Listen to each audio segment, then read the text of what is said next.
Let's go. Oh yeah, wow. A feeling that I know so well. Oh, it's got me in its spell. A feeling that I know so well. Oh, it's got me in its spell. It's such a sweet sensation. Oh,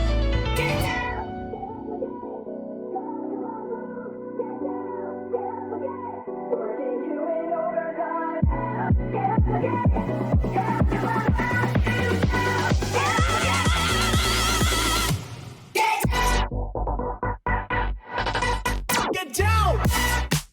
Oh yeah, wow.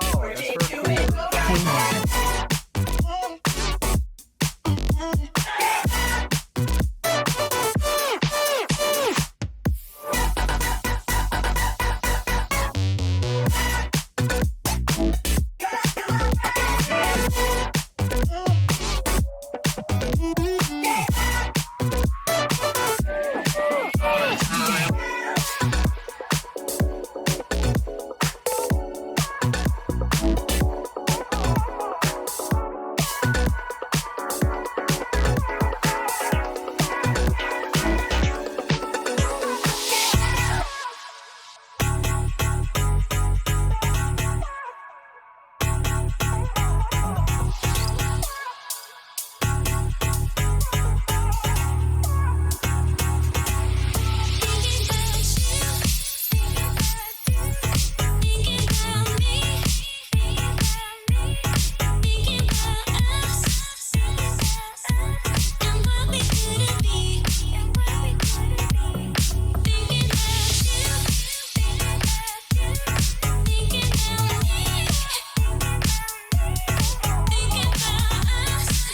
Ladies and gentlemen, back again.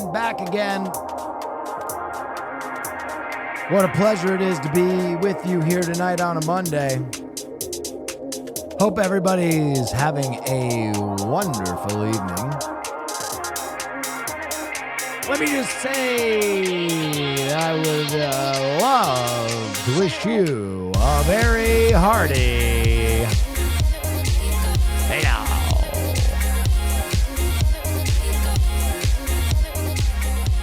Hello, everybody.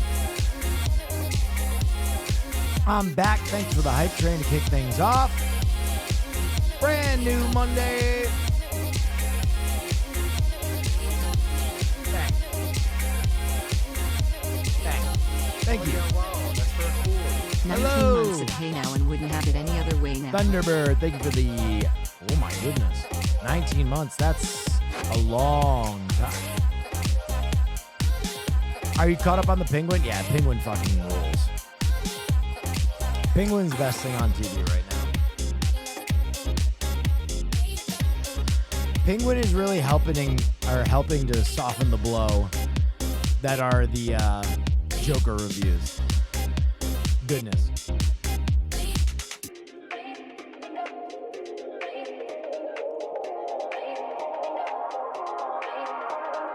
Just having a good old time. Watching the Penguin. Lance, a little? Oh yeah, wow, that's very cool. Hey, it's my motherfucking birthday. Thank you for being you and having the best goddamn community on the planet. Hitting that It's your sex around us for Neff motherfucking for peace and birthday. Oh shit. Oh yeah, wow, that's Well, happy birthday. love. Let's go, Billies. Happy birthday to you. Oh wait, what is this? What kind of game is Lance? wow, that's very cool. Happy Monday.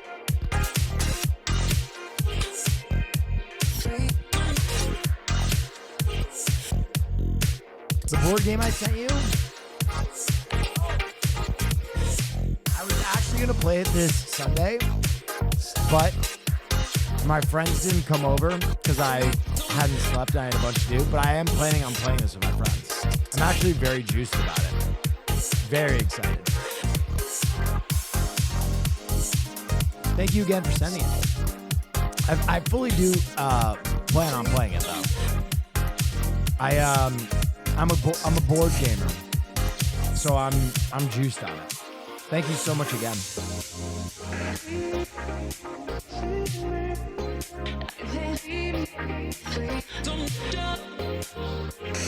Hang on one sec.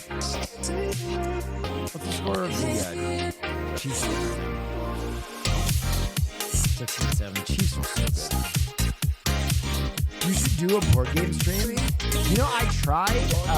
Oh, thank you, BB. 6 months streak. I appreciate it. I tried to do a board game stream series with Shroud once upon a time. It is really hard to stream board games without like developing some kind of like assets to track everything that's going on. It's very difficult. It's very, very difficult to stream board games. You have to have a lot kind of set up. Like you need a top-down cam. You probably need like assets so that everybody can see what's going on. It's hard. It's not an easy thing to do.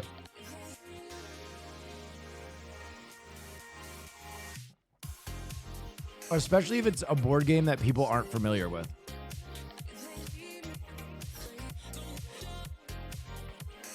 Oh yeah, wow, that's very cool. Hey, Will. I had a bad manic depression episode and now I'm in the crisis center. It's cool to see you stream. Tie for the distraction. Less than 3. Love you all. I'm very sorry to hear that. Glad I can at least be of service and entertain you.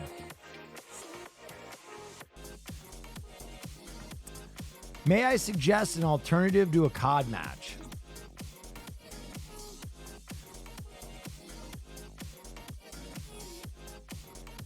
Is this just two people fighting in armor?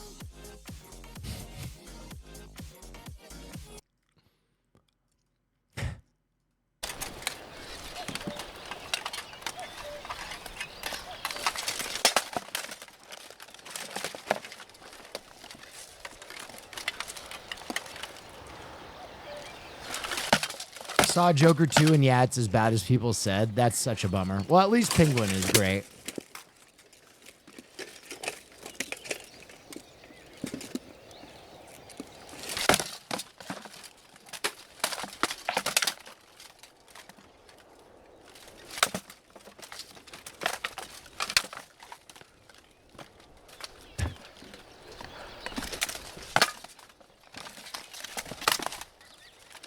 Oh.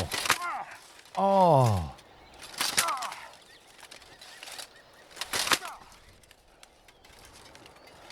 He gone.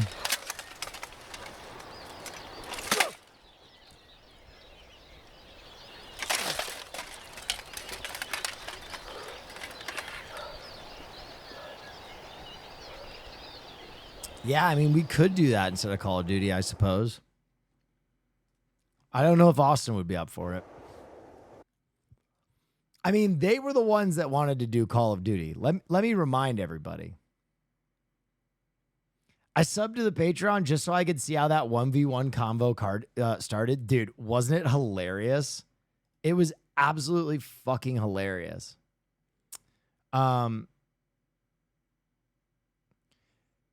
The Uzumaki quality difference side by side is so jarring. Theatrical level budget, a half decent production cycle, and because television animation is still the dominant or the domain of impatient penny pinching morons, they swapped animation studios after the very first episode over the frustration with completion time.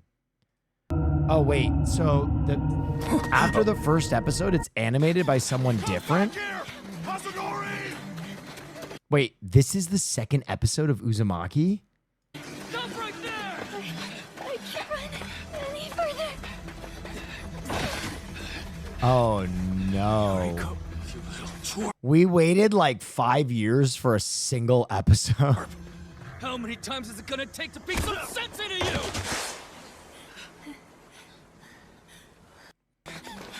That's crazy, bro. That's actually wild. I didn't even know. I knew it had like a lot of production problems. I didn't know. It's funny then that like all of the promotional, like they knew. Because all of the trailer stuff we saw was from the first episode, right? Any piece of promotional material was from episode 1, which is crazy. That they were like, oh, fuck. We got catfished. Oh, my God.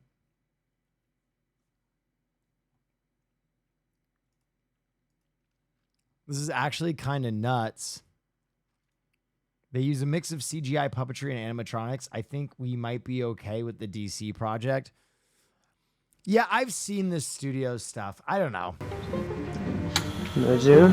Awesome. That was awesome. Oh, yeah, wow. That's very cool. Neff whammy, neff whammy. Oh my god.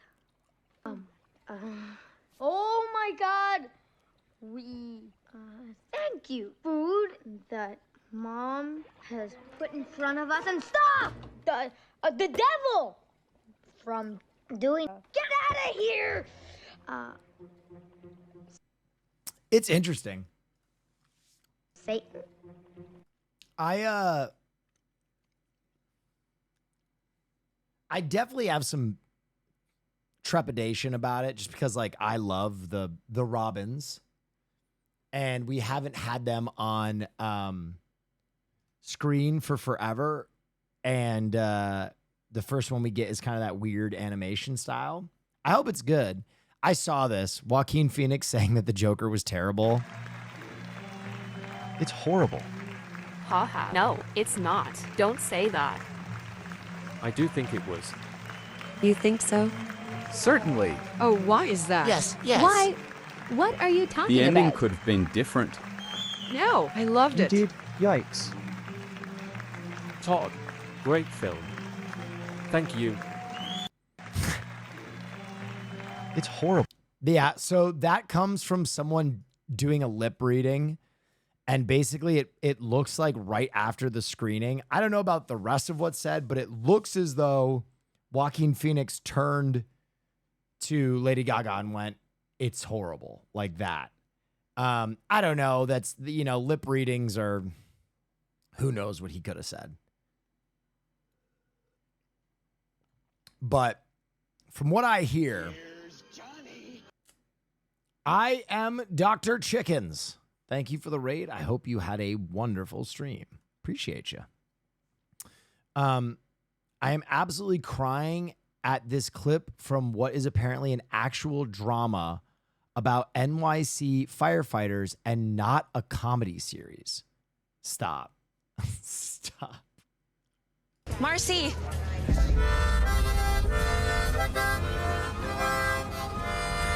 Okay, TK, take her vitals. Copy. Marcy, I'm Tommy, and we're gonna take a good look at you, all right? How are you feeling?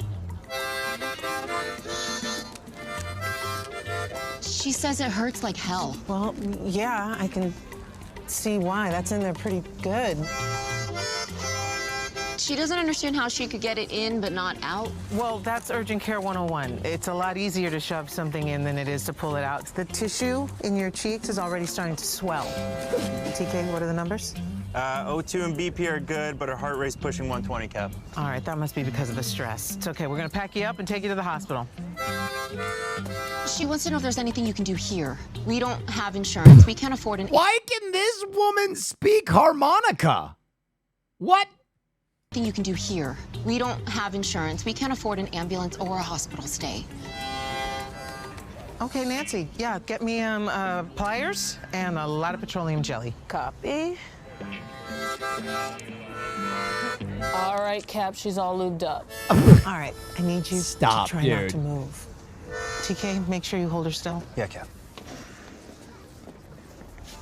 All right, here we go. Dude, are you live streaming this? It just seems a waste not to. No, you know what? It's all right. It's all right. Let this be a lesson to all of your followers, all 8 of them. Yeah. To not try and fit a harmonica in your This- mouth sideways? Is what TikTok challenges do to people. They put you in compromising positions. Make you act foolish in front of people that you love. Tell you that they love you back. But you just take it from me. TikTok will ruin your during life. Why are her cheeks still like that? That's not how cheeks work. What? Okay. What the hell? What show is that? What did I just watch?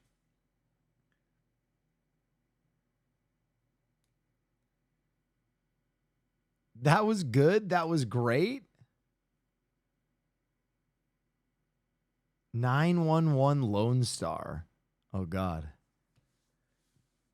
The tone seemed very strange.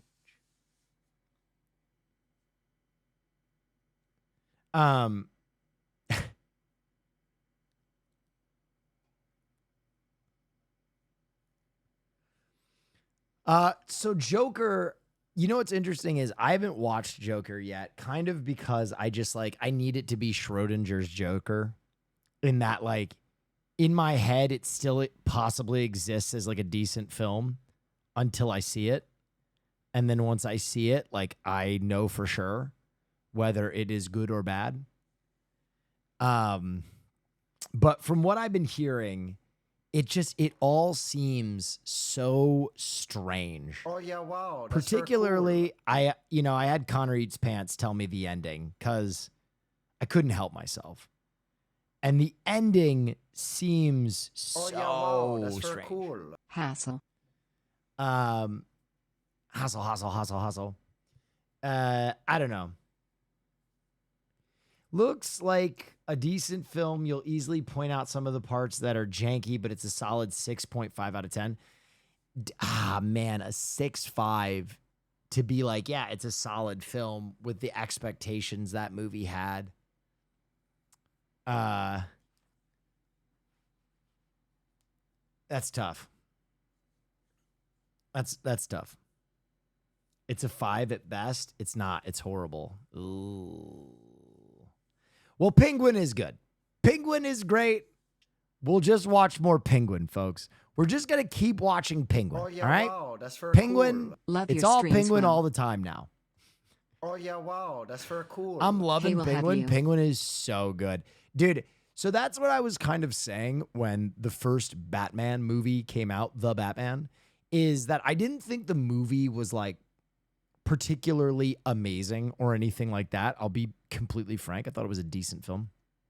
But like the world building felt so cool.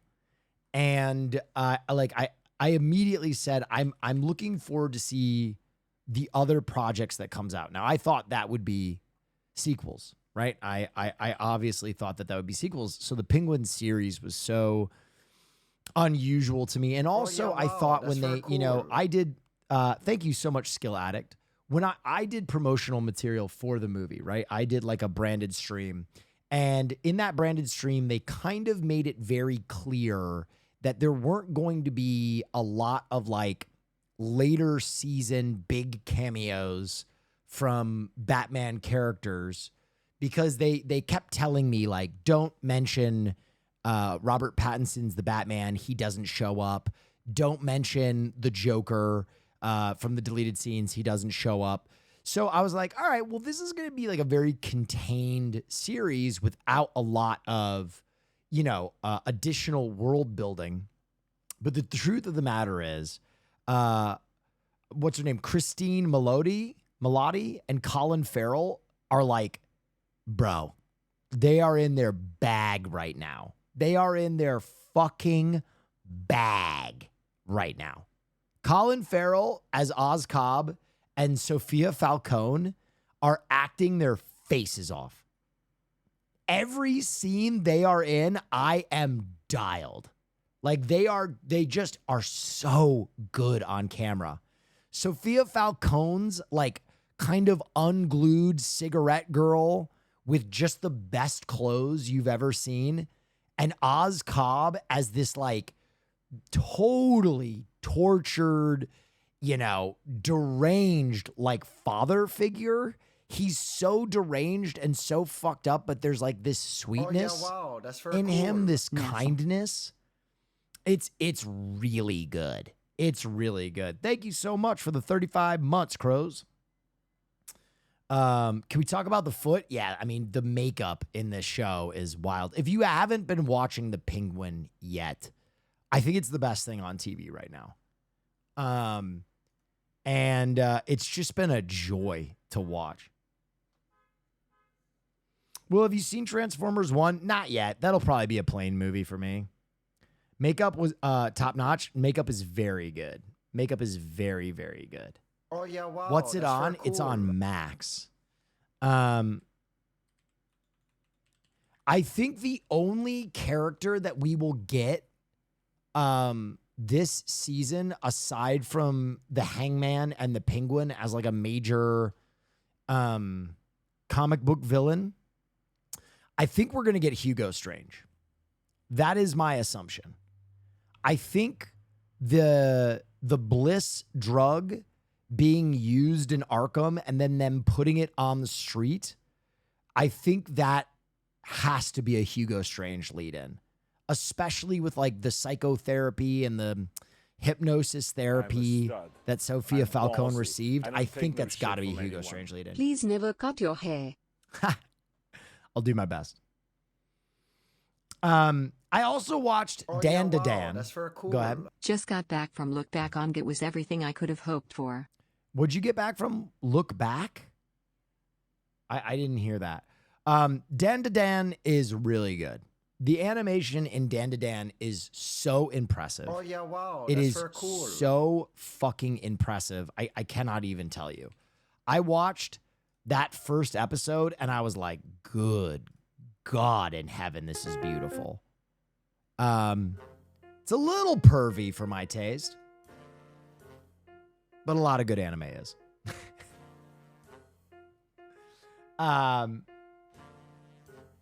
Exuma is so fucking good, Will. Yeah, I recommended Exuma yesterday when I was delirious. I loved Exuma. If you haven't seen Exuma yet, I think it's one of my favorite horror movies since like Hereditary. It's just the world building is so good. The characters are really well done. You don't really know where it's going. It almost feels like the premiere episode of like a show too, rather than just a one-off movie. Oh yeah, but wow, it's that's very very cool. good. The hubris that you bleed from your pores makes Icarus look like a humble man was such a poetic banger of the line. Great episode of Fear and. Did I say that? The hubris you bleed from your pores makes Icarus look like a humble man. Dude, I go to watch the pods and I like check the comments. And every comment is just girly pop nation is suffering. This pod sucks without Cutie Cinderella. It's like, Jesus Christ, man, I'm doing my best. But yeah, I think No Sleep Will is kind of like optimal Will. Because I think my brain with just a little extra madness goes crazy. The idea for Joker 2 ultimately came from a dream that Joaquin Phoenix once had.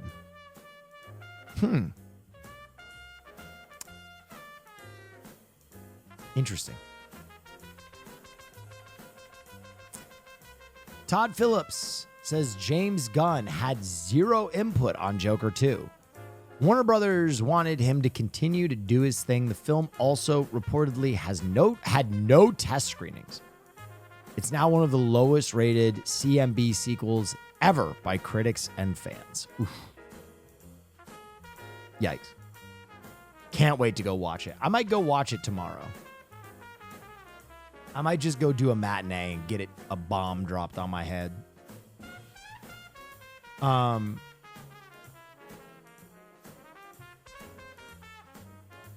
We spent like 2 hours watching schizophrenic people talking about how government is at war with the people. So it's nice to see you. Wow.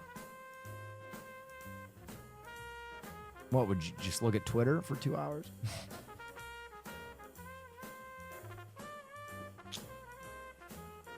Have you seen Spider Battles? I have. It's like the new Pokemon battling, except with live spiders. What is this? As someone who gets a sensory overload when my burger leaks between my fingers.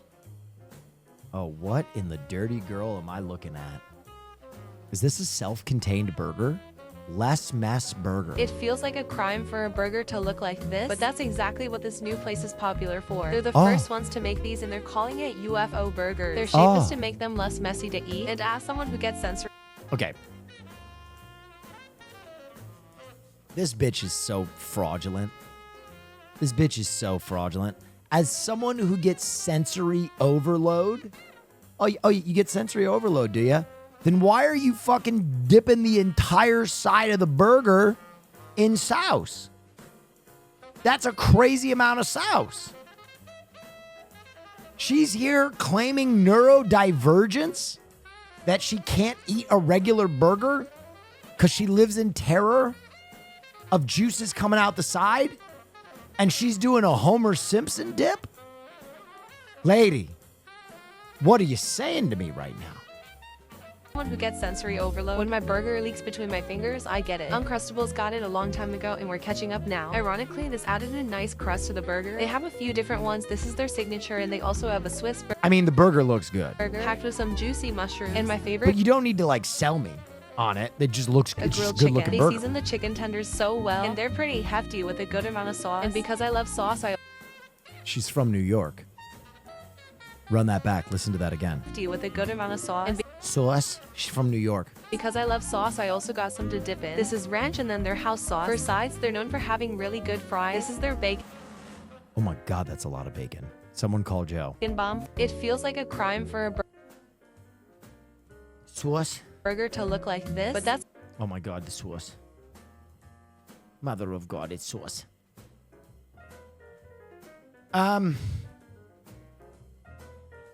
Dude, I slept for so long, you guys. I don't know how many of you were here for the stream last night where I came on after 48 hours of sleeplessness, but I slept till like 2 today.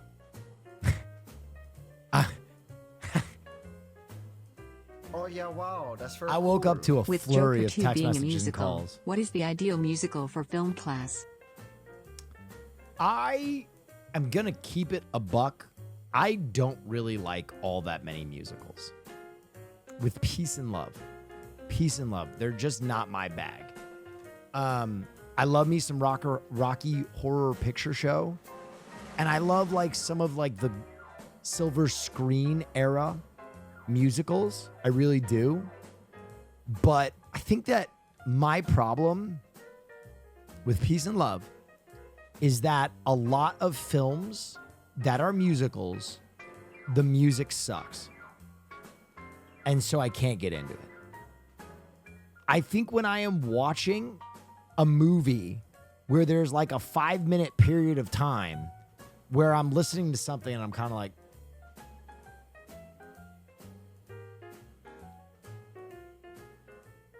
it just doesn't, which is why I like Rocky Horror so much.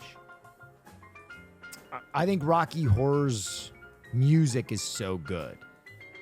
Tommy has really good music too, so I think it gets a pass. But off the top of my head, I don't know. Did you like La La Land? I understood that it was good. Yeah, again, it's not my bag. It's not my bag. Grease, don't like Grease either. Oh yeah, wow, that's very cool. I'm Don't addicted care to for UFO it. 50 thanks to your stream. You are responsible for rehab fees. What?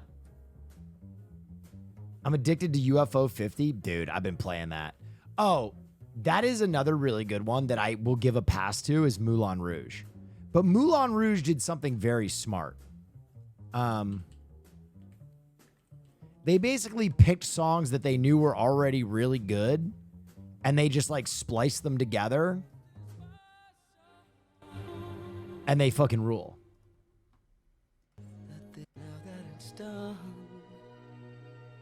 Hope you don't mind. I hope you don't mind that I put down in words. Also, Nicole Kidman in this movie, my redheaded heart set on fire when I was like 11 years old.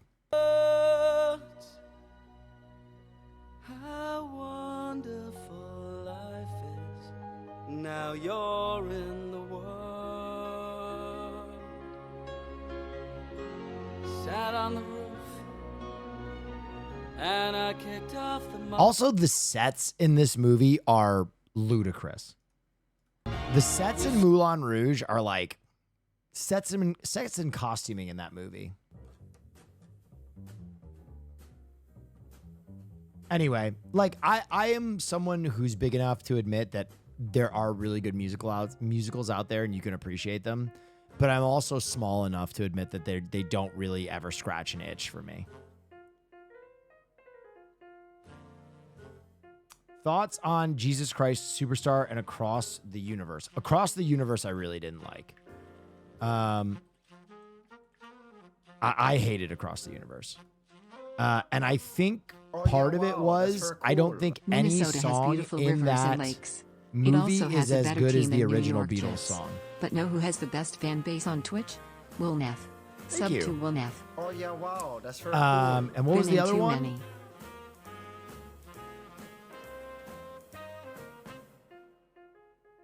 Yellow Submarine is fire. First of all, I don't even really like that Beatles song.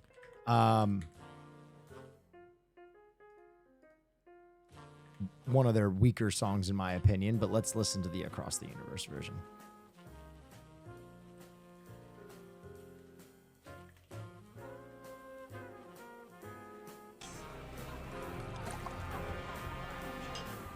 Oh, wait. Are you talking about Bono doing I Am the Walrus? Is there even an... Wait, they don't even have an Across the Universe Yellow Submarine. Where is it?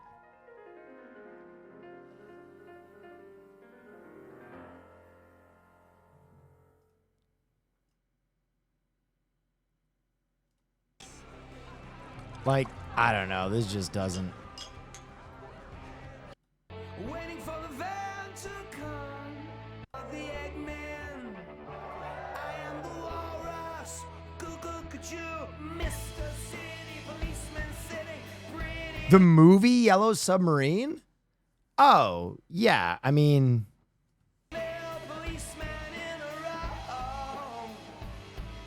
Grab her like a fish, right pornographic priest to spoil you being a naughty girl. You let your knickers down. I am the Eggman. They are the Eggman. I am the walrus. Google, could you?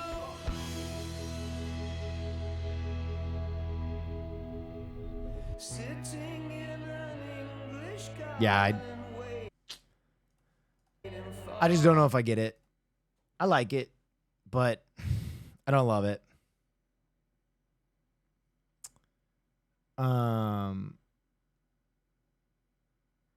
Will, quick, unrelated question. Did you like the Watchmen show? I didn't. I did not. I thought it was not that good. Sitting in an English garden. Cats? There's that one song that goes crazy in Cats. Cats song. Memory. Yeah. That song goes crazy. That's the thing. If your musical has good music, I'm in.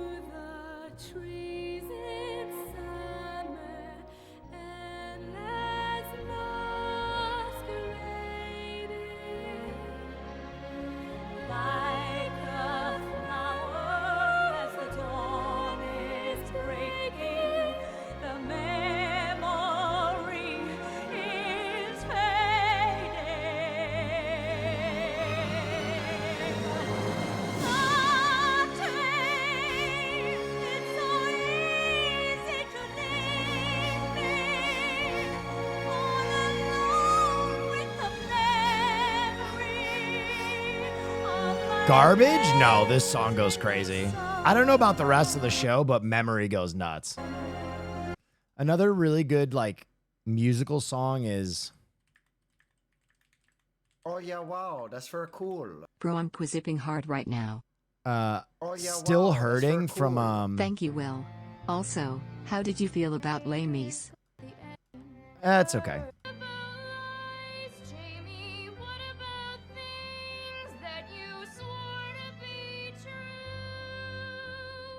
I don't know. Musical music just doesn't... Like, the song lyrics really need to speak to me. Unless... I'm glad we caught you at home. It's this.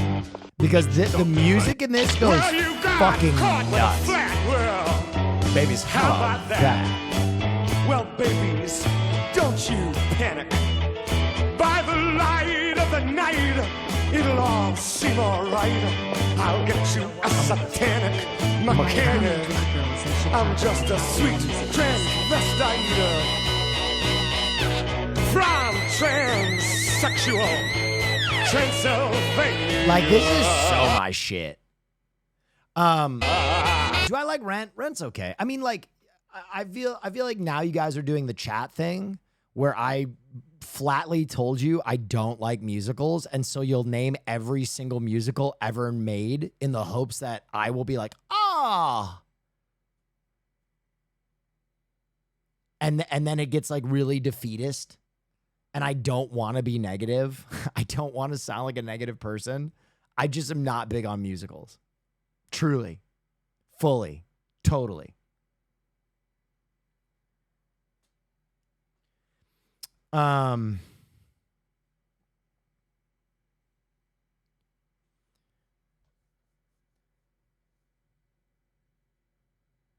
Oh yeah, wow, that's very cool. Yo. You ever watch Josh Wheaton's Dr. Horrible sing-along blog? Yeah, Dr. Horrible's sing-along blog is Oh, yeah, like wow, that's such a very special cool. project 4 because they years, made it during the Puckers. writer's strike. And it's kind of like one of those, you had to be there. I'll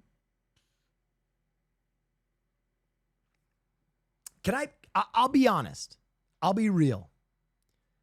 The problem with musicals for me is when a film is in the middle of a dramatic scene or an important scene, and the characters are all of a sudden like, wait, don't fucking fuck my mother. I don't want you to do that. Boo, boo, doo, boo. I'm just like, what the?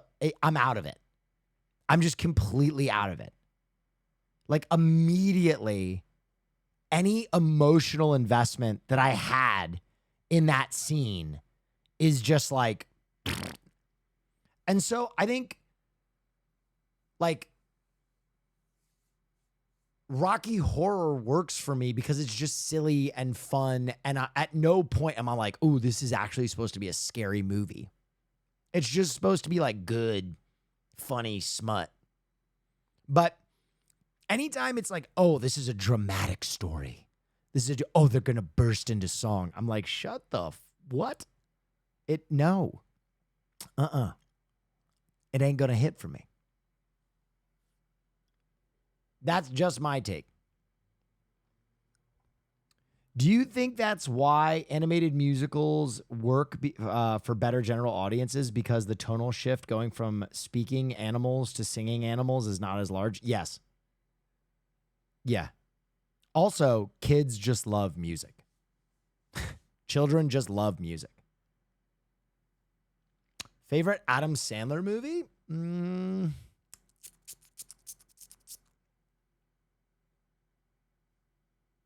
It's got to be Happy Gilmore. It's got to be Happy Gilmore. And then I would put The Waterboy and Billy Madison in there too.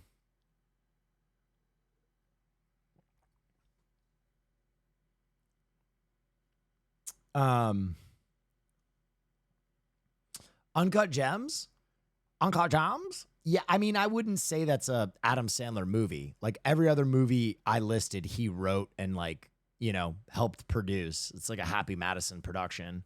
But Uncut Gems is a fantastic film, but I think that's like a Safdie's film. You know what I mean? I wouldn't say that's Adam Sandler's film, but like he stars in it.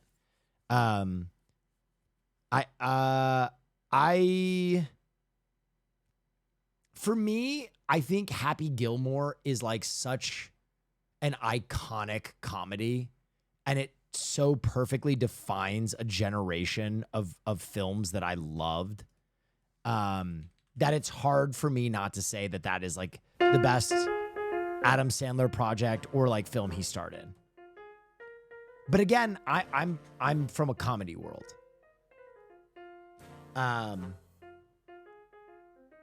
But that movie and Happy Gilmore and Billy Madison were so good that basically Adam Sandler has spent the next 20, 30 years like searching for that type of film again, right? And sometimes he has success. The Waterboy was great.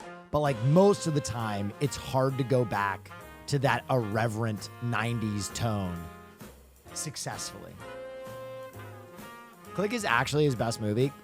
Click is good. But if you think it's anywhere as near as good as Happy Gilmore, I cannot agree. Happy Gilmore is one of the funniest movies of all time.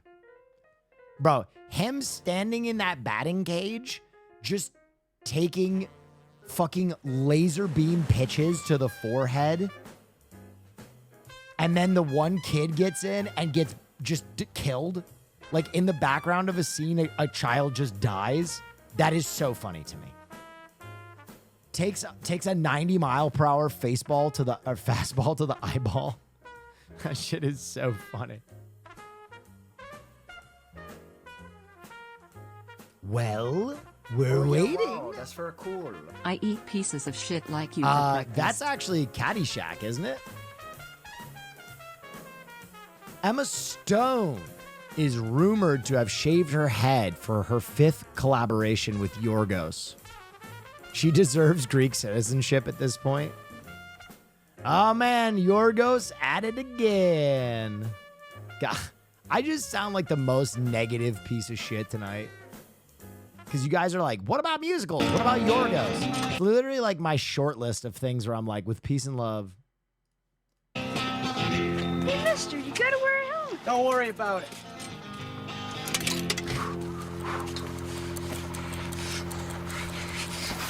Oh, yeah, bring that shit on, man. Oh, good, I love it. Awesome. Oh, God, that hurt a little, but I'm all right. My God, son, what the hell are you doing? 364 more days till next year's hockey tryouts. I gotta toughen up. Yeah! Oh, God, that felt good. Yeah!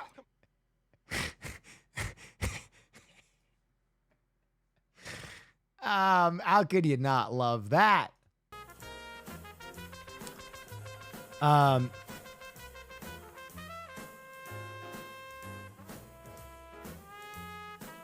Would you eat this? What the fuck am I even looking at?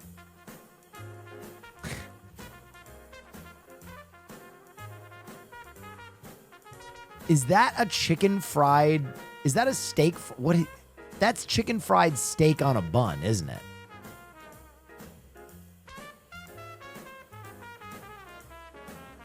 That's pork?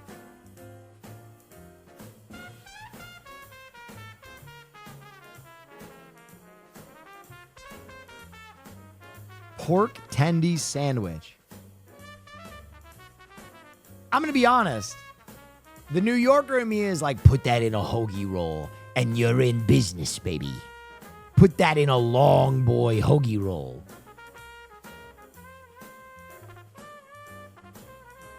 Can you give us your sandwich shop tier list? Oh, man. First of all, Subway. Fucking disgusting. Disgusting. I'm a stud. Terrible. I'm ballsy. I don't take no shit from anyone. If peeing your pants is cool, consider me Miles Davis. Great line. I will die on this hill. I will fucking die on this hill. Whenever I'm like, Subway sucks, and then the person's like, well, you made the sandwich. I'm like, shut up. Get out of my face. They're not allowed to call their bread, people. It's bread product. It's bread product. Get that shit out of my face. Okay. Let's get into this. Let's get it. Blimpy is mediocre. Sorry to Blimpy fans. It's mediocre. Penn Station East Coast subs. Haven't tried this. Schlotsky's. Haven't tried this. To-go's. Haven't tried this. Let's set a good satisfactory with Jersey Mike's. Jersey Mike's makes a good quality sandwich, and I enjoy them. A good quality sandwich, and I enjoy them. Arby's, I'm sorry, subpar. I am sorry, Arby's is subpar. Not quite disgusting. Not quite disgusting. Their curly fries, excellent. Their Jamocha shake, excellent.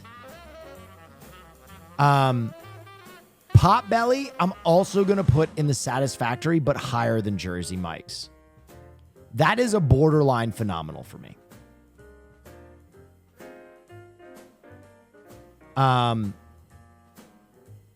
Firehouse. Mediocre, but better than Blimpies. I know people defend them wildly. I just don't get it. Charlie's, have not had it. Which is actually very good. Actually very good.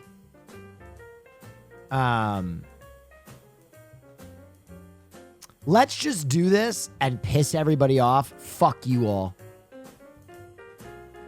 Where are my East Coasters at? Where are my East Coasters at? Wawa does it time and time again. That shit is disgusting. You're not from here. He's not like us. Us. He's not like us. I'm sorry. It like, if you can dream it, you can be it. Nothing hits like going into a Wawa at 3 a.m. absolutely blitzcrank, fucked up, and getting an egg salad sandwich with a cheesesteak on it, asking for a side of macaroni and cheese to be put in it as well, and then jamming some tenders in there. Wawa will do whatever you put on that ticket, whatever you put into that robot, they will make that sandwich. They do not question you there. There are no judgments at the Wawa. They know what it is. They know you're high. They know you're drunk. They know that you're sick, that you live in a prison of sick thoughts. So if I ask for a hot dog to be put on my cheesesteak, any other restaurant would be like, sir, we simply don't have the technology. They will just nod and do it. Yeah, I've been to prison, a prison of sick thoughts. All right, I also got to do this. Phenomenal sandwiches. Phenomenal sandwiches. I have to give it to Chicago. I have to give it to Chicago. They like, you can fight this all you want. You can fight this all you want. This is a homer pick for me, right? Wawa is a homer pick for me.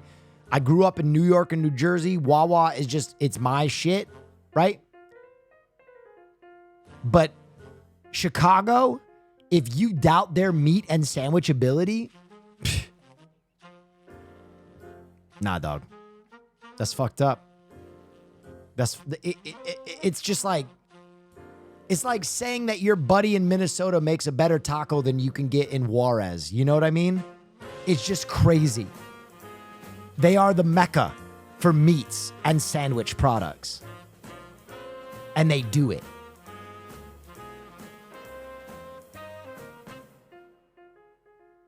They do it.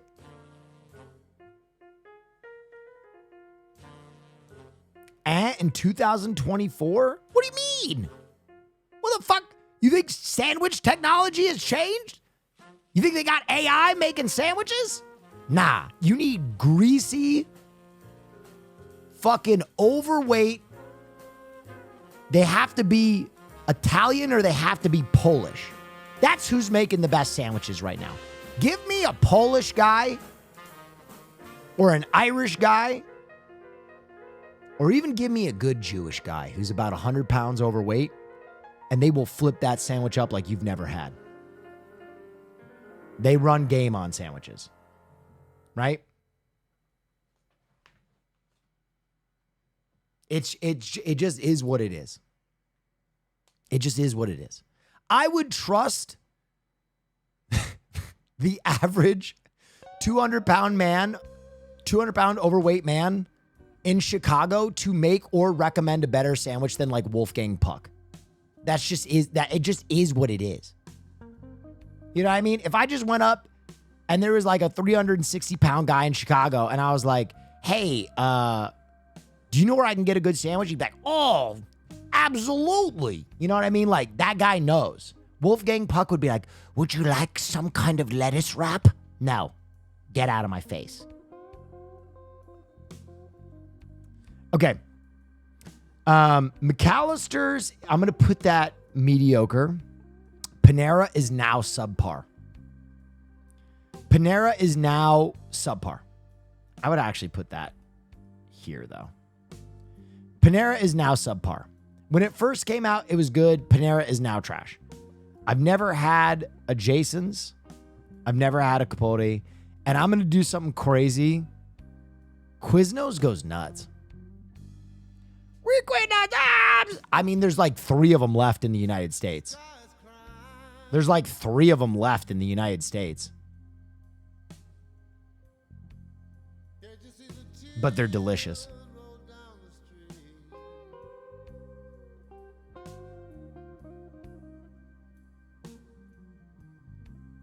I'm very comfortable with my list right here. Play the commercial, please. Not till they pay me. Wait, well, they're all out of business. They can't do that. Jimmy John's not on the list. Yeah, I mean, Jimmy John's is pretty good. Their whole thing was like the delivery sandwich. They're pretty good. I don't think they're as good as Jersey Mike's. I think Jersey Mike's is a superior Jimmy John's.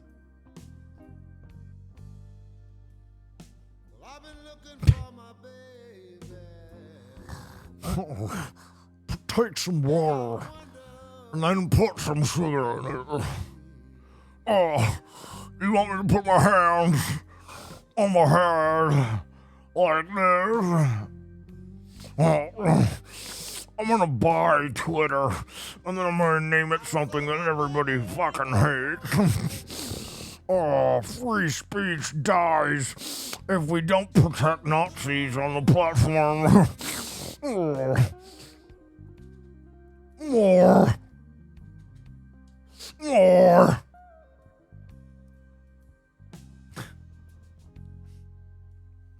Hey, Grimes, why don't we name our child a series of numbers and symbols?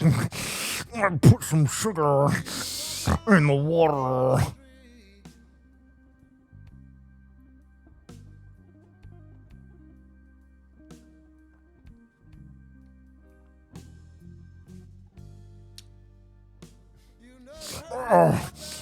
I got an idea for the rally. I'm gonna wear a Make America Great Again hat, but I'm gonna make it black because I'm different and cool.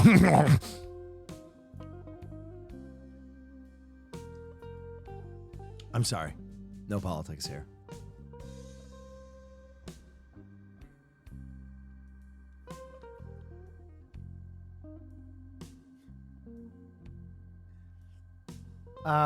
So good at that. Yeah, that was one of the weird impressions that I did as a kid.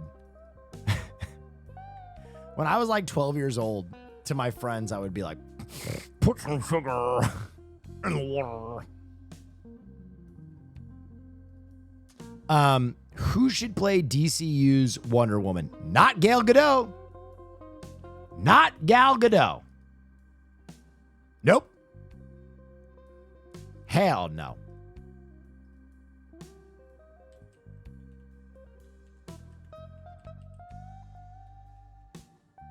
You know who would actually kind of be a fire Wonder Woman? And I mean this, and chat's going to have an issue with this. Chat's going to have a real issue with this. What about... Chat's going to have such an issue with this, I know. What about Caddy O'Brien from Love Lies Bleeding? How about we get a strong girl Wonder Woman? Scootish would kill as Wonder Woman. Give me the leotard and the rope and ready. Scootish. You know what? Caddy O'Brien or Scootish.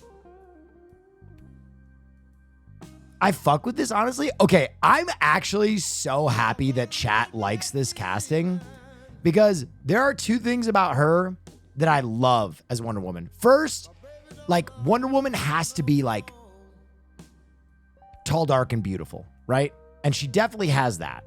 I also want to see a jacked Wonder Woman. It's time. I want to see a jacked Wonder Woman.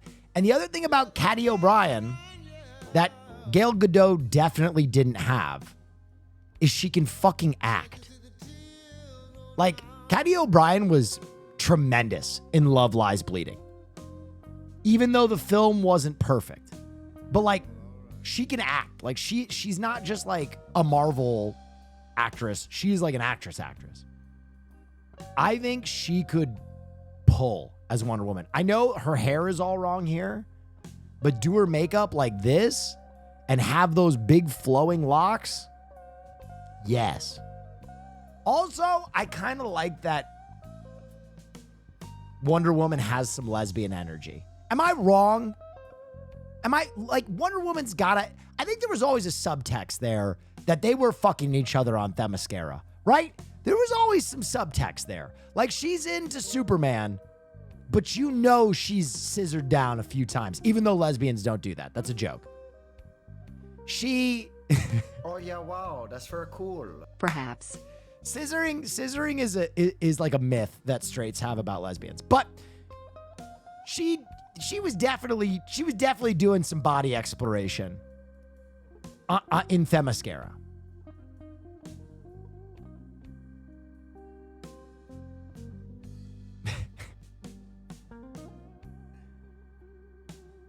Nah, man, I scissor. All right, I stand corrected. I just don't think it's as prominent as we all like to make it, as the straights like to make it sound. The straights try and make it sound like that's the only way lesbians have sex, and I'm just trying to be fair. I'm a straight guy, and I scissor. You on that? You on that?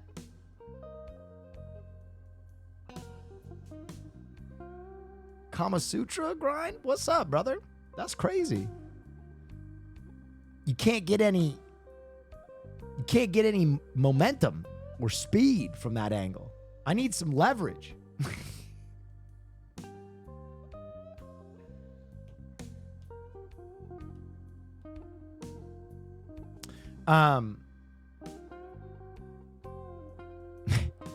No, but back to what I was saying. I think Caddy O'Brien would be a really good Wonder Woman. Really fucking good Wonder Woman. How do the Amazonians reproduce anyway? Well, they don't on the island. They basically breed with people outside the island, right? But they're all like immortal.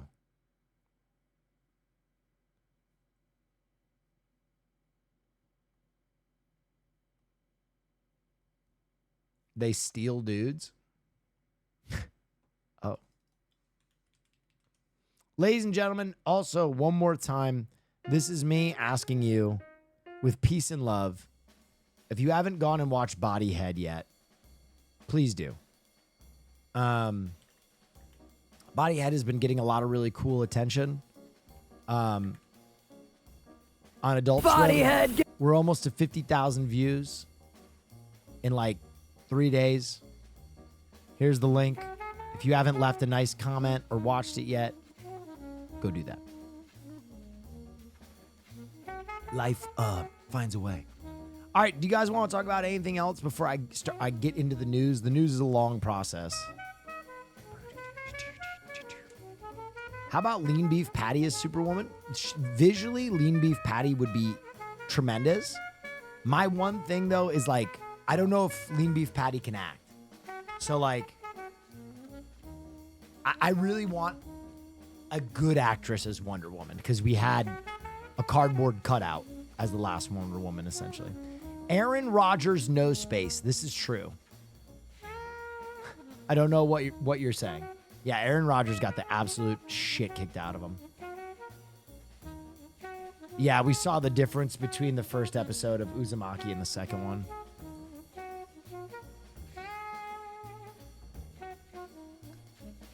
Venom Hot Ones? I don't know about them. When are we getting the Wubby collab? Dude, I wanted to go in and buy one of his packs today, but y'all were driving up the prices like crazy. At Will Neff, thoughts on the Vikings? Vikings look very good. I think Sam Darnold is getting the job done enough, and the defense looks really strong. Your pass rush, your takeaway rate, you guys look good. Beep, beep, beep, beep.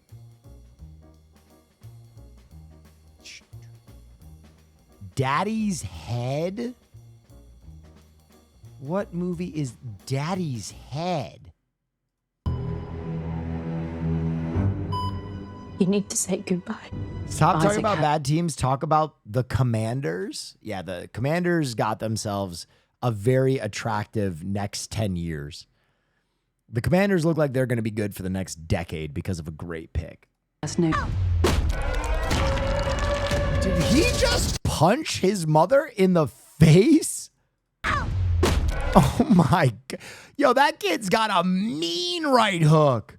Holy shit. Wow. Devontae Wilder. Get that kid in the Olympic program. Bow. Daddy's head. Oh, it's a Shudder movie. Dude, I don't know what happened at Shudder, but the overall quality of their projects jumped up enormously.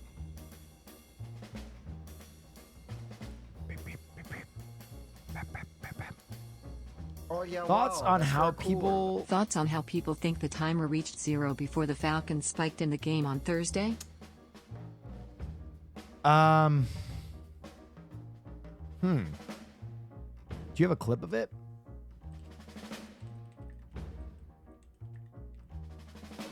I didn't watch the end of that game.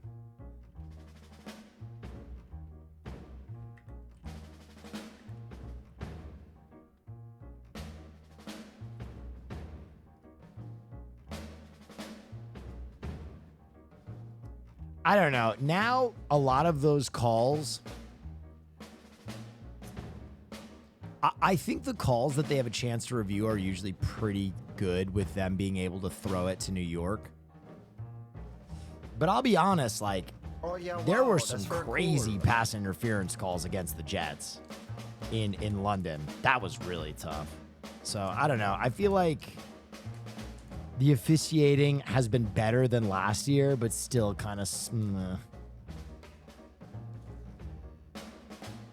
London? Yeah, dude. There was one PA pass interference against DJ Reed that was like a ghost call.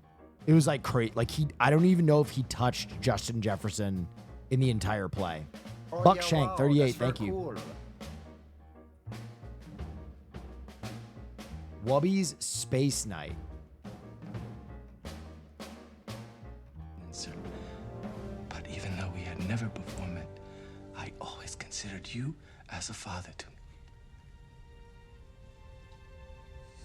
Kolak. By Grabthar's hammer. By the sun. Whoa! Whale Shark City!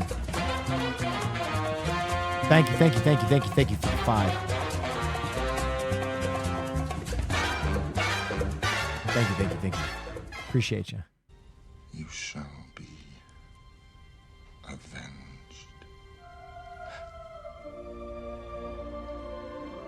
Avada Kedavra.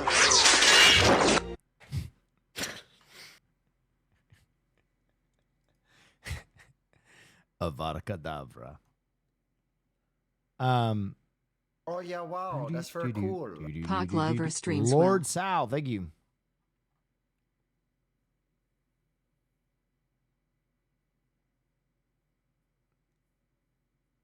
Can you comment on how the Bills absolutely blew the game by their coach? The Bills kind of shocked and awed people in the first few weeks. But I think sometimes what happens when you're a really good team is people look at your tape. And I think people kind of saw that Allen was carrying a very heavy load and he's just been getting shut down a little bit more. I don't know. I still think the Bills are good. I still think the Bills are fine. If the Bills beat the Jets, which I think they will this week, they will control the AFC East. They will control it. Like, I think the Bills can essentially skate to the playoffs if they beat the Jets on Monday next week. Chiefs can lick my taint. They're so good. I'm not even going to lie to you. Andy Reid is so fucking good at coaching football. It's disgusting. Andy Reid is so fucking good at coaching football. It's disgusting. Watching that team tonight When they had a 4, not 1, not 2, not 3, but 4 tight end set, designed because they don't trust their wide receivers right now. And he's just fucking overloading the Saints. And the Saints defense is like, what are we doing here? It's just all tight ends. That is something that like a lot of coaches wouldn't even be willing to try. A lot of coaches wouldn't even be willing to try wacky shit like that. But like Andy Reid, it just doesn't matter. Whatever you throw at him, he's like, oh, here's what we'll do. And his team buys in, and defenses have no fucking idea what to do about it. The Chiefs are so good. They're going to be really hard to beat. They're going to be really hard to beat. It's going to be really hard to stop the 3-peat. Watching them tonight, I was like, God damn it. They're so fucking good. You think they will repeat?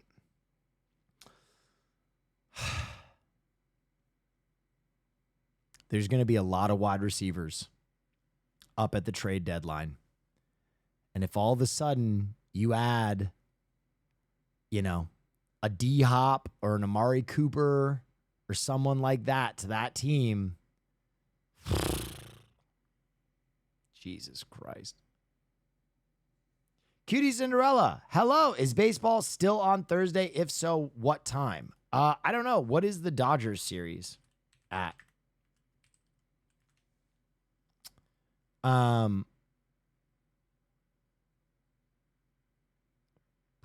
There's a game Wednesday, and there will be a game Friday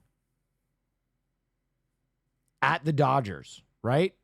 Dodgers, Padres cool. at the Dodgers on Friday, guaranteed game. No, it's San Diego? No, it's not. Padres at Los Angeles Dodgers, Friday. If necessary. Ooh. Well, that's the only one we can go to. We can pray. Cutie, we can pray. I'm chatting backyard baseball tourney. I'm chatting backyard baseball tourney thingy. That's going to be on the 11th. We could do both, though, which makes it infinitely more funny. Oh, you were talking about the back. Yeah, backyard baseball is on the 11th. Haas, my genius of an AI, found out a way to do multiplayer. What time is it on Friday? We don't know. Sorry, trying to get my schedule done. Neff whammy. I think it's going to be early. I think we're going to start at like noon, and that will probably run till like 4 or 5.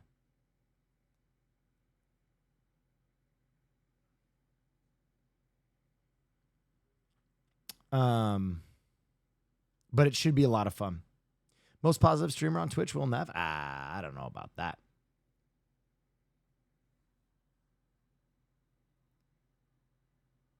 Oh, Cutie, just say you can't do it, girl.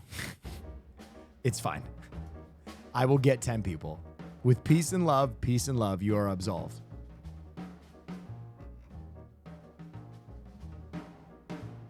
She hit me with an O.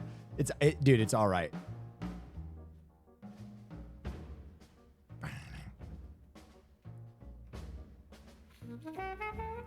Asking Mr. Mayonnaise for no mayonnaise? Politely asking the deli guy, Mr. Mayonnaise, for no mayo. Yeah, actually, I'll do the double ham. Can I sub the lettuce for spinach? Oh, of course, yes. Okay, great. And then I think I'm gonna do mustard for sure. Oh, right, nice. And I'll do the vinegar and the olive oil. Mm-hmm. And I think that's. Are you sure? That's good sauce-wise. Are you sure that's it? I'll get the mayo. That a girl, that's my girl. Come on. Yeah, and, oh, you know what? Actually, take the spinach off. That's fine. And you can just do the lettuce and then the mayo off, and then I think that's good. That last part? Yep. Is that a gun? Hey, listen. Hey, no, it's locked. It's locked. That's not gonna work in here. Mr. Mayonnaise. Dude, I love Game Changers. All their stuff is really fun. I've been talking about potentially doing something with them at some point, and I would love to.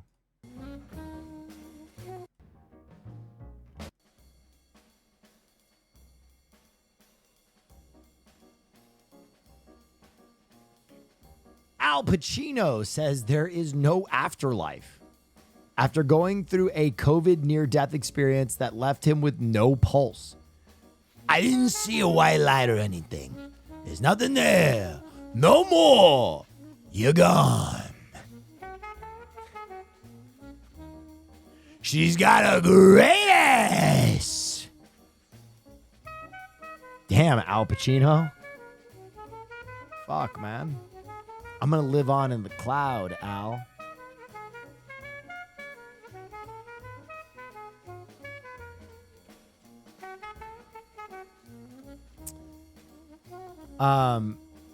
Dude, I have seen this guy, the guy that made the real Iron Man suit. This shit is actually so unglued. Marks the pinnacle moment for a top craftsman who has created the most movie-accurate Iron Man suit to date, earning him the title of the real-life Tony Stark among countless fans. His name is Alex, and his journey to this achievement has spanned nearly 6 years. While he couldn't build a true ARC reactor, he handcrafted a hydrogen reactor as a substitute. Notably, this is currently the world's only personal hydrogen reactor. With the hydrogen reactor in place, Alex was able to develop the suit's jet thrusters and cutters on the arm through plasma propulsion and hydrogen combustion testing. This part of the project took the most time and effort. To allow the suit's limbs to be controlled by the reactor, he built an aluminum steel framework equipped with muscle sensors. These sensors detect muscle movements and use a pneumatic system to control the suit. The pneumatics are powered by the high-pressure hydrogen from the reactor, effectively mirroring Tony Stark's approach by using a single-core reactor to control all aspects of the suit. The suit's development is ongoing, I hope it is. with Alex integrating 3D printing, carbon fiber, and electroplating technology to make the suit as light and durable as possible. The fully completed Iron Man suit is expected to debut soon. How much do you think this suit would be Your boy worth? Will, thank you.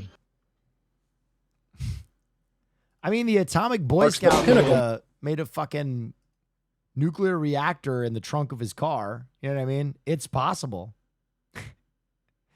It's possible.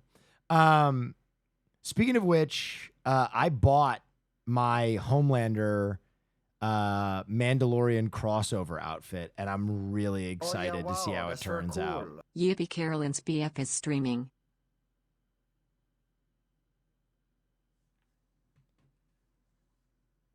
Thank you so much.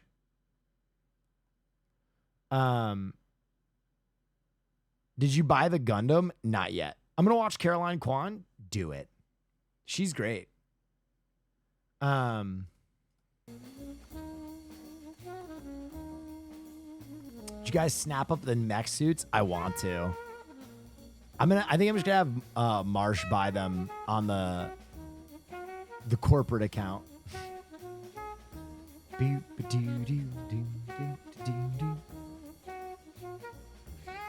What happened to the Dragon Ball outfit? It got stolen when my car got stolen. My car got stolen. We recovered the car, but whoever stole my car stole my Vegeta costume out of the trunk of my car.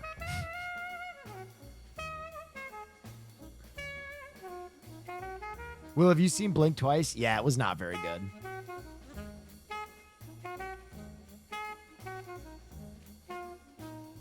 If we do actual mech suits, would that be cool or depressing? Thoughts? It'd be very cool. It'd be very cool.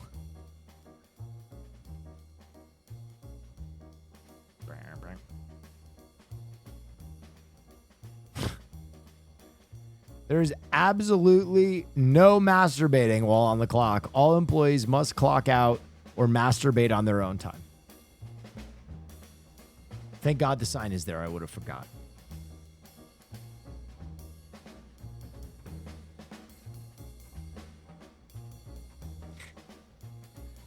Have you seen The Substance? I absolutely love The Substance. All right, Haas. I see you chirping. Run the intro. Oh yeah, wow, that's very cool. The boss makes $1. I make $1. So I wrote one out on the company time.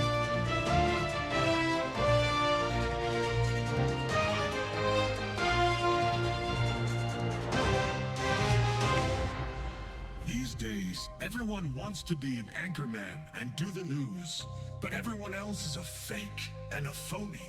This is the only real news on this fucking platform. If you want to know what matters in this sad little world, this is the only place to get all the news that's fit to breathe.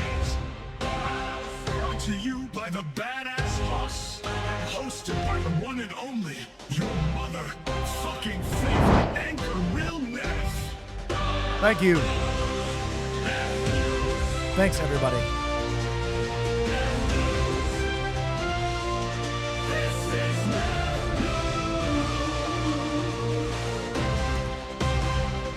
Welcome, ladies and gentlemen. It is time again for Neff News, or all the news that's fit to print. Now, I know some of you have never been here before and you're going, news?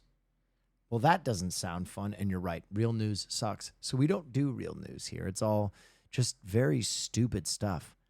So if you'd like to react to some very stupid stuff with me,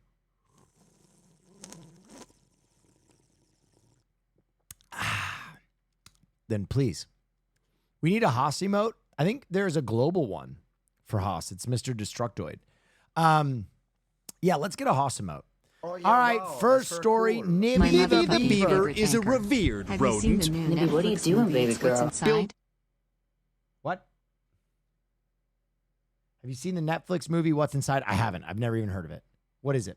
Building dams and a social media following. Nibby. How could you? The beaver fever started 2 years ago after Nibby was rescued on the road by Jane Newhouse's Wildlife Center. She's such a diva, and anyone who's been following her knows she's just got so much personality, and I think people have fallen in love with that. Newhouse wanted Nibby classified as an educational Okay, wait a animal. minute. What? Huh?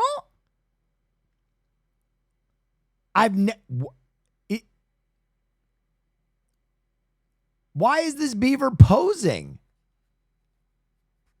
I've never seen an animal do this.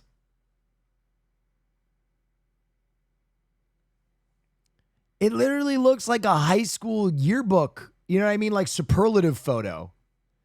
Most likely to build a dam. Nibby the beaver. You know what I mean? Like, what the hell? So she could take the 30-pound burly beaver to schools and libraries. Instead, the state's wildlife agency said Nibby must return to her natural habitat. Yeah. That wild animals belong in the wild. Nature versus nurture. What's your worry if she were released into nature? My worry is that That beaver will be dead in a minute. Nibby has no idea. Nibby's out here striking poses, okay? Nibby is an inside beaver. Nibby is an art school beaver. She's not a wild beaver. She doesn't know what it's like out there. she would be very stressed, very emotional about it. There's not enough time for her to figure out what to do. They learn from their parents how to build a dam. In my opinion, she would die. Thousands signed a petition supporting Newhouse, with politicians even begging the governor to intervene. We're getting close to Thanksgiving, right? Maybe she can pardon the beaver instead of a turkey. And sure enough... Oh, based! Late Thursday, Governor Maura Healey declared Nibby will remain at the wildlife facility. Yeah!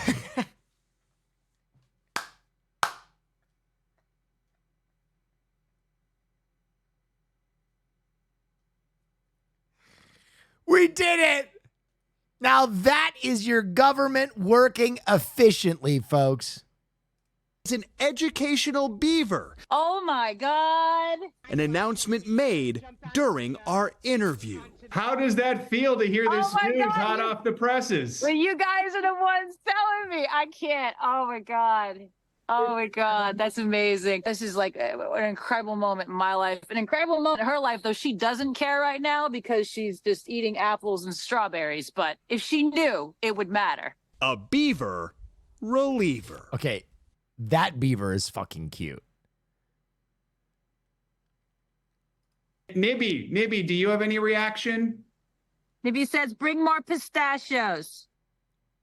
Newhouse and her attorneys thanked the governor for stepping in. In her statement, Governor Healy said that Nibby had captured the hearts and minds of many residents, including her own, and she hopes the beloved I would beaver die for that inspires beaver. more people. Pretty sure I had a shirt that said that once.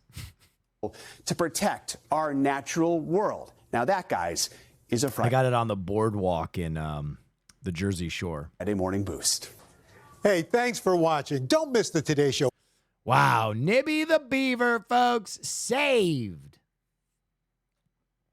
It's not all bad. Next story, by the way, in case you don't know this, I don't know what any of these stories are. I'm reacting them to them for the first time, and Haas always gives me very cryptic headlines. So the headline for this one is Pool Moose. The season for a dip in the pool. A moose in New Hampshire found that out the hard way. This is incredible video from Bedford where a moose Dude, moose are so fucking big in person, you cannot even believe it. got stuck inside of a homeowner's What kind of Celsius do you like? To be honest, I don't even look at the flavors. I literally just drink them for energy and to lose a little weight. pool, actually trapped under a pool cover there. And officers were eventually able to remove it, as you can see there. And the moose was able to just walk away on its own. Thankfully, the moose was not injured. Ballsy. I don't take no shit from anyone. Yes. My first girlfriend also had an educational beaver, so I get it.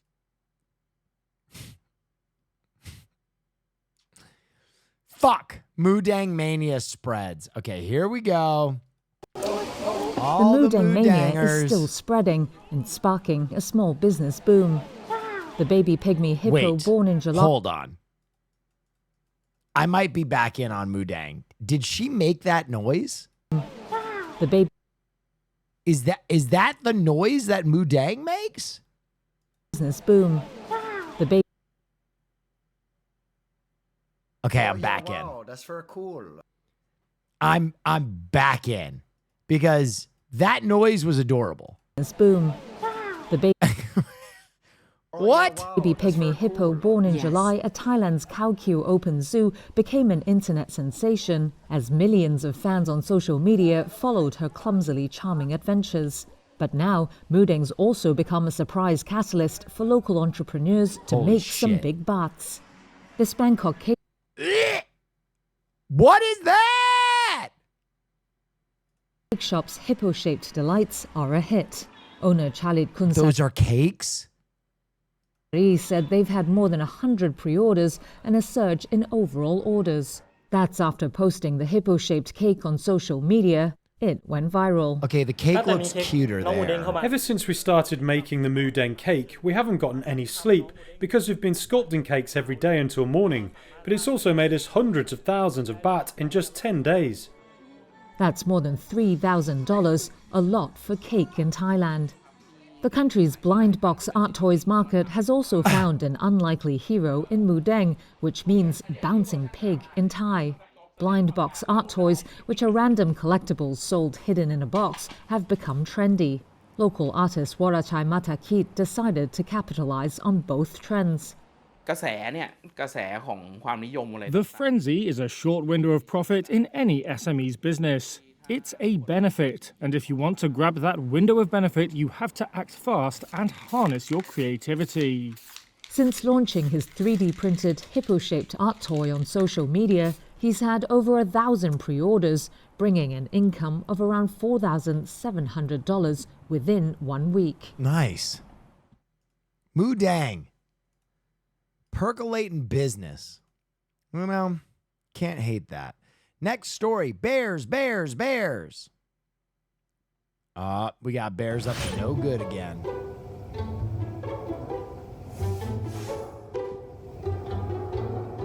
One time I walked by and I saw the pool water was going up and down. And we were like, oh my gosh, we have bears in the yard. Yard bears. Oh, don't come towards me, girl.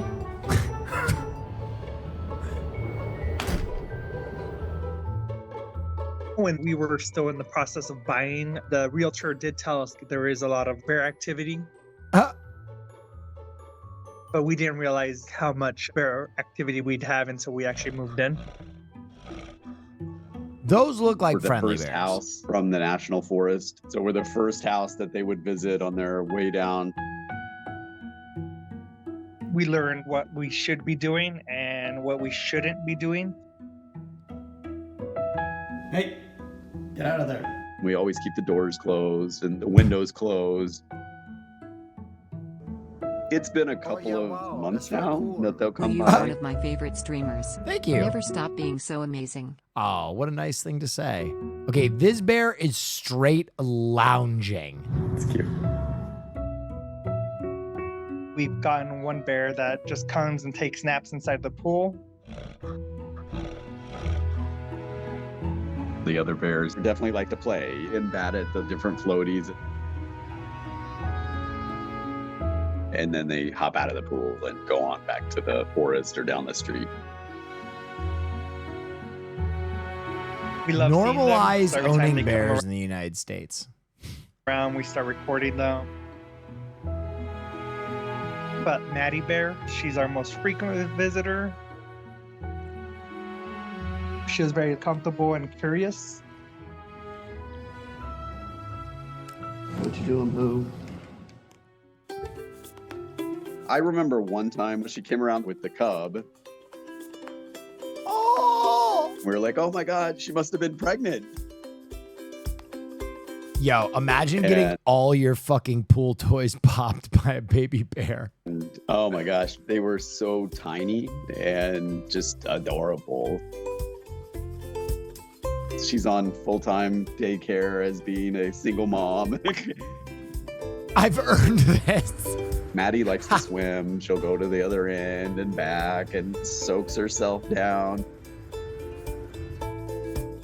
And when she wants to play in the pool, the cubs are in the background having a bunch of fun. So she was probably happy she didn't have to deal with him. Bears, bears, bears. Oh my God, such a cute little thing. When we first moved in, we were scared. But they've kind of changed our life, and I would say for better. Aww. We get to coexist with these beautiful Bears. animals. Yo, he is So- destroying those pool toys, though. From that scary experience, it's now turned into a positive for us. And we definitely feel like it's a privilege. By the way, this backyard fucking rules. Oh my God.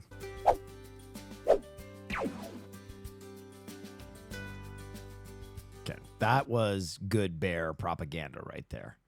That was positive bear propaganda. Part 2. That's very cool. My Bear birthday sightings. just passed and I turned 20 years old. Any advice for a young adult? Also love the streams well. My birthday just passed and I turned 20 years old. Any advice for a young adult? Also, I love the streams well. An advice for a 20-year-old. I think at 20, as much as you would hate to even consider it, the majority of your conception about the world, how it works, and your future come from the people around you and not yourself. And that's not your fault. You haven't generated really your own opinions. You've kind of been held. You need to go out there and find what turns your key for you. Like the one thing that kept me alive, despite being a manic depressive and all that other stuff, is really early on, I knew without a shadow of a doubt that I just wanted to be funny for a living. And I was going to do it or die trying. So I think because I had that clarity, even when things got really tough, I knew that there was like no way out. It was like, I want to be funny for a living and I'm going to do that, or we're going to go out in a blaze of glory. But I think the way that I went about trying to get jobs and pay the bills and live my life, I had inherited from my school and my family and the people around me. And it wasn't really how the world worked. And I think I lost a lot of time trying to be too polite, or trying to do things in a way that I thought was honorable when the people around me really weren't. So I don't know. I think, have you figured out how to be funny yet? God damn, Hoss. What the fuck? Jesus Christ, bro.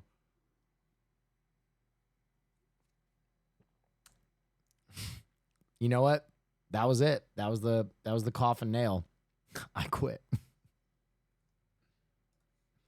It's fall, which means bears are getting ready to hibernate by fattening up, and they're increasingly raiding people's homes in search of snacks. Tonight, CBS's Elise Preston shows us how the bear sightings are unnerving some communities in California. Hey, he's right there. He's right there. There's no this is boundaries bad here. bear propaganda this bear now. barreled its way through a Southern California home, rummaged through the fridge, and left a big mess. They're getting more brazen. They really are. But it's not just California. Brushes with bears are drawing shock and awe all over the internet. This bear charged out of a man's garage while he was... What? The way that this dude dealt with this... Bears are drawing shock and awe all over the internet. This bear charged out of a man's garage while he was putting groceries away. The encounter in Coquitlam, British Columbia, went viral this week. They know how to get into homes, and if we make it easy for them, they're going to take advantage of that. Human encroachment is to blame for bears' shrinking natural habitat. But this time of year, experts warn bears are prepping for hibernation and are on the hunt for food. They're going through garbage cans. They'd like to go through dumpsters. They're attracted to, of all things, bird feed on the ground. They might be attracted to fallen fruit. What happens if the bear makes it to your yard? Find an escape, get out. At the same time, we encourage people to be big and to be loud. Certainly never turn and run. But before it even gets to that, experts say you can avoid face-offs just by locking your door and securing your trash. Elise Preston, CBS News, Los Angeles. Wow. Negative bear propaganda. You know what I just realized? Will Neff, you're Will Neff. You make content all the time. Hassan said he could vibe a bear. I'm going to hire an exotic animal handler to bring a bear to his house. That would be incredible podcast content.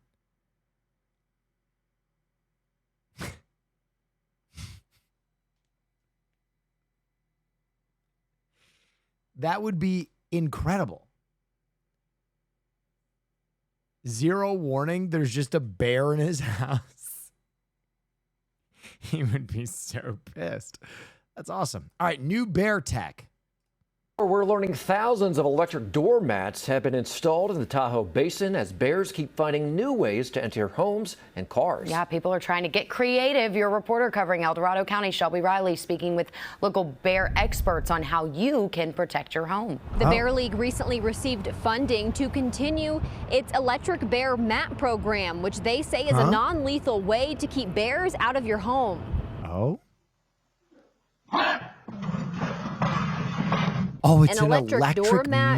not enough to injure a bear, but enough to keep it out of your house. What it is just basic livestock fencing technology with a little bit of a different application. 2G Silch is known as the local bear guy in South Lake Tahoe and gives out loaner bear mats for free to people who have had recent issues with bear invasions. Either a bear's never seen one, touches it, and gets zapped and runs off, or it's had the experience of that shock before, and it doesn't want to have anything to do with it. Instead of talking about how non-lethal and safe these mats are, let me show you.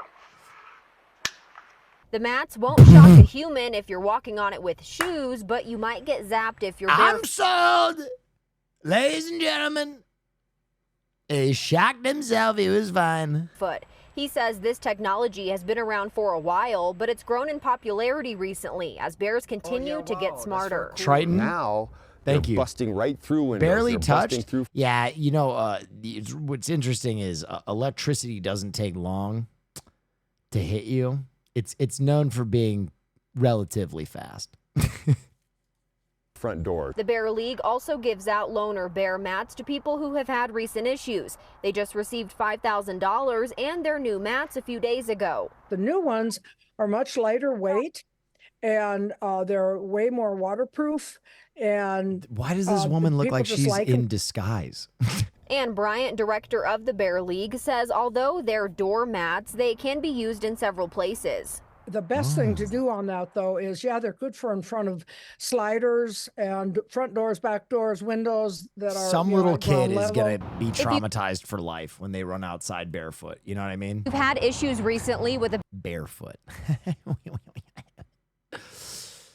All right, next story. Squirrel creeper. Glenda has been keeping me in a hostage situation since 2020. I'm sorry, I'm going to run that back. Glenda has been keeping me in a hostage situation since 2020. This is Glenda. She's a squirrel, obviously. I am her prisoner. Glenda, I'm just trying to leave my apartment.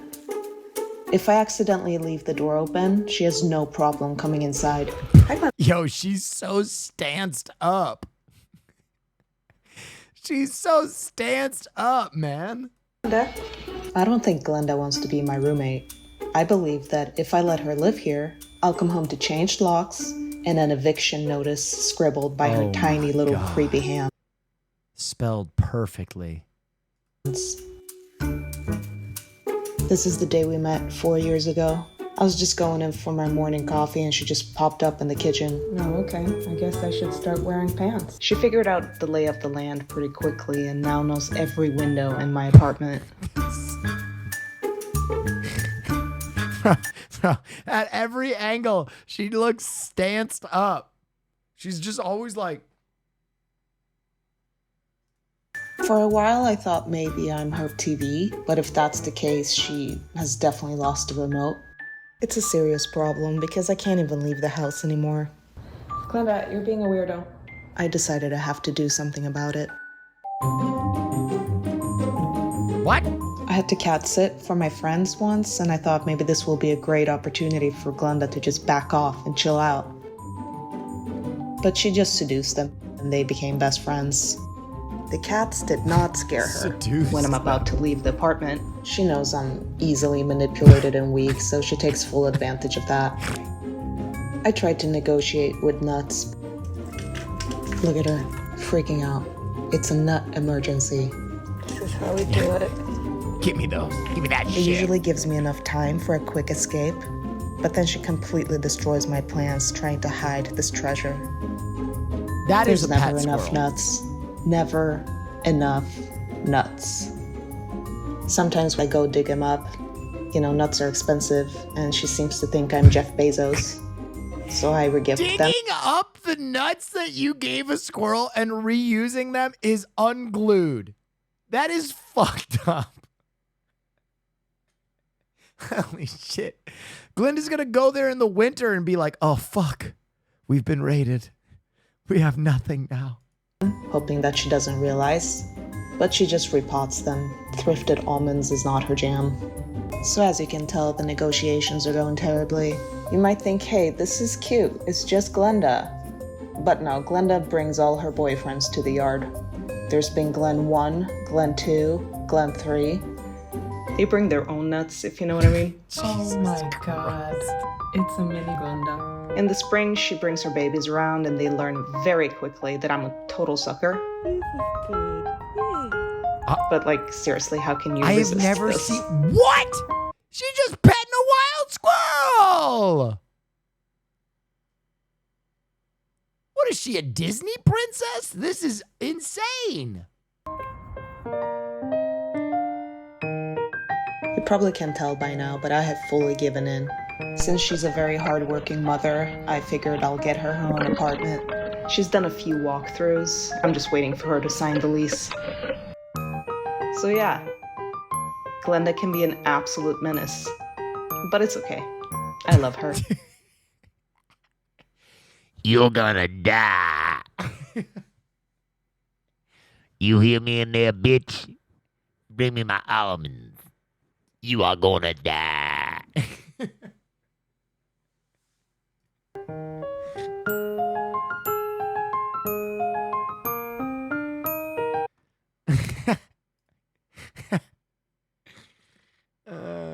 That's funny to me. All right.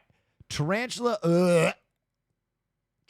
mating gets underway in Colorado during Tarantula Fest. So this is currently the mating season for tarantulas. So we are seeing the males walking around looking for females so that they can mate. The female will respond by actually coming out of the burrow and meet the male outside of the burrow. And so his drumming is really to attract the female and let her know that he is there. And then very often she will approach if she is receptive to mating. The temperature is really important. So, you know, usually close to sunrise and sunset, but it also... Wait, I got to look this up. So depends on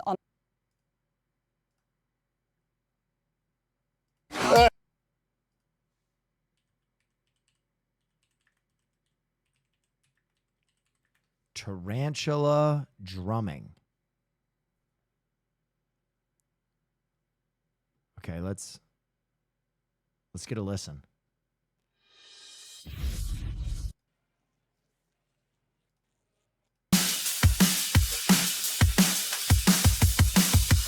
Holy shit.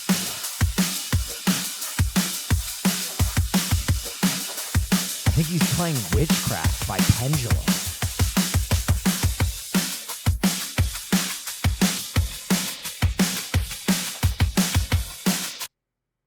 Wait, someone sent another one? Hold on. Hold on. Someone sent another one. This is actually a tarantula. Okay,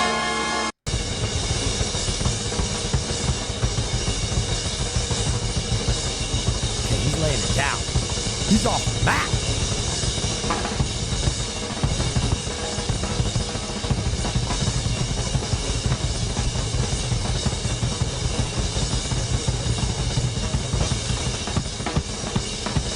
Okay.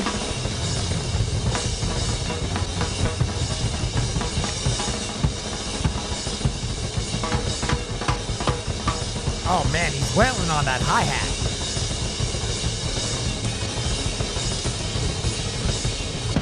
God damn.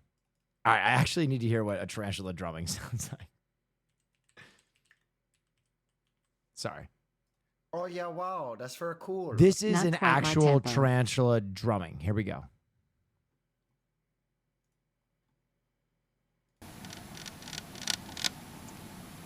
Pretty cool. Female's not real interested, so I decided to shoot this little video of the male. Why not? Huh. So it's just like a little... The temperatures. If it's a cooler, cloudier day, you can sometimes see them earlier in the day. If it's a very cold morning, then, you know, a little after sunrise. So you're looking at a combination of both the temperature and also just at that dawn and dusk time. We just had to see it. I could build a beat off that. Bro, your house would be packed with tarantulas. Your house would be absolutely swarming with tarantula bitches. You don't want that. Yeah, we heard a bunch of tarantulas were going to be out. We saw a bunch of tarantulas last night. Yeah, it was great. Horny tarantulas. Fucking horny tarantulas, dude. Single tarantulas in your area. They don't want to date. They just want sex. I'm actually a tarantula breeder, and, you know, I just love anything tarantulas, and we just came out here to study these guys. You know, I think it's the creepy factor. Yeah, it's everyone's always like jumping back every time I pull out a spider. I love that. I like exposing people to the tarantulas. It's been something I've done my whole life.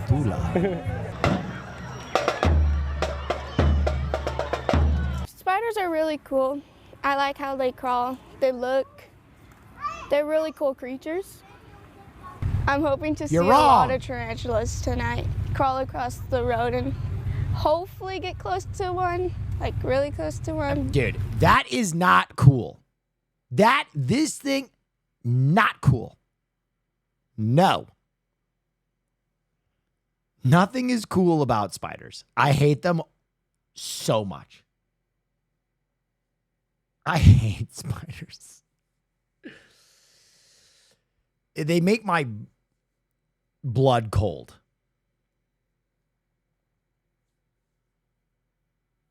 God, I respect spiders. I do not like them, though. and maybe like touch one maybe, but like not where they can bite me. You know, when you encounter them, if they're more afraid of you. I mean, look at the size that we are compared Why? to. It's something primal. It's something that's been in me since a youth. Something about spiders just to these tarantulas, and tarantulas only bite out of fear, and so you know this is the only way that they have to protect themselves. And if you don't put them in a situation where they feel like no, hell no, they got they got no face, they got a test tube as an ass, they got too many legs. Have to bite, then you know there is no reason to fear them. Leave them alone, and they're happy to go along their way.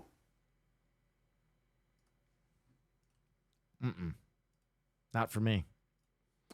Mr. Bubbles. Finally here at 5, the story of a 70-year-old pet turtle that's slowly coming out of his shell, learning how to walk and eat, thanks to a man in the Bronx who recognized. What's going on with that thing's face? Yo, this thing got a lip injection. Did this turtle just get back from South Korea? Because I think it got some work done. Recognized it needed some help. Carolyn Gussoff covers Long Island and takes us to the turtle rescue of the Hamptons for this astonishing sight. Is that it's a turtle? Recovering turtles by the hundreds make the turtle rescue of the Hamptons home. But there's one that's turning heads after he was turned in by a family unsure how to help him. Mr. Bubbles, they call him, looked like... Found a Halloween costume for you. All right, I'll take a look quickly. What the fuck?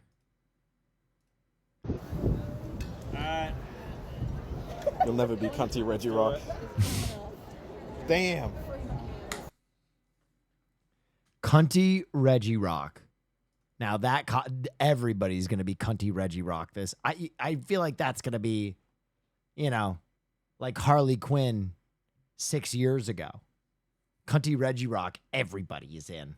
An adorable cross between a duck and a turtle, but his situation was far from ducky. When I first saw the picture, I was like, that's not real, that is totally photoshopped. And then the turtle came in and I was just like, oh my God. Box turtles have beaks, which if not for certain nutrients and lighting will just keep growing. And for 65 years, it did. They had no idea that this was not the norm. 65 years? Even when they took him to the vet visits, they never mentioned anything. Moses Torres says his elderly grandmother lovingly cared for Mr. Bubbles after he was gifted to the family in the 1960s. When she died, the family...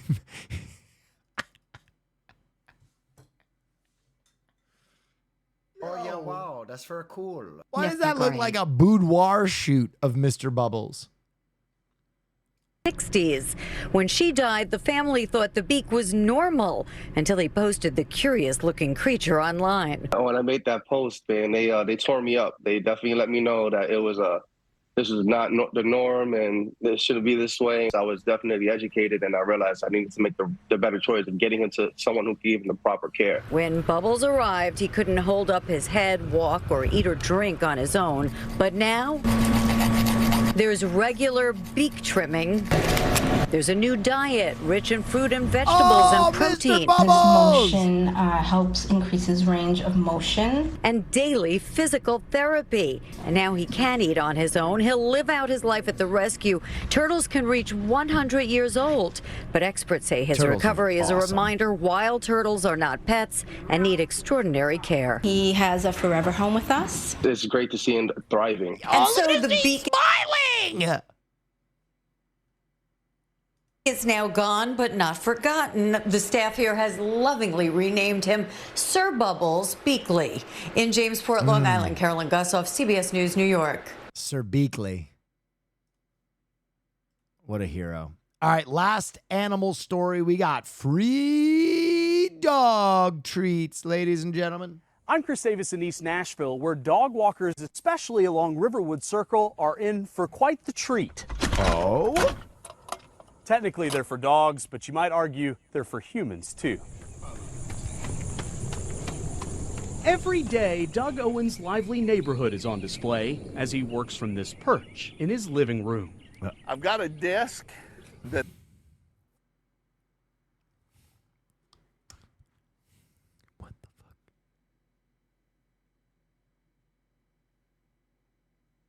Okay.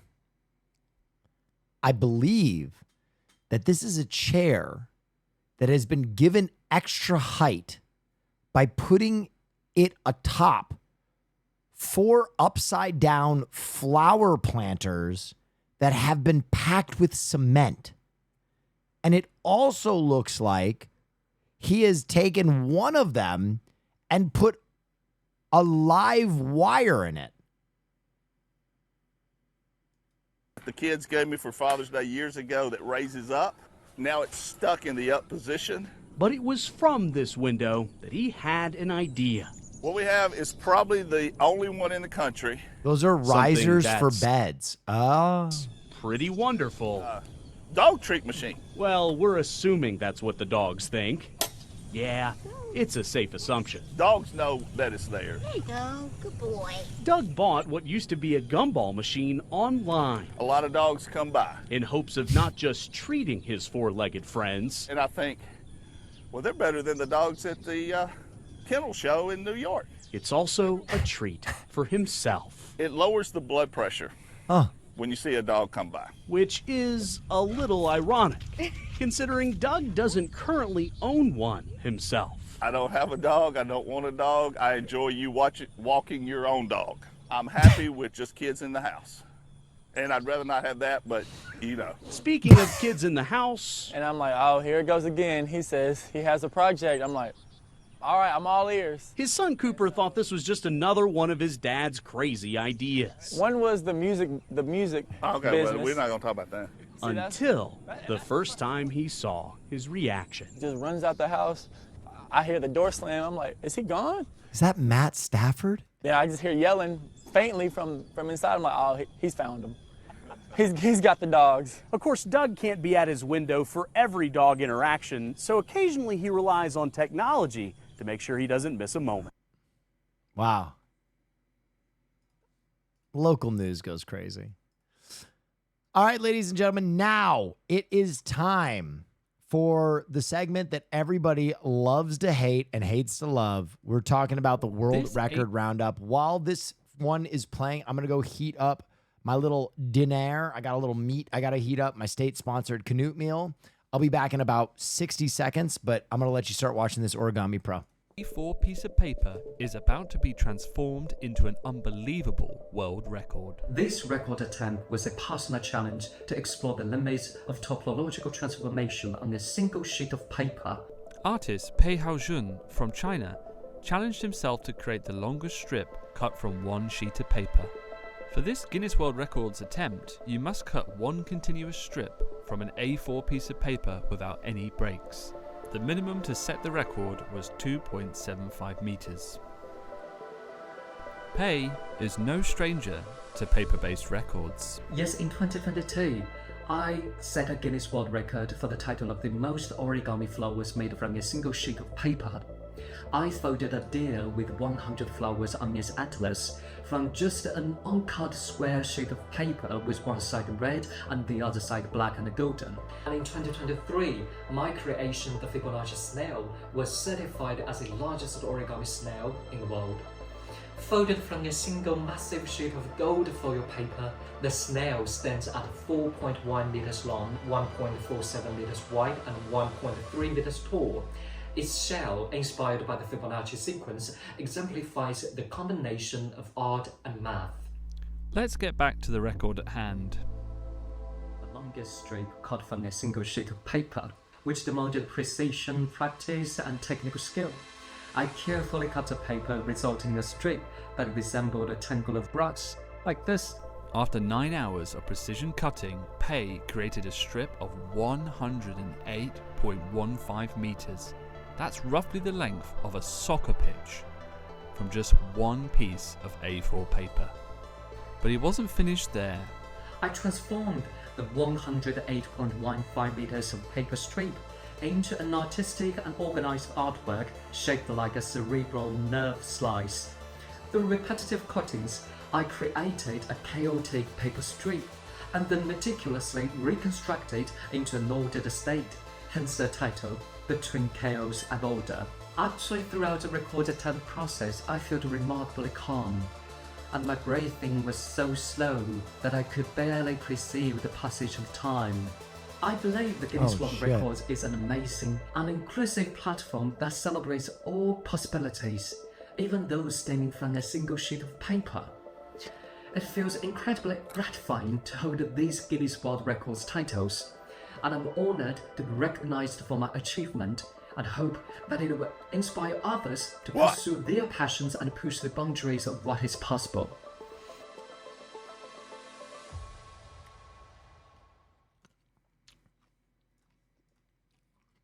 AI voice? Yeah, he like I feel like he's the guy who voices AI. Fastest time to drink a Capri Sun? Oh, I'm coming for this dude's record. I'm going to be attempting the Guinness World Records title for fastest time to drink a Capri Sun with a paper straw. I would like to make a humble request for my 30-month anniversary if I could. I love your Canute impression. Would you do a short skit as Canute welcoming you to Valhalla for finally showing whole and glorious combat? This is such a specific request.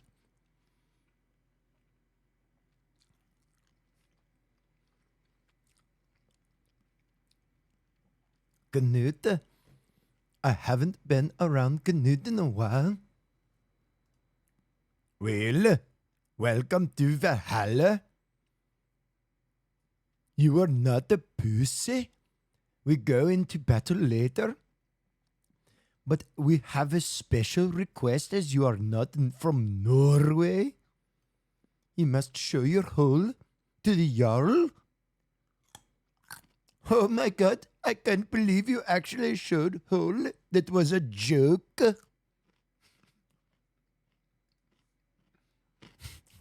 Hi. Now for clarity, this is the straw that comes with the drink. It's not a separate paper straw. Okay. If there's anything more than half a teaspoon that's of liquid left in the pouch, that's a disqualification. Okay. And if you spill any juice, that's also a disqualification. All right. You ready? I'm ready. Let's go. In 3, 2, 1, go. Shoot. There's no way.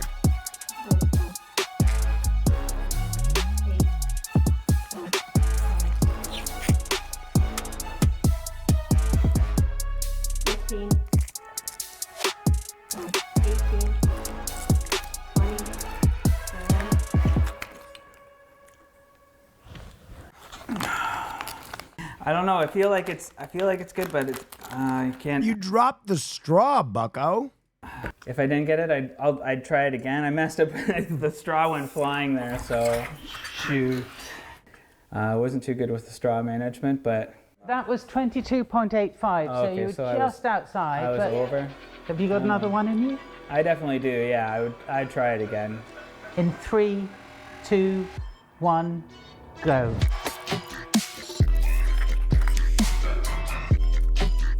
Five. 10. 13. 15. 16. 17. 18. Feel good, feel good. So, Mike. Yes. That was fast. Thank you. Oh, she's So now we just have to check how much liquid is left inside the pouch. I understand. Yes, I'm worried that it's close, but it's nerve-wracking just watching. Come on. So this is a half teaspoon measure. So this is the exact 2.5 milliliters that we need to be under. Yeah. This is going to be a valid attempt. Oh no! I'm really sorry. It was close, right? Well, yeah, but you could see that it was overflowing the 2.5, unfortunately. Okay. That's all right. You failed! I'm gonna try it again. I feel like I could do better. Good day, sir. Let's just do it.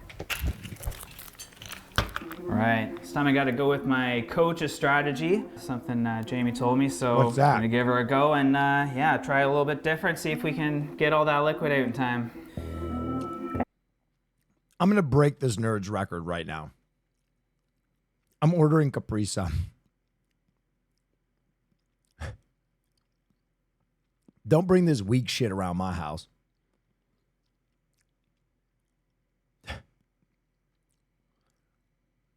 Apparently, you can't just order a single Capri Sun. I tried to do it, and Instacart was like, what the fuck are you doing? You have to order at least $10.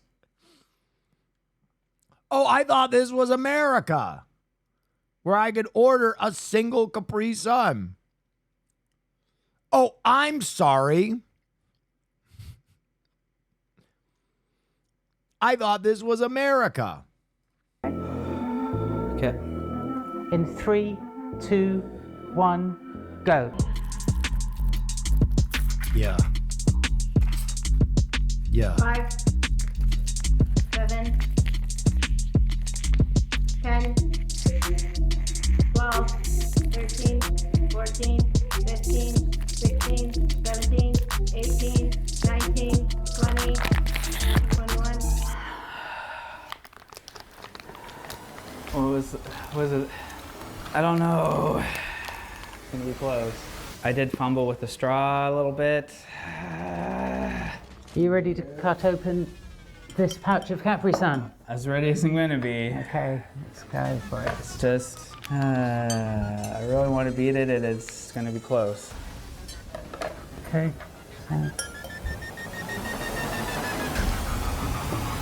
So dramatic.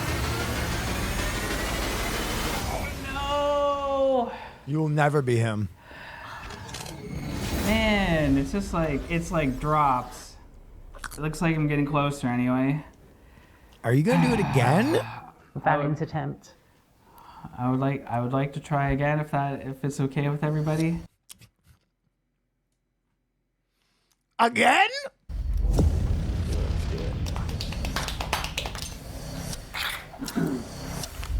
3, 2, 1, go.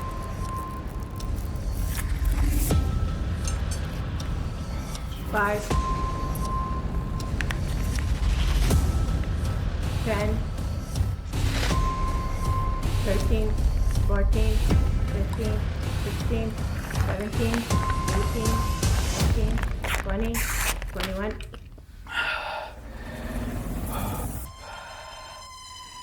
Was it? Did I get it in time? Yep. Let's see what's left in the pouch. I think I don't know. I feel. His body is shutting down from the amount of sugar in it right now. Oh, I feel pretty good, but I don't know. The hardest part is the waiting, is not knowing. Hi, Mike. Hello again. So, another great attempt in county speed. So let's take a look inside the pouch, see what we've got left. So dramatic. I almost don't want to. I don't want to look.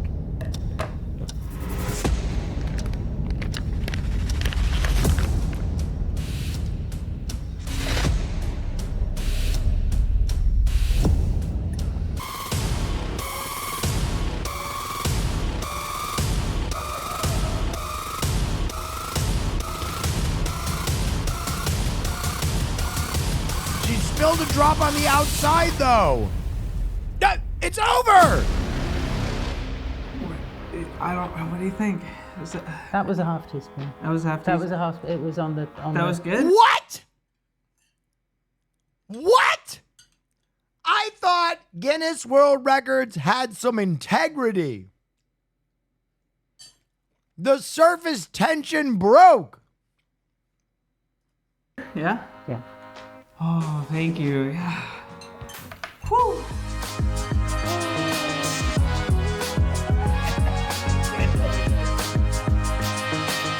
Thanks, Coach. Your technique got it for us.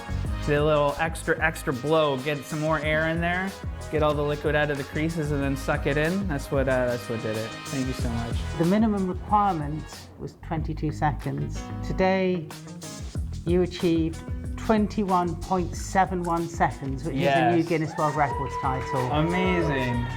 Thank you so much. Even though I barely got it, I'm very glad that I finally achieved this one. This one I worked really hard for. Thank you so much. Well done, Mike. Woo! Yeah! it. I'm going to try and break that record tonight. All right. Last world record video, world's oldest cheese. Let's talk about the world's oldest cheese. Okay. Shall we? Okay, it was found by archaeologists in the desert of what is today northwestern China. Look at this, in a grave. It was dug 3,600 years ago. That looks like a person. A young woman was buried there. She was so well mummified, she was still...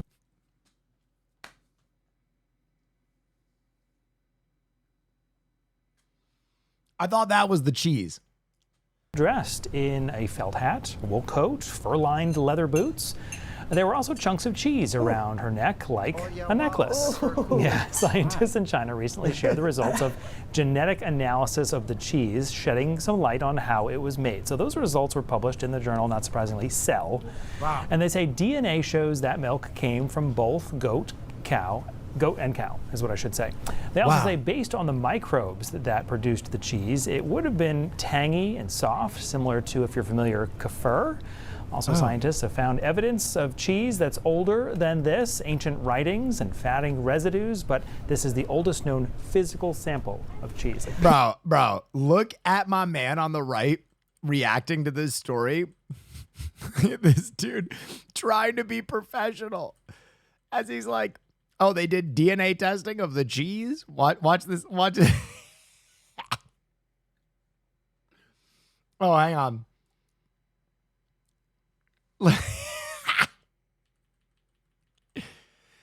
Dude, look at this dude on this side.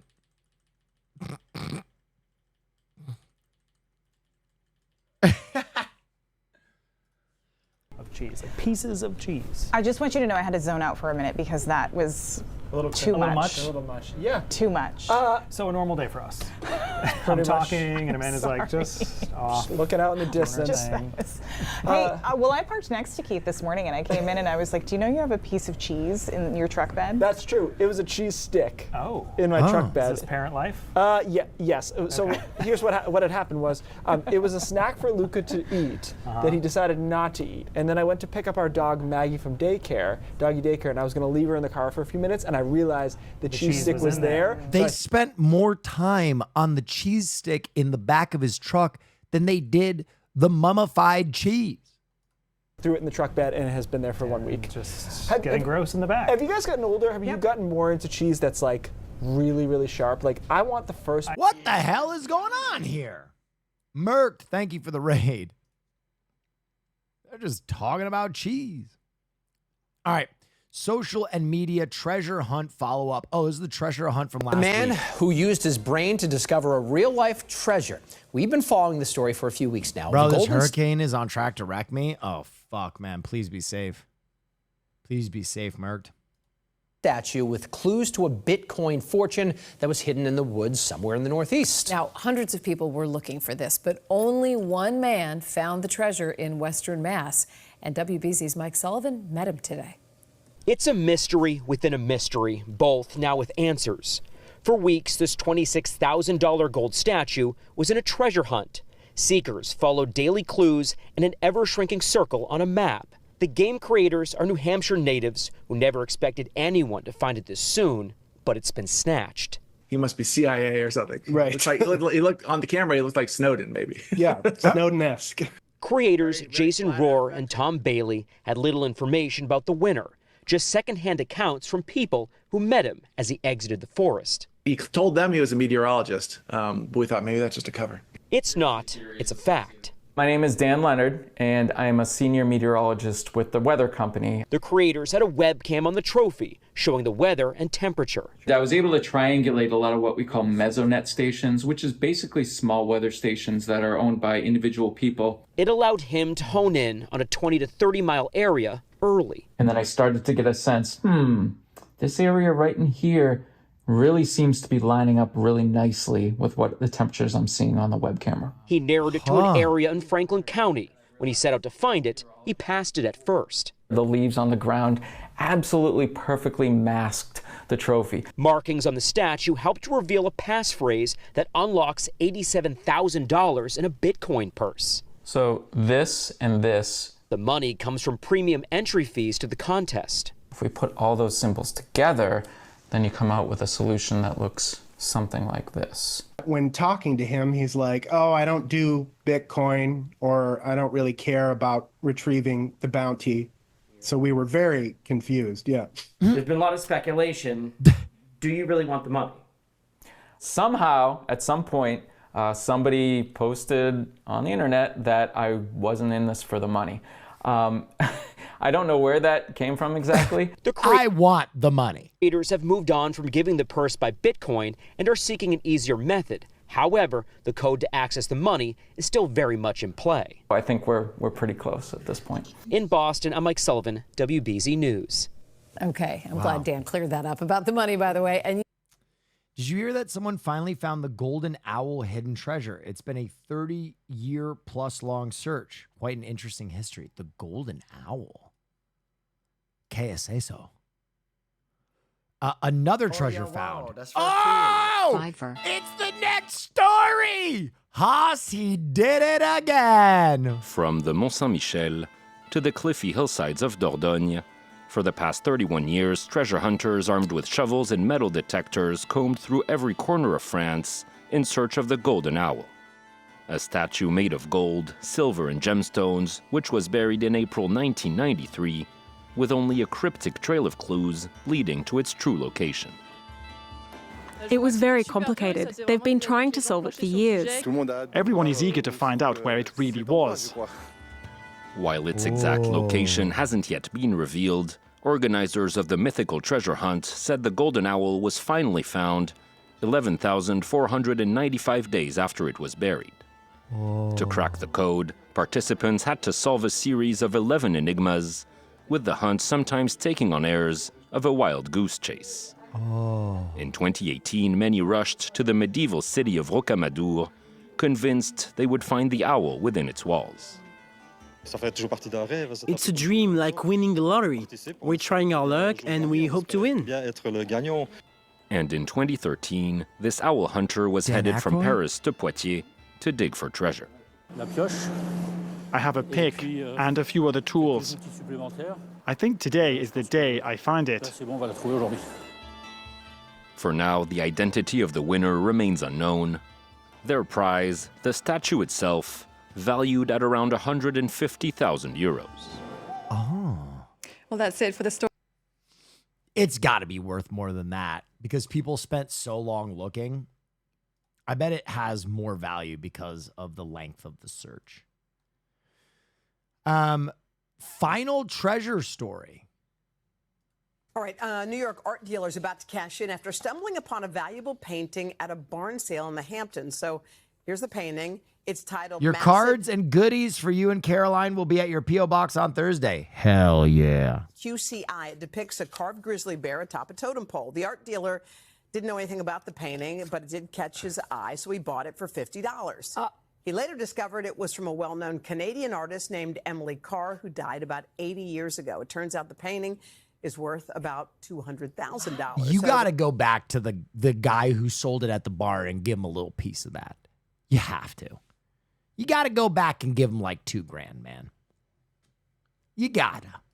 The new owner is putting the art on the auction block, and he is about to cash in. That's the story. Yeah. That's amazing. Wow. That happens from time to time. Don't you always wish it would happen to you? It hasn't happened. It's like dogs playing poker. Maybe it's really valuable. Hey, thanks for watching. Don't miss the Today Show Hey, every thanks for weekday at watching. 11 a.m. You're welcome, Al. Kid inventor. A San Diego middle schooler is scoring big with his science project. Oliver Cottrell's invention landed him in the finals of a premier STEM competition. As CBS 8's Alex Lai shows us in this Innovate 8 report, Oliver's inspiration came from his love for hockey. That's right. Oliver wanted to find a way to shoot these hockey pucks out to the players so they could practice by themselves. He used to want to be a pro hockey player, but now he wants to be a mechanical engineer. As my science fair project, I combined both of these ideas and loves, and then I formed this project, which is the automatic hockey puck passer machine. La Jolla Country Day School 7th grader Oliver Cottrell spent 6 months researching and building his invention. With a Raspberry Pi motor controller, motors, servo motors, and a 20-volt battery. The rotary encoder, which is this knob right here, and an LCD screen. He puts hockey pucks into the machine and it shoots them out to the player. So the motors are inside of these boxes, along with the wheels that are shown outside of them that are attached to the motors. This is a rack and pinion. This is the rack and this is the pinion. This pushes the pucks into the wheels. And then this is the puck holder, which stores the pucks and is magnetically attached to my projects. Oliver showed me the 2 modes he programmed, random fire and camera fire. Random fire is to start. And then it fires the puck out. Camera fire tracks the blue ball on top of the player's helmet using TensorFlow light image recognition and the camera right up here. So as soon as I press this button, it'll be searching for the blue ball in my head. And if I get in here, it's found me. You're too close, kid. Oliver and his invention will head to Washington, D.C. as a top 30 finalist in the Thermo Fisher Scientific Junior Innovators Challenge. Are you nervous? I am very nervous, but I think I'll be able to do my best. It's a top STEM research competition for middle schoolers. If I win, I would get a numerous amount of knowledge and of STEM and science. Not only will I get that, but I will win $25,000. A bright future ahead for both the 12-year-old and the automatic hockey puck passing machine. So in the future, I think I'll produce it to where it could be used at home for hockey players and other sports. Alex Lai, CBS 8. Good for that kid. I wish I was that smart when I was young. I was dumb. Adult inventor. Wait a minute. I want to bring it back home here for a moment and talk about a story that is one part genius and the other part poo. We've all heard that. Excuse me? The phrase that necessity is the mother of invention, right? So if you have a dog, what's the one thing that you hate doing the most? Well, Lionel Lakesman is picking up the perfect solution from the air. And our Maury Glover says he may be onto something. As the owner of a corgi named Twinkie, Caleb Olson is familiar with an age-old problem. So he's found a solution that makes sure his ingenuity doesn't go to waste. Well, everyone's got a dog. Everyone's got this problem. So it felt like a big problem that felt worth my time to try addressing. Olson has created what he believes is the world's first aerial-bound dog poop removal system, called the Poop Copter. He says the drone is able to remotely scan for dog poop in a specific area, like a backyard or open field. And when it detects a mess in real time, it can swoop down and scoop it up. With the Poop Copter, the idea was end-to-end, no touching poop. Olson says his invention lands on its target, which is fake poop in this case, then rotates 30 degrees, which closes the bottom of the contraption before flying off. He says the drone could then drop off its cargo at a dedicated location, like a box or maybe a van that is servicing several yards in the neighborhood. But otherwise, yeah, it could fly over your neighbor's house, spin it fast enough, and it can fling, since there's no motors, it's on a track, so it slides open with just rotation.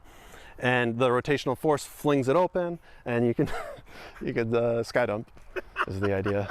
Olson says it took him a year to research and design his invention, which he built using a 3D printer. As for the name, I went through a bunch of doo-doo drone. Good. My dad came up with Feces Flinger 5000. Oh, very good. Poop Copter, I thought was the perfect blend. Olson believes with modifications, his creation could be used for other tasks, like picking up litter or garbage. But for now, he believes the sky's the limit for his patent-pending prototype. It'd be cool to see it go any direction, to be honest. Just something that I've kind of cooked up in my basement, and it actually has like real-world value. While Olsen isn't sure what the future of his poop copter will be, he wouldn't mind if one day they were as common as Roombas in households across the country. Copter. In Lino Lakes, Maury Glover, Fox 9. Can you imagine just drones with shit flying around a city? Well, Game of Thrones auction. So if you've ever wished to sit upon the Iron Throne and rule the Seven Kingdoms, you're Currently slamming on my dinner with some Will Neff sauce. Ah, thank you. I love to hear that. I'm glad people are still enjoying the sauce. in luck. HBO is auctioning off the props and the costumes from the popular series Game of Thrones. Our photojournalist Mike Kinney gives us a sneak peek at some of the items that are up for bid. What? The Iron Game of Throne? We're sitting among the chair, the Iron Throne, dragons. We're in the world of the Game of Thrones. We're selling over 900 lots. It's 2,000 or 3,000 pieces. Oh. There's something for everybody. Every price point from $500 to $50,000. This is a map that would have been used in the as intro, they're plotting their progress in the war, and they would put their house ships deciding on who is on each side. And one of my favorite things is Cersei Lannister. Oh. Incredible detail, the workmanship. Michelle Clapton was the costumer for Game of Thrones. Incredible costumes, incredible. Well, obviously, swords are a huge part of the Game of Miz Thrones. is watching Each this with his friend Dave, character, who is a big Game of each had a Thrones signature fan. weapon. And that's what's so amazing about it. Like when you get into the detail of like what everything, how detailed, how each house is so represented. Brienne of Tarth, there's her sword. There's Tyrion's, a battle axe. And the detail is incredible. I'm a huge fan of the Game of Thrones series and the world, and to be around these things, to walk around and see Needle, Arya's sword, or Jon Snow's sword, or costumes worn in these epic battles, it's incredible. It really is like being part of the production. You need a collection of a Game of Thrones in your lair. Well, it's fun when you see a celebrity like a Steve Aoki come in Steve and Aoki. geek out, like have fun with this. That's what collecting is all about. Massive fan, massive. Aoki is a wild card collector, by the way. What is it like seeing all this and sitting on the throne? It's actually pretty epic, especially seeing these. I've watched the whole series. It's one of my favorite TV shows ever, so yeah, it's really epic to be here. Placing some bids? Yeah, I'm going to take one of these. As a fan of the show, what does it feel like to sit on the throne? People that sit on this throne don't usually end well, so. No, it's like, it's surreal to be like in this world. Like this is as close as you get to be like there, right? So this is, it's a fictional world, but it's like, you're in the Game of Thrones. This is what collecting is all about. Owning these things, being around these treasures, it's amazing. Oh, dude, I want a weapon. All right, let's take a look at this auction, shall we? 2 days left. What are these things going for? A White Walker is only $5,000? Wait a minute. Is that the Hound's helmet for $9,000?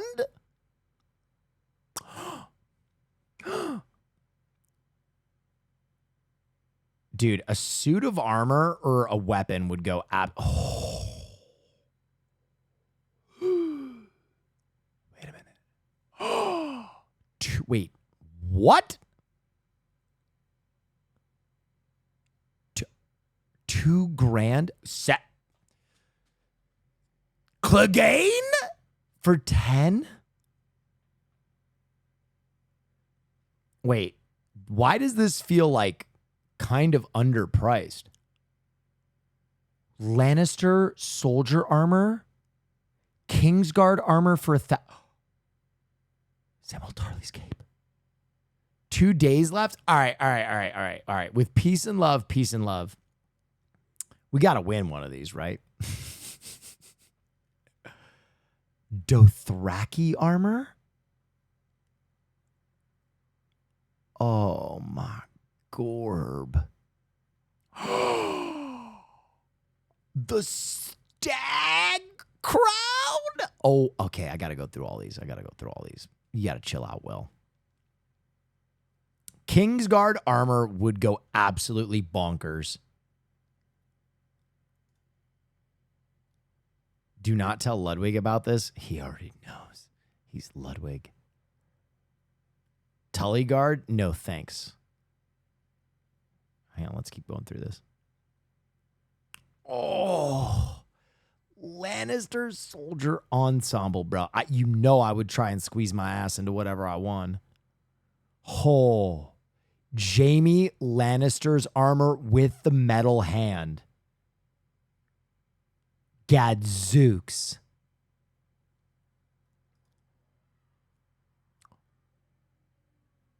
Joffrey Baratheon? Holy. Oh my glorb.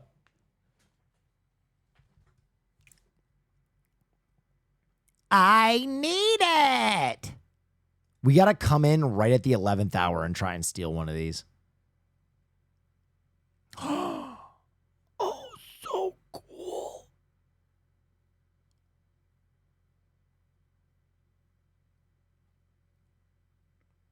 Bam, bam, ba, ba, bam, bam, ba, ba, bam. Oh. Oh. Oh. Oh.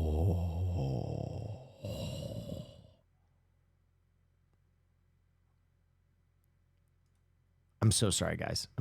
We're almost done. Oh, dude, those big ass skulls are only going for 2,500. Wait, what the? Three-eyed raven drip? I mean, it's just like a bag of rags, but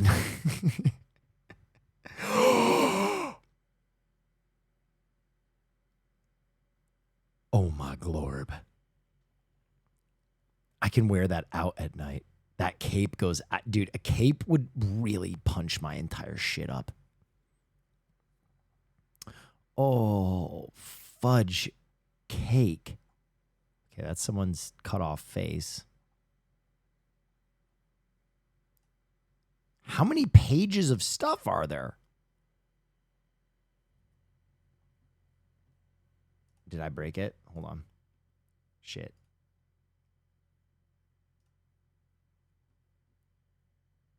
Okay. White Walker drip. Okay.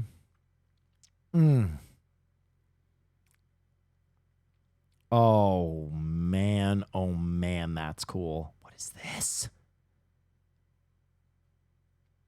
Dude. Queen's Guard armor. Oh, man. Bran. The Broken King. I can wear the king's armor. Bran the Broken. All right, we're almost done. We're almost done. We're almost done. We're almost done.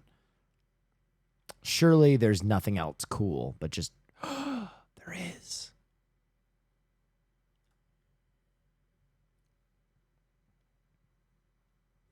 I think trying to get a set of the Lannister soldier armor would be doable. A Dorn armor with a spear? Okay.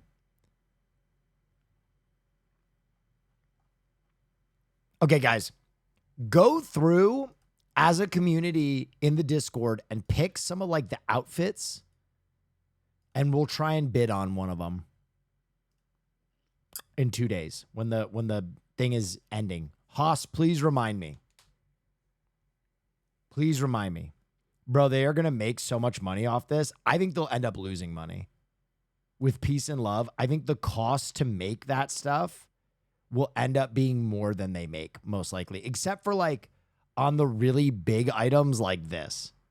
Like, Sandor Clegane's helmet is going to go for an insane amount. But, like, that shit ain't cheap to make. Let me actually look it up.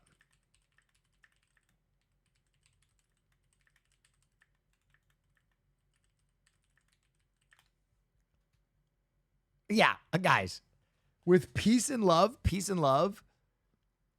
the costuming budget for season 1 was $6 million an episode. That can't be right. Or is that the total budget? Costume, is that the total budget? There's no way. Costume budget.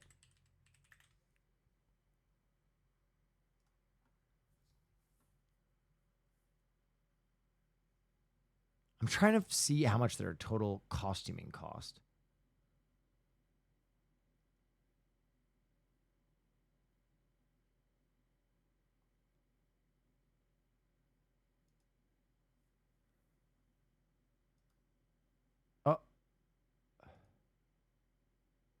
Wait, here's a cost breakdown. Hold on. Why can't I see this?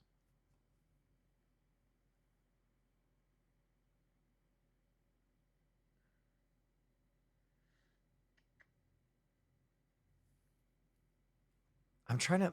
What was the total cost of costumes in Game of Thrones? Oh, yeah, wow. That's very cool.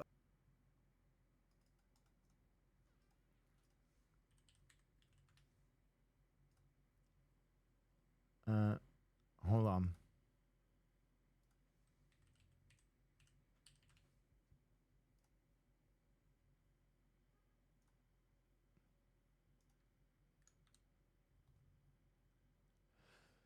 The total cost of costumes in Game of Thrones was estimated to be around $30 million over the course of the series. This figure reflects the elaborate design and high-quality materials used to bring the characters to life, as well as the talent work of the costume department. Each season featured intricate designs that contributed significantly to the show's overall storytelling. $30 million.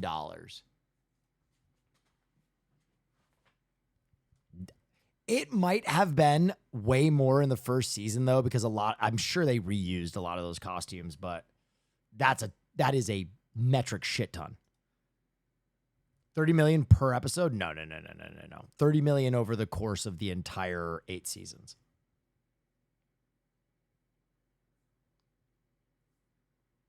So how much per episode? Oh, yeah, wow. That's very cool.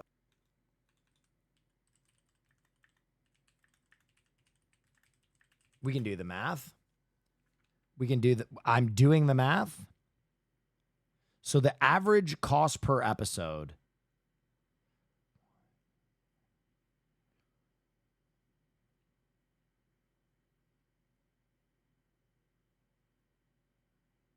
Wait, what the fuck? There's no way that's right.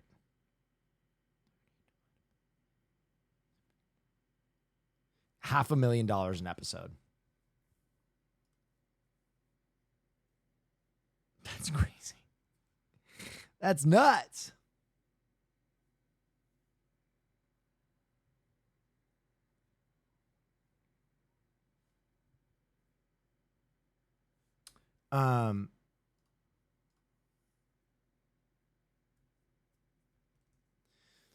Okay.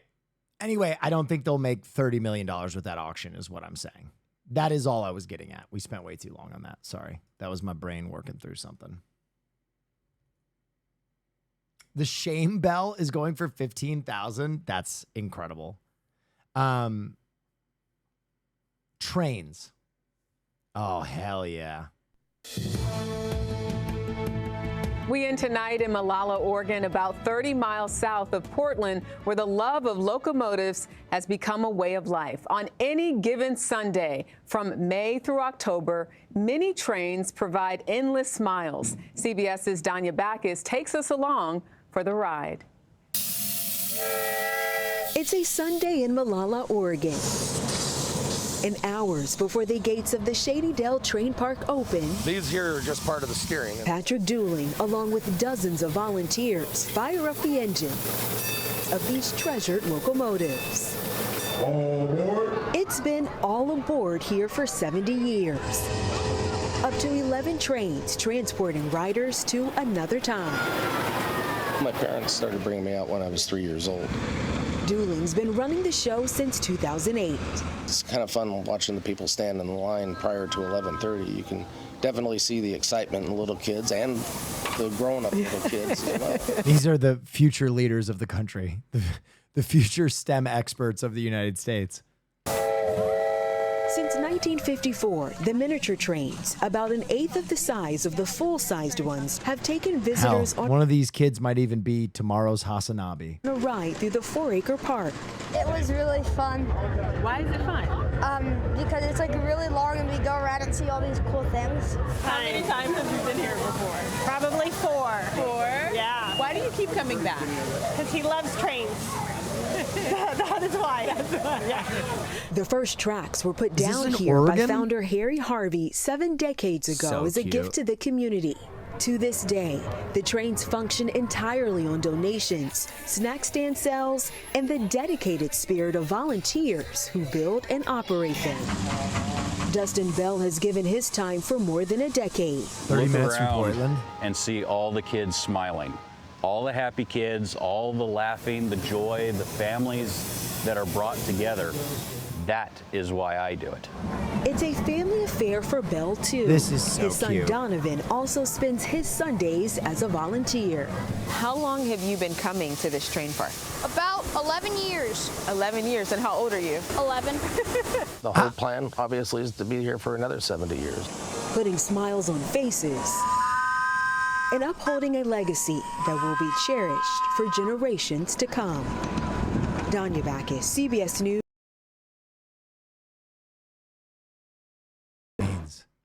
I've always wanted to get Hassan on a train. I think it would make him very happy. Navy SEALs Museum gets not a submarine? Wait, what? New tonight, an underwater vessel used by Navy SEALs for stealth operations has found a new home, and you could say it's high and dry. CBS 8's Abby Alford was up bright and early to report on the vessel's delivery to its new home, the second floor of the new Navy SEAL Museum downtown. Just a few moments, crews are going to hoist this 1,600-pound artifact through a second-story window. It's a U.S. Navy SEAL delivery vehicle, and it'll be on display. They have them in when the US Griffith Navy Park? They have Walt Disney's old trains? Wait. Museum open. What? Hold on.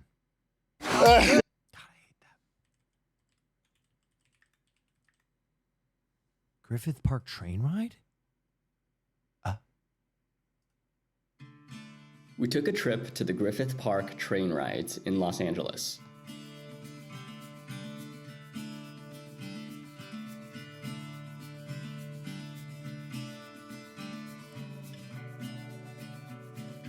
Waiting in line for the train ride was hard as we watched the train come and go. Finally, it was our turn.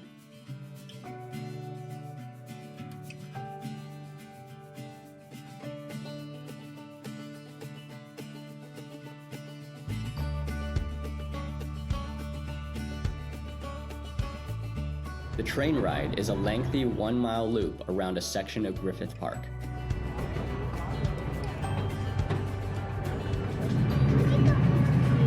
Yeah. We are? Oh. Looks like you got to do it at night.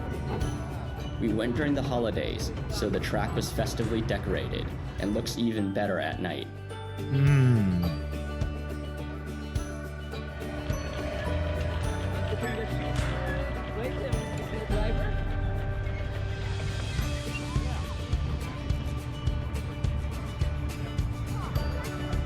Very cute. It's in 2025. It's hard to impress U.S. Navy SEALs. Oh, it's pretty cool. But doing cool things like this is next level. Not something you see. Burglar Construction carefully hoisted. Wait, there's a different place with Disney's trains? What?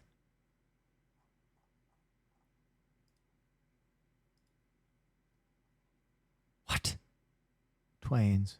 Okay. A 1,600-pound SEAL delivery vehicle known as an STV through a 5-foot wide second-story window. There hasn't been an STV seal delivery vehicle presence in San Diego since about 1998. Retired U.S. Navy SEAL Charlie Matrenga piloted SDVs after he graduated in 1991. This is your piloting position, and that would be your navigator on the right. The senior officer then went on to train younger SEALs on how to navigate the 65-foot-long reconnaissance vessel that could be transported by submarines. Oh, it's not a submarine because it's completely wet. You're completely immersed in the water. The SDV deploys. Oh, wow. Okay. And extracts U.S. Navy SEALs and their equipment to stay hidden underwater during clandestine missions. Oh, my. Can't see me.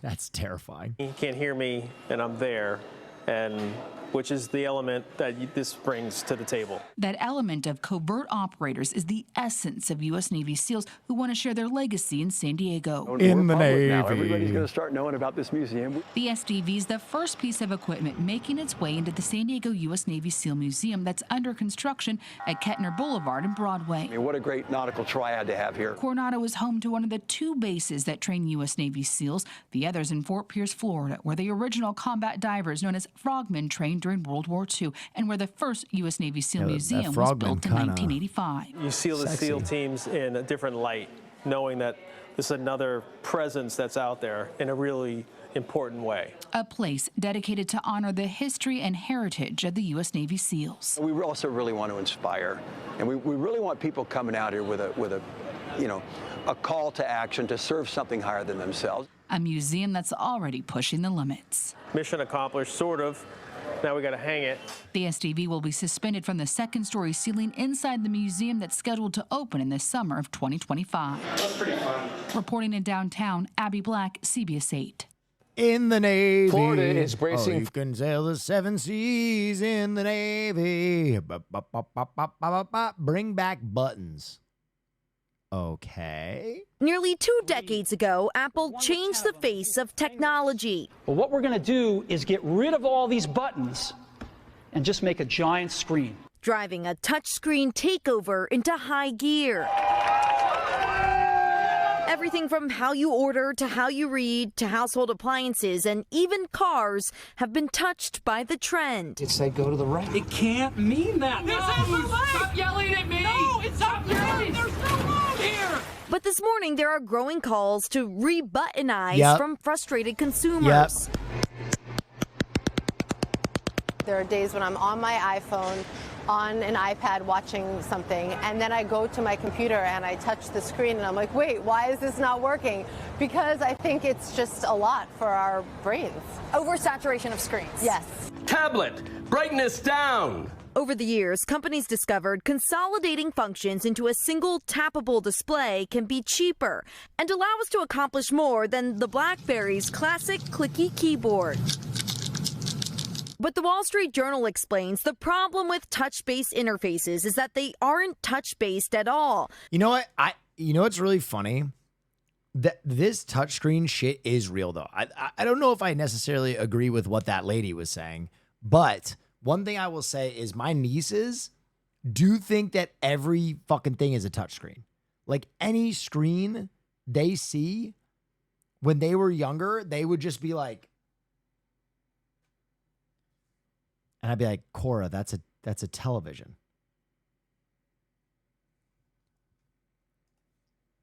Because they need us to look when using them. That can be especially problematic behind the wheel. Does it feel distracting when you actually have to look at the touchscreen? Yeah, I think it does. And research agrees. Adjusting device. I agree with this. I do not like full touchscreens in cars.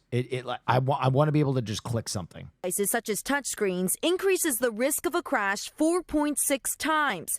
That's a bigger impact than climate control or radio buttons. I cannot be the only one that hates with a passion touchscreens in cars. Now, dials, buttons, and physical controls are being prioritized in design, from e-readers to automakers like Volkswagen and BMW, which owns Mini. You have an array of toggles at the bottom, as well as some customizable buttons on the steering wheel. Fuck is that display? Bro, what is that?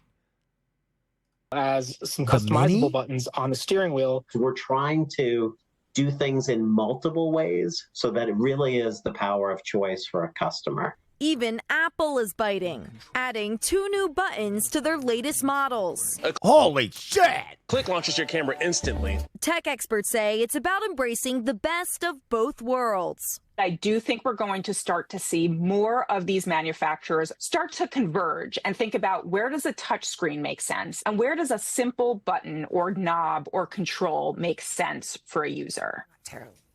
The loss of I'll be the buttons boomer in reminded the room. consumers I'll be the boomer in the room. I'll say it. largely of 2 things. Put full keyboards back on phones. I'll fucking say it.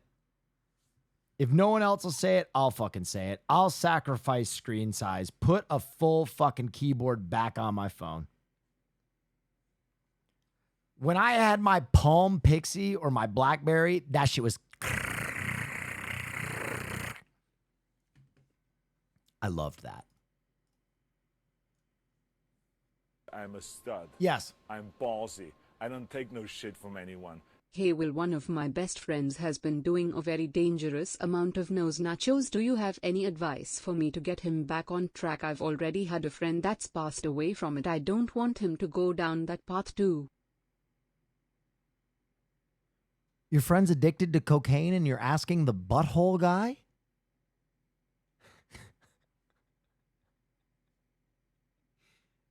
What? I mean...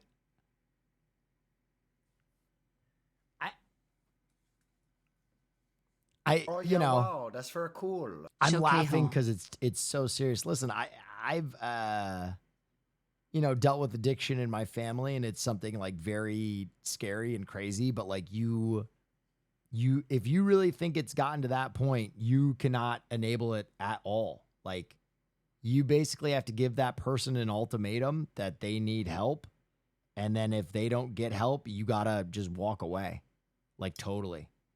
Like, if you're in that person's life at all and they're fully addicted, you're enabling them. So you got to be really firm, which sucks. It's a very shitty experience to cut someone off. But like, when someone is an addict and they are not getting help, real addicts will do or say anything to feed that addiction. So I don't know, man. That's a very tough situation. Wow, that's very cool. It's a very tough situation, and I wish you the best there. But you gotta be real firm. It is very hard telling a loved one that they have a problem and then being firm about it. It doesn't feel good.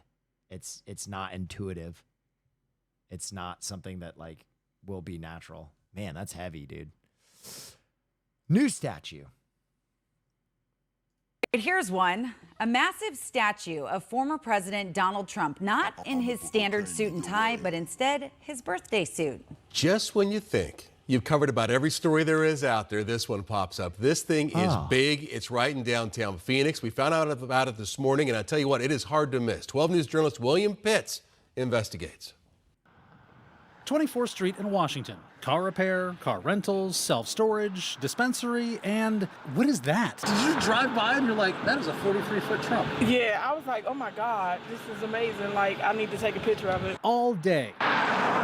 People driving by, laughing, Yo, what's taking the photos. dick look but like? You can't get in, so there's no way to see it. Oh, you can see it, whether you want to or not. It's a giant statue of Donald Trump naked. And yes, there is a bottom half. And yes, it shows everything.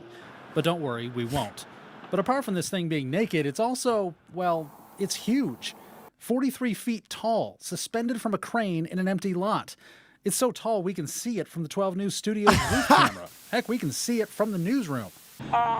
But I just think that it is extraordinary. Extraordinary and mysterious. The dispensary says it's not theirs. A person at the lot would only say it's just being stored there. But here's what we found out. The statue was apparently in Las Vegas a few days ago. Is it a political statement or I don't know what it is. That had to have been a piece of art at Burning Man, right?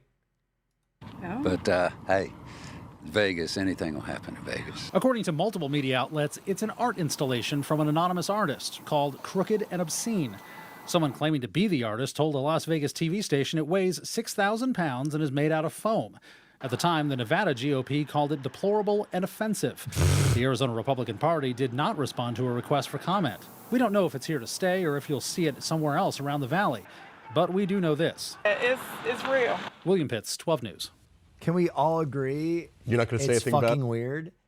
After you. I actually fuck with that as a piece of art because it's grotesque. And I think everything about our government is pretty grotesque right now. Government never helped me with nothing. Robot statue. Let's get into it. Unitree just unveiled new video of its G1 robot jumping, spinning, getting harassed, climbing stairs, and just turning up. The company says the video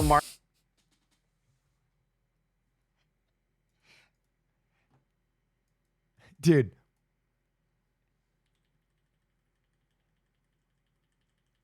Who taught this thing how to jump like Mario?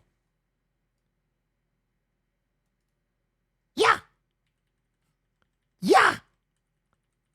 Waha. Yeah. Also, a little shade of like, look what I can do. The company says the video marks G1's upgrade to the mass production model. Here's everything we know about this humanoid robot and how it stacks up to the competition. At about Someone said Elon. Oh my God. The G1 isn't meant to intimidate with its size. For comparison, Boston Dynamics I hate that one. lists I don't its like how Atlas it gets robot up. as about 5 feet tall. Figure 2 is about 5.5 feet tall. Digit. This is really going to happen.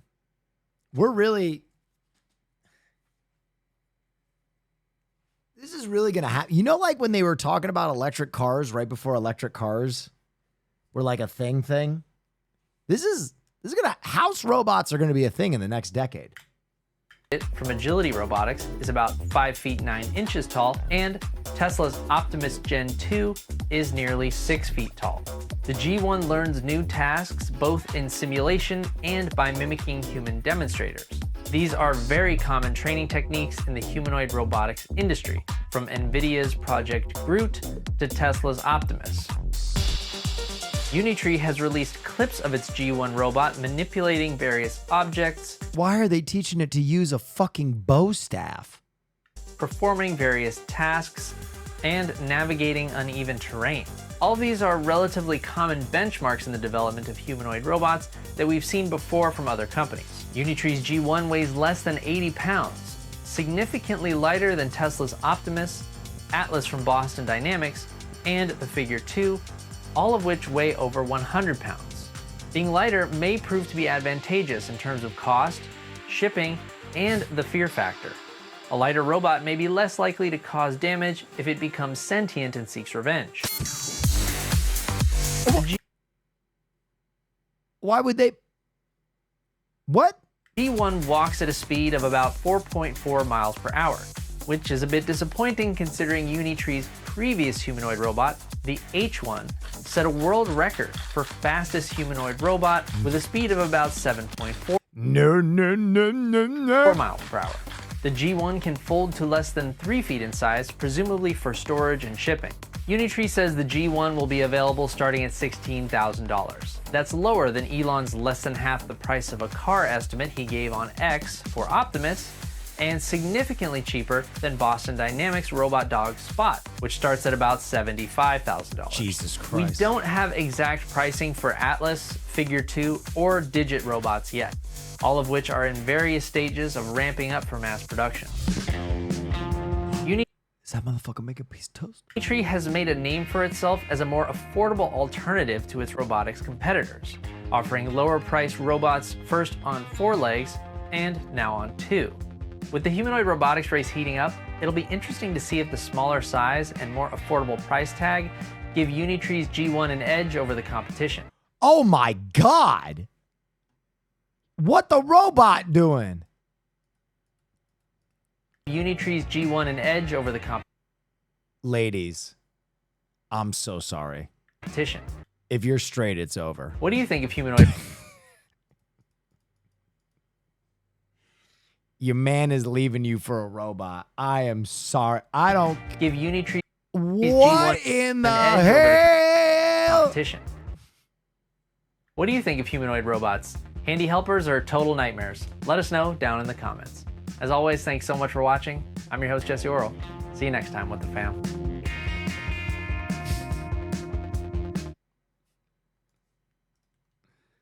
My God. Machine of the Week.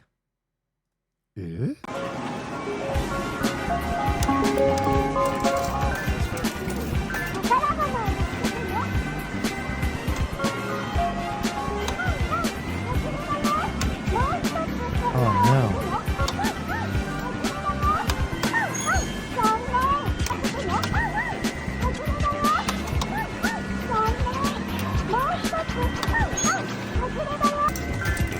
What is supposed to happen? Oh.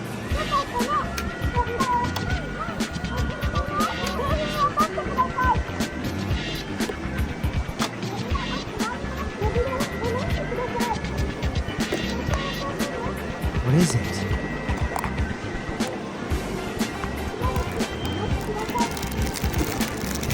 What is this? A little airplane. Huh. It's Gamba. Winning kick. Store. In Berkeley, California. You got it.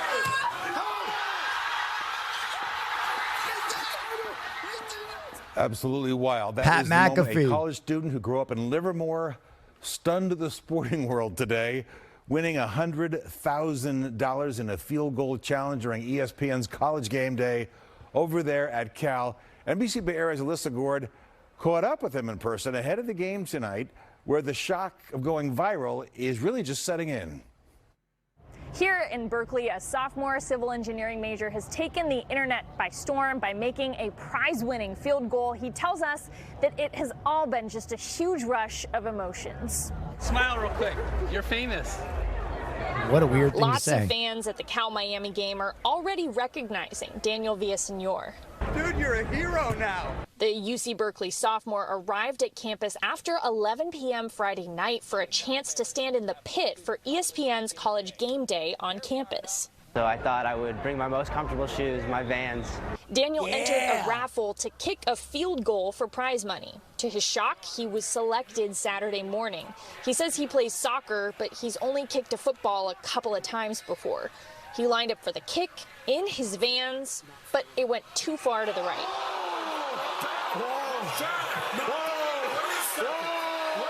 Then the host gave him a second chance, upping the prize money offer to $100,000. Redid my steps, and I was super Very based from Pat McAfee, just letting him have another chance. locked in and focused, and I was able to make it. In Berkeley, California. You got it. Let's go. I was crazy excited. I was jumping up and down screaming. This is something like that never happened to me before. Still in his Vans, Daniel joined his family, who came out from Livermore to watch the big game against Miami. He says he still hasn't decided what he'll do with the prize money. I have no idea. A lot of fast food, probably some tuition and helping out with my family. He is A lot of fast food. To be young, man. To be young. Holy shit. To be young. Life can only be experienced forward but learned from backwards. What an irony. pumped to experience this memory while supporting the team he's cheered on since childhood. Thank you, and go Bears.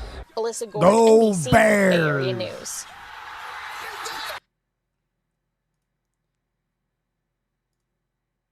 Nat feeds a squirrel on her lap? I'm going to feed him here. Oh. Yeah, we go. Very beautiful animal they are.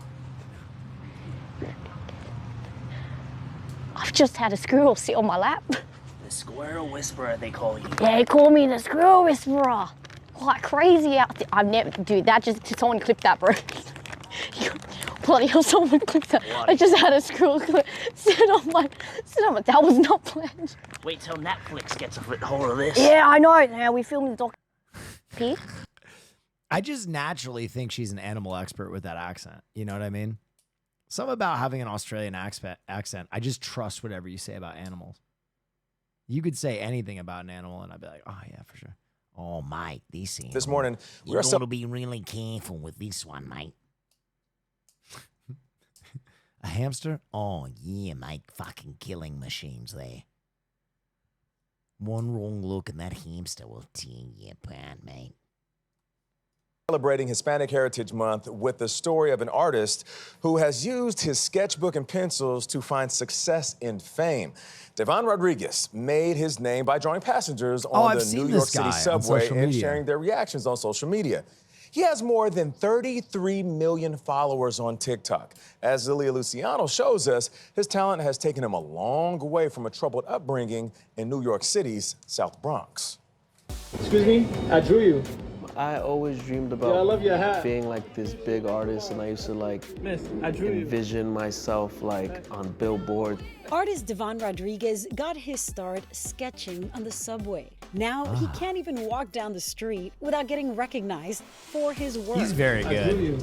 All because he decided to upload his sketches and his subjects' reactions to TikTok. That would be such a cute treat to get while you're on the subway. You know what I mean? I really hope that me drawing strangers on the subway made you. Usually it's just dudes jerking off or, you know, people with a boombox, but getting a nice piece of art is way better than the average. Wow. So I filmed myself. Miss, I drew you. And I was like, we'll see where that goes. And that day, I just look at my phone and it was like 100,000 views, then like 200,000 views. Within minutes, 300,000 views. By the end of the day, I had 5 million views. And I went from 1,000 followers to 100,000. I'm not gonna lie, a lot of this works because he is also very attractive. You know what I mean? I feel like if a stranger's giving you something on a subway, if they're hot like that, you're more likely to be like, oh yeah, I'll take it, stranger.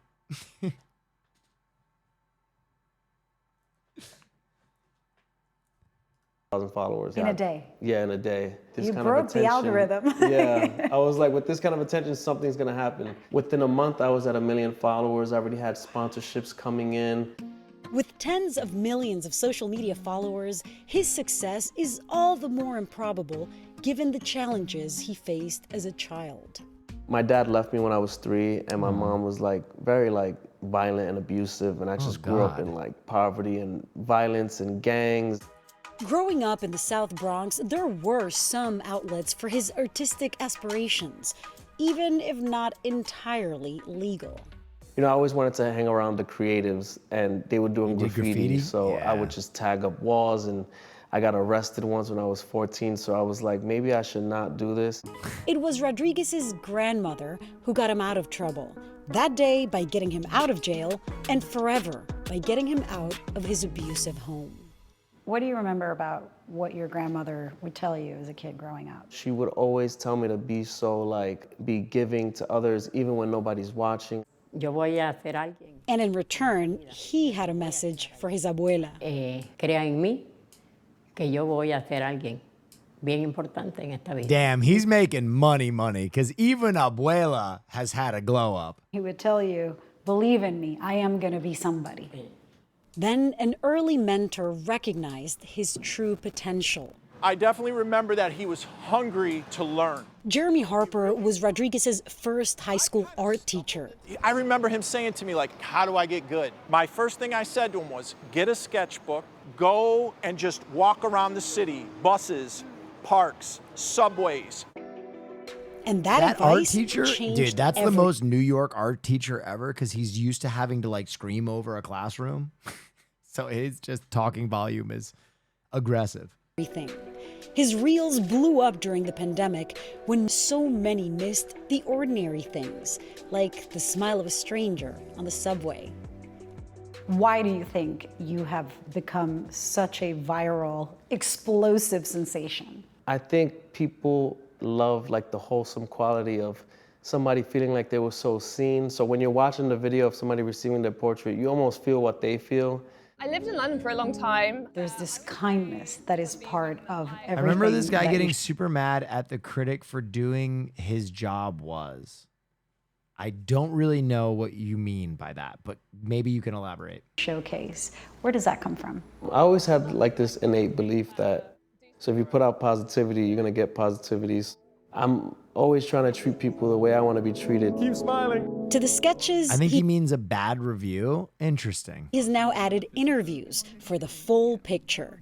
Bro, that is a good painting. Whole picture, from perfect strangers to the biggest celebrities. But yeah, thank you for this. I'm done with your drawing. So You're kidding. Yeah. Okay. Yeah, that happened. Art critic gave him a fair but not glowing shake. I'm gonna see it. Interesting. Wow, that's really good. Who's made you the most excited, though? Probably President Biden. Excuse me, Mr. President, I drew you. Thank you. What's this? I'm boss. What you got there? I don't take no shit from anyone. What is this? This is a really positive story. Is this a I just want Polaroid? to shout out to the teachers out there that take the extra step Yep. and put in the work to inspire young minds. True. He crossed over from online fame to real-life fame. A line of fans at a recent gallery opening stretched several blocks. Yet even when the dreams of that kid who wished to live off a brush all came true, he's still just the Von from the block. I'm from the Bronx. Like, we were on welfare, food stamps, and like, you know, like, how did this happen? I'm very like self-aware on how crazy this is, and it's just a dream come true. It's crazy. I have been following him for so Good story. Tim Curry tweeted about Rocky. The Rocky is problematic, chat. Through a 2024 lens, of course it is. But babies, being gay was illegal in England 6 years before Rocky was first staged in 1973. It was brave, bold, and brilliant for its time. Look beyond the end of your own nose just briefly, please.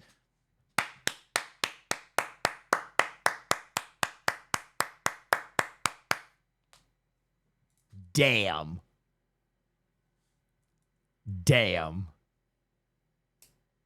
Also, I love how he says babies. But babies, don't you worry. Yeah, I've actually had this discussion before, even in chat.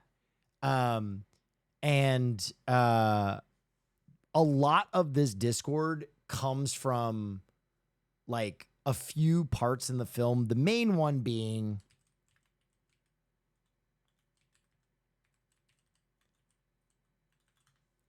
the main one coming from this song, which is called Sweet Transvestite.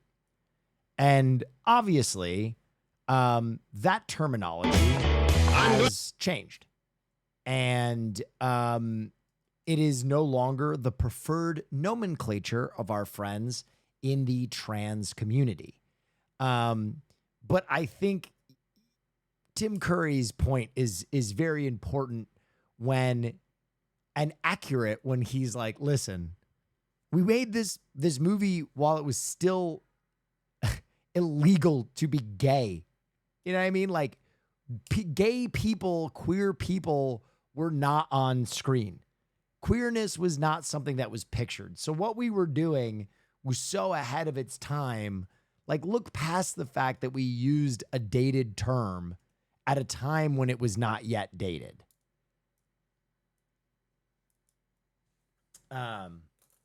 Yeah. Very based. Okay. Red Lobster's new CEO. This is, without exaggeration, one of the most important companies in American history.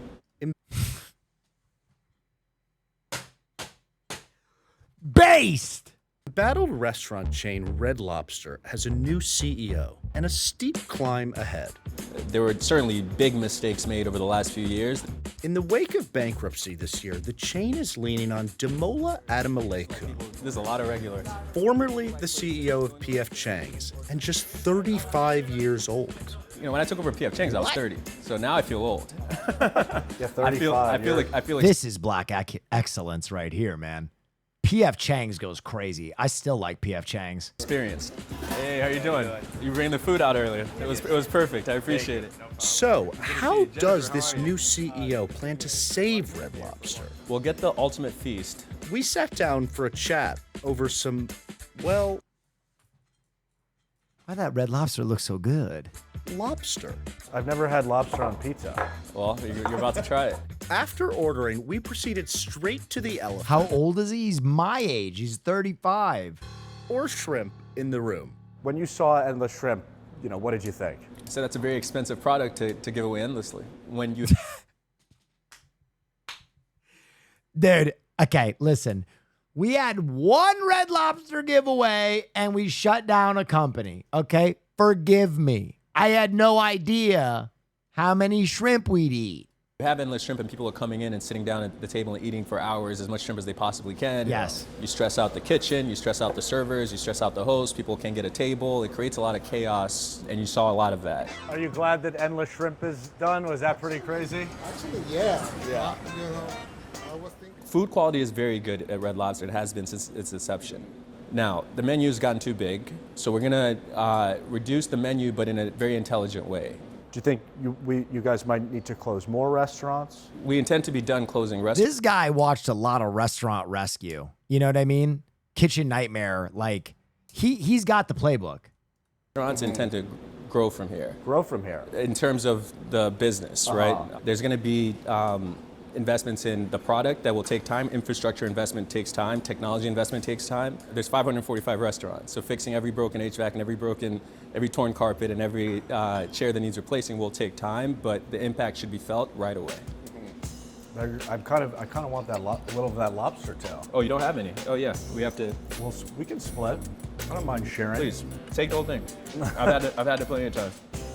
I think I matured. He's like, dude, this is my restaurant. Help yourself. Relatively quickly. I've been in positions of authority for a long time. I'm gonna tell you the truth. If you go to Red Lobster and you don't get some kind of battered or deep fried shrimp, you missed the boat.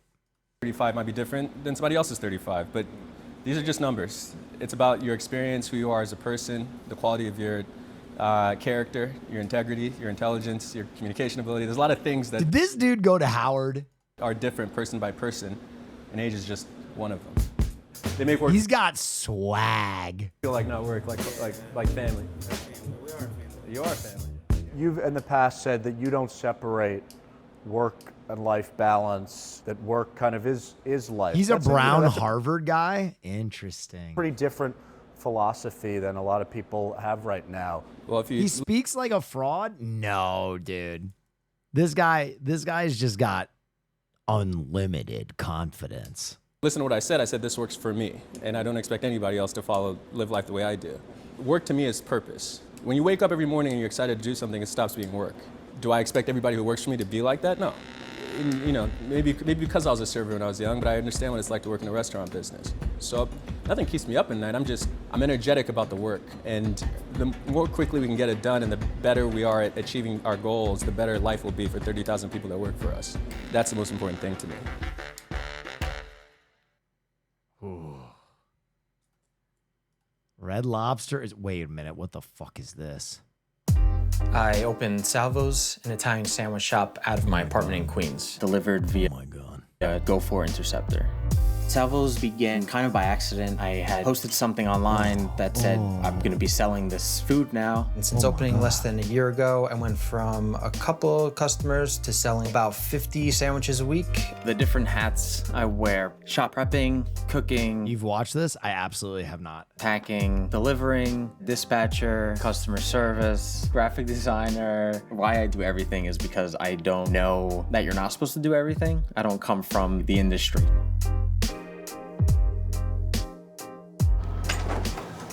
We saw this guy before? No, we saw someone who drove a J truck before. And we've seen a sandwich person that delivers sandwiches out of their window via a bucket. But I have never watched this video. You might have watched it somewhere else. Hey, good morning. I'm Sal, owner of Salvos Cucina Casalinga. It's about 8 a.m. and we got quite a few sandwiches to make, so we're gonna get started. Follow me up. Welcome. This is our workspace, my home kitchen. Hassan stream, I think. There you go.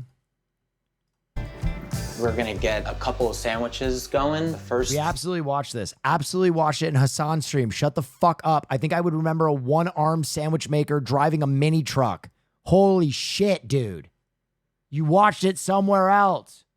We need to prep is a Genovese sandwich. This is sort of inspired by my childhood. Traditionally, it's ground beef in a sweet carrot and onion sauce. My family always had it as an entree. So we're gonna cook beef loin and then slice it just as we did when I was a kid and start browning it.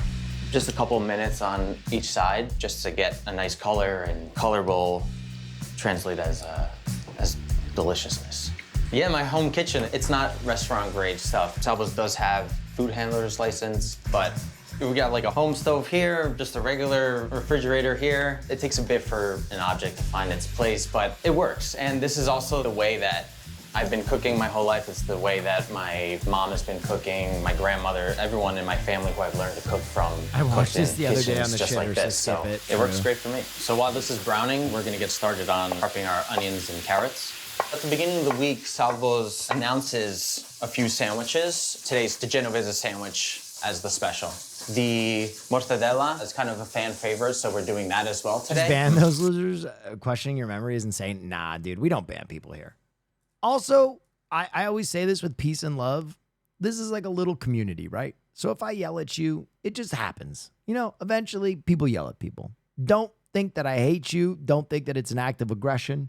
It's just me fucking managing a little elementary school classroom, all right?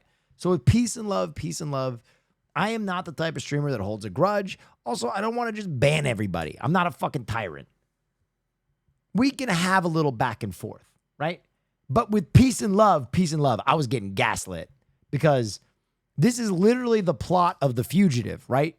Me seeing a one-armed man and being like, yeah, I definitely haven't seen this. And you guys being like, oh yeah, you watch this. I would remember a one-armed chef, man. This is very unique. This isn't like a generic cooking video. This is a one-armed man in a fucking mini car cooking in his kitchen. When I was starting off, it was pretty much whatever I was eating for lunch is what I was gonna sell. Meat looks nice and brown. We're gonna take it out. So we're gonna add our onions here, and these are gonna wilt quite a bit and get nice and sweet, nice and creamy. So we're gonna get our carrots now.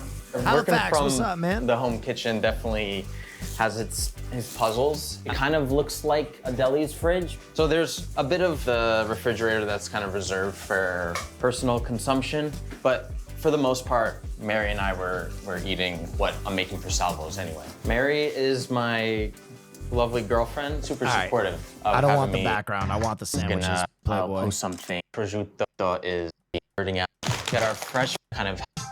Whoa. So it's 10:45. We have a dozen mortadella panini to make today. Cut our bread. Toss in some mortadella, our pesto, mozzarella di bufala, Fugitive callback imported was from amazing. Campania. Thank you. The most delicious mozzarella comes from this region of Italy. I God, remember the that's a first time I good-looking tried it was sandwich. in a gas station in Italy after we you arrived. hear- dude, can I play something back for real sandwich heads? Sandwich heads know. I want you to listen to something. I know that bread's gonna make me come because of the noise it makes when it's slid around. Listen to the crust of that bread. Listen carefully.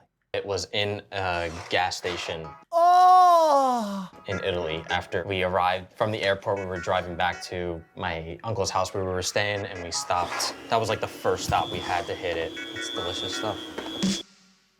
It was a dream of mine to have a deli slicer in my home kitchen. Here we have freshly sliced. A deli slicer in my home kitchen would give me endless anxiety. Just it existing near me. Like every time I see a deli slicer, I'm like, man, what if I cut off all my fingers in my face? Am I the only one who has that thought? Mortadella. Next thing after the basil, I want to add the mozzarella. It's beautiful. Yo, this music's getting real sexy. I don't know if I'm the only one getting turned on, but super creamy. Add grated Parmesan.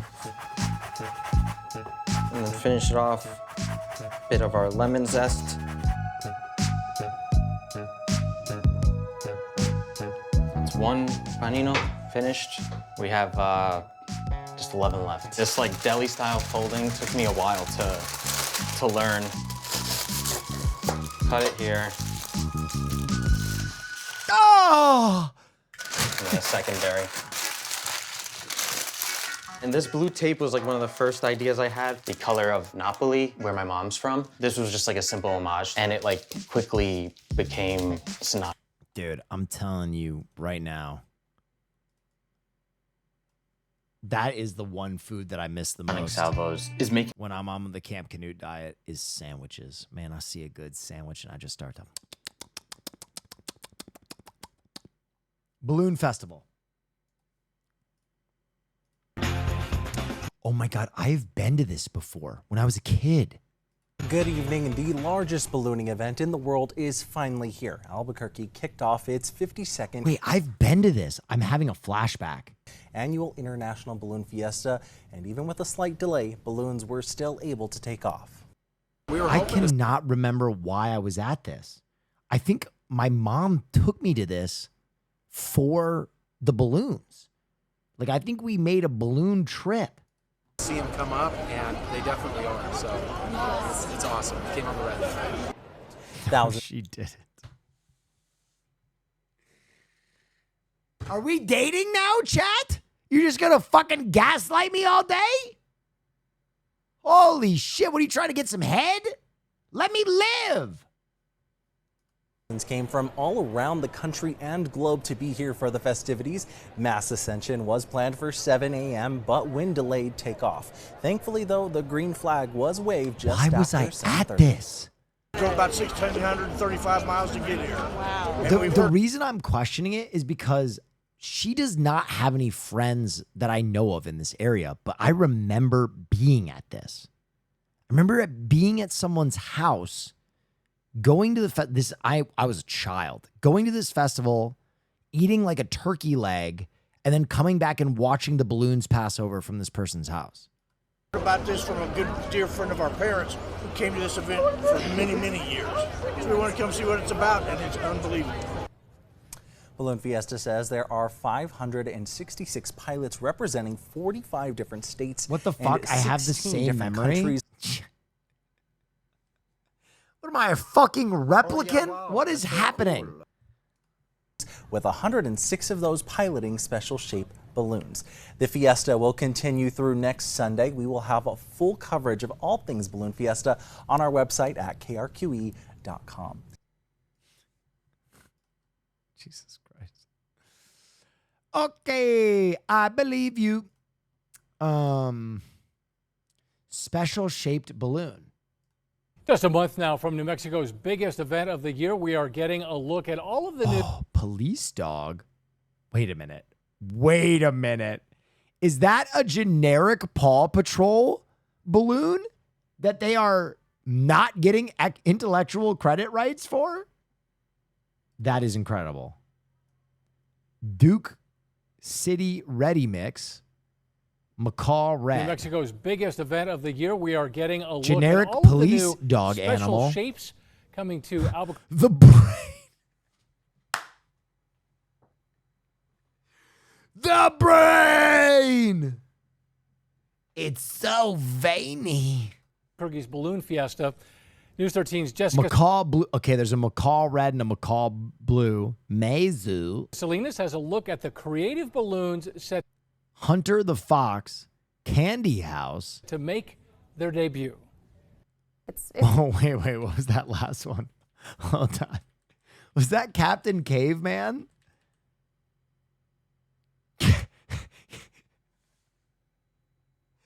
Capitao! Carnivate! Is that a Latin Captain Caveman?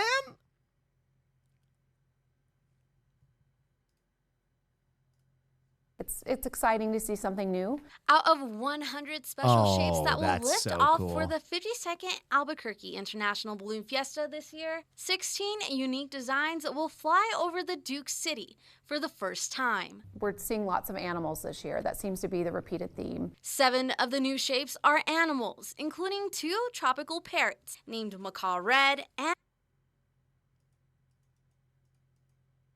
Yo, bro, that clock is tweaking on drugs. He does not look happy to be in the air. I would not want to be in the tweaker clock balloon. That would give me anxiety. Tropical parrots named Macaw Red and Macaw Blue. There's also Hunter the Fox. Drug clock goes hard. And this turtle top balloon. All Turtle. 4 of these new special shapes are making their way from Brazil. Come to Brazil. Some dog-themed balloons may also turn... Did someone just print their dog's face on a balloon? Churro. into fan favorites for Fiesta, including the cartoon-like police dog, the golden retriever-looking Barks, and this lifelike fluffy white dog known as Churro. Be on the lookout for Churro. The pilot has a great story, so go and see her to make sure you hear about We Churro. can't get a high res enough photo. Oh my God. Captino. Oh my God, there he is. Inspired Capital Caverna. Capital Caverna. Mi corazón en fuego. Capito. I fucking love Mexican Captain Caveman more than I can breathe. A giant candy house balloon and the monster called Frank Boy. Why are these all like bag cereal generic ripoffs of characters? Frank Boy? These are all like soft bag cereal versions of these characters. This is crazy. Bottom shelf ass, cereal ass, Frank Boy. Are also coming to Fiesta from Brazil. From Germany, there's a scuba diver. And all the way from Taiwan, this is Mizu, the Chinese sea goddess. For the scientists, the brain also makes its debut. The brain!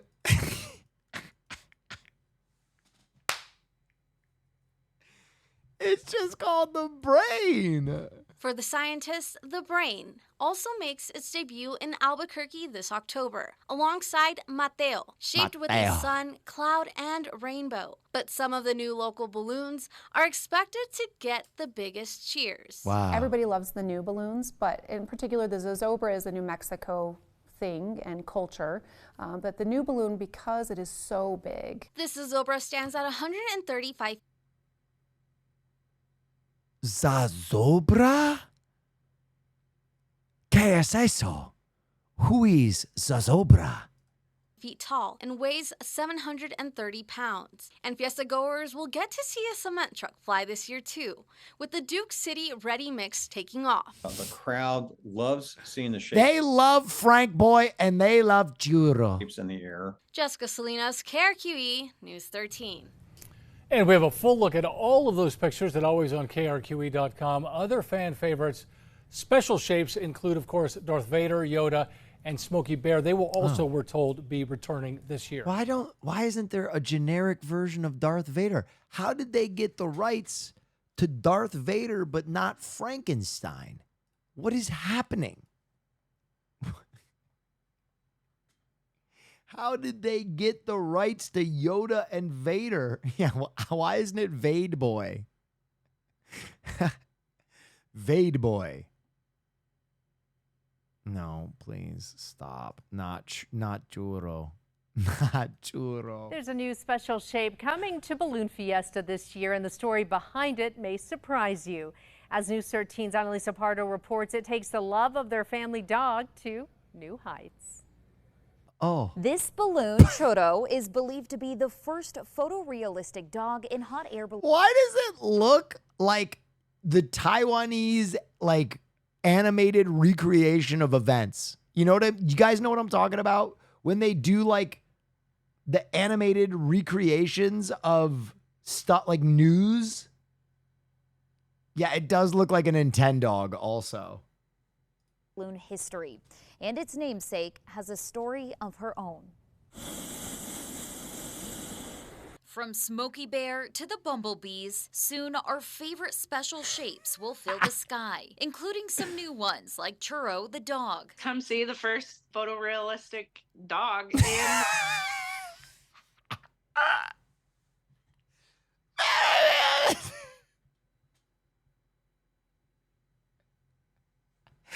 Oh no! that a real dog? World. And one of the Holy pilots shit. might have you doing a double take. It is so churro. It looks just like her. It's incredible. Meet the original churro, one of the Wait, is that the family balloon? dogs, and the inspiration behind their new special shape. She's very high energy. She's fun. She's spunky. While most dogs have their heads out the car window, you can spot this mini Aussie Labradoodle with her head out the balloon basket, glasses on, ears in the wind. She pokes her head out and she's just looking around and just watching.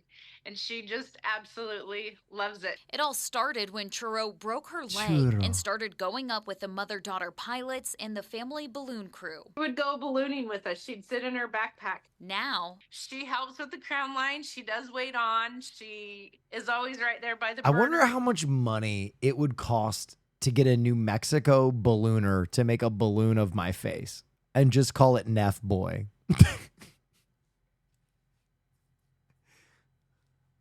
Realistic streamer balloon. she's a natural. She'll actually sit by the back door every day when we go flying, waiting to just go. Churro's love for ballooning, inspiring the special shape. I'm not going to get a dog that's a cartoon dog. Let's just do Churro because she is the true balloon dog. Oh, she's throwing shade at the Paw Patrol balloon.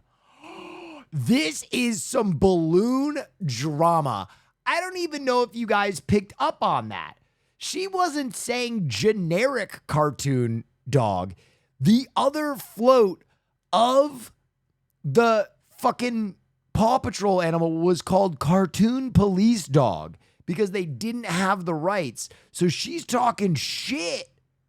Let's just do Churro because that's a cartoon dog. Let's just go. Churro's love for ballooning, inspiring the special shape. I'm not going to get a dog that's a cartoon dog. Let's just do Churro because Damn, real balloon moms of New Mexico.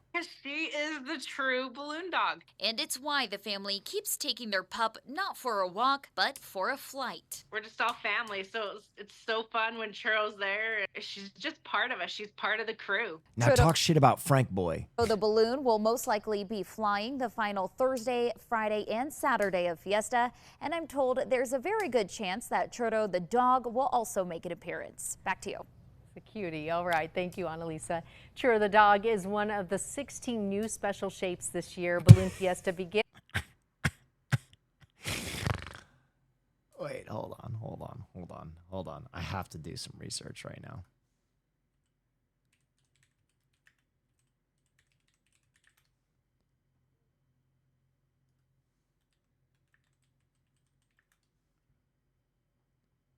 Where are yes, dude. 康纳的深夜脱口秀有麻 It 烦了。 looks like this. 安迪·理查克爱吃水蜜，他与他爱吃水蜜桃 It looks like the Taiwanese reenactment videos. 优格。康纳是一个 Holy shit. Okay. No. The first story in Crime and Danger is Balloon Festival crash? No, dude. Balloon Festival turned into a disaster? Was it Churro? Please tell me it wasn't Churro. Not the usual birds you're used to seeing in our skies. For a moment, we seem to be having another beautiful day at Balloon Fiesta. The green flag this morning meant we'd Churro. again get those views Albuquerque is known for this Was time it of year. Frank Boy? Well, that was until this happened in a nearby parking lot. We've shown you plenty of landings before, but this one was a little bit different. This balloon actually hit a power line. And P&M reps say around 12,000 customers lost power. Oh, Tamara Lopez has been looking no! into what exactly happened today. And Tamara, Frank Boy would have come alive if it hit a power line. really was just a series of unfortunate events for that pilot.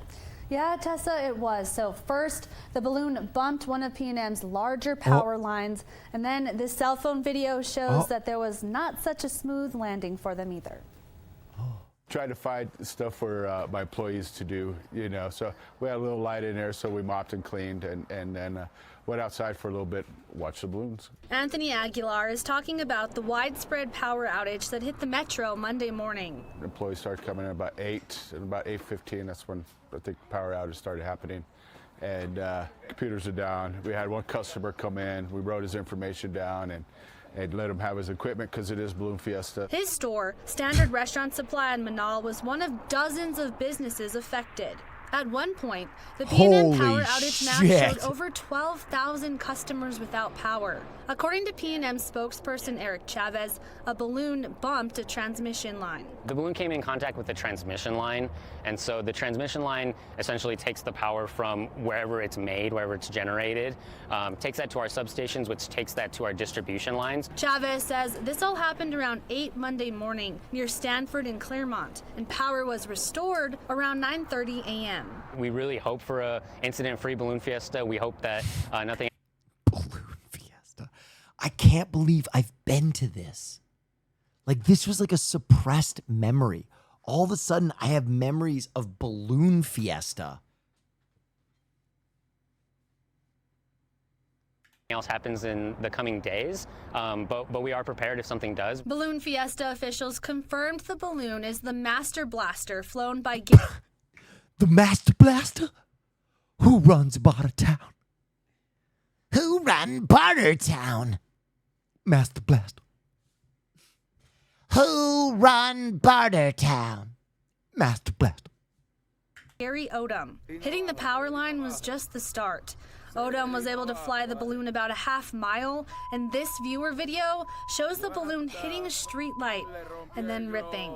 Onlookers rushed to check on the pilot and help him secure the balloon. As for Aguilar, he says he and his employees just go with the balloon flow this time of year. We did make had a little bet going on, saying, was it a balloon? Or somebody watching the balloons and ran into something, but we found out it was a balloon. Just want to make sure they're okay. A Balloon Fiesta spokesperson says that the pilot, Gary Odom, was flying solo and no one was hurt. And an important reminder as Balloon Fiesta continues, if you see balloons tangled in power lines, P&M says don't touch the line or even the balloon because it could be a live wire with the electricity running through it still. And guys, honestly, they say the best and safest thing to do is just call 911 right away and call P&M to let them know. Yep, no matter how much you want to jump in there and help. You're right, Tamara. Thanks so much for explaining what. Oh my God, randomly stumbled open your stream, but I'm from here. It's so awesome in the morning. Dude, you know what's crazy? I was telling chat. Exactly how. I had this like memory. I almost want to call my mom right now and ask why we were at Balloon Fiesta. Because I have this memory of being at like one of her friends' houses and watching the balloons. Do it? Nah, it's like 1 a.m. in North Carolina. I can't remember why we were at this thing though. There's one in New Jersey?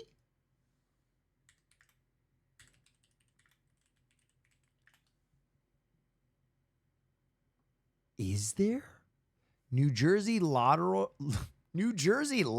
Festival of Ballooning. So there are multiple balloon festivals. I got to find out what balloon festival I went to. That sounds crazy. All right, mom to pay son for throwing out comics. Oh, dude. I get this one.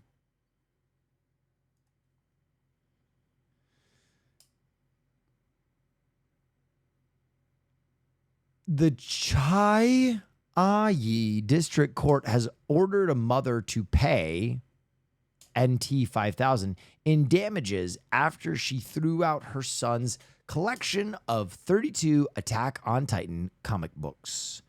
The fine can be commuted to labor, and the ruling can be appealed, the court said. The woman, surnamed Qian, lived with her 20-year-old son, but the two have a strained relationship due primarily to the son's habit of collecting mangas and magazines and refusal to dispose.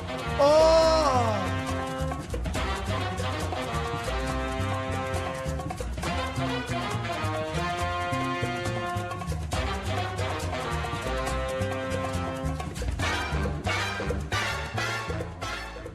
Yes, sir. Thank you for the 5. I appreciate you. And refusal to dispose of them, the ruling said. Qian said they do not have space in their house to store all of her son's collections, and she disposed of the Manga series because they had begun to develop mold, gross, from the humidity. Oh!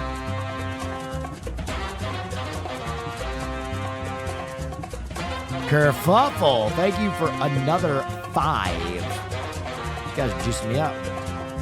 Appreciate you. The son was unwilling to engage in dialogue with Chen in court to attempt a settlement. So the prosecutors indicted or indicted Chen for destruction of property per the criminal code. The court ruled that although the two were mother and son, Chen should respect the son's rights to property, as the plaintiff did not wish to settle out of court, but the means employed in the act of destruction of property were mild. And given the price of the objects destroyed was not great, the court ruled that Chen should pay NT $5,000 in damages. I don't know what currency that is. Commenting on the case, online author Neil Wu on Tuesday shared his own experience, saying he was so angry at his mother for throwing away his comic collection in high school that she refused to speak to her for 2 years. The incident isn't about throwing away comic books, he said, adding that he hoped Chen had learned from the incident or at least engaged in self-reflection to learn why her actions drew such a strong response from her son. Yeah, my mom threw out some dope shit when I was a kid. No, she didn't. Gaslighting ass. All right. Another Cybertruck. Tesla recalls Cybertruck for the 5th time this year. Forget a Lamborghini or a Ferrari. It drives great, man. It drives awesome. That's why I love it. This is the most eye-catching vehicle you'll see on America's roads today. Love it or hate it, Tesla's Cybertruck, described by CEO Elon Musk as what Blade Runner would have driven, is the latest status symbol on 4 wheels. With stars from Kim Kardashian to Pharrell, Lady Gaga, all getting behind the wheel. What's the appeal? I don't like the way he said Lady Gaga. Lady Gaga. Why did he say it like Gog? Lady Gaga. To Pharrell, Lady Gaga, all... Lady Gaga. Getting behind the wheel. What's the appeal? As ridiculous as the Cybertruck may look, it gives it a definite cool factor. The Cybertruck was first introduced as a futuristic concept car back in 2019. It hit the road late last year. What an iconic moment that was. But a string of safety issues led to 5 recalls in just 1 year. The latest, a problem with the rear view camera, which, according to safety officials, took up to 8 seconds to boot up once it shifted into reverse.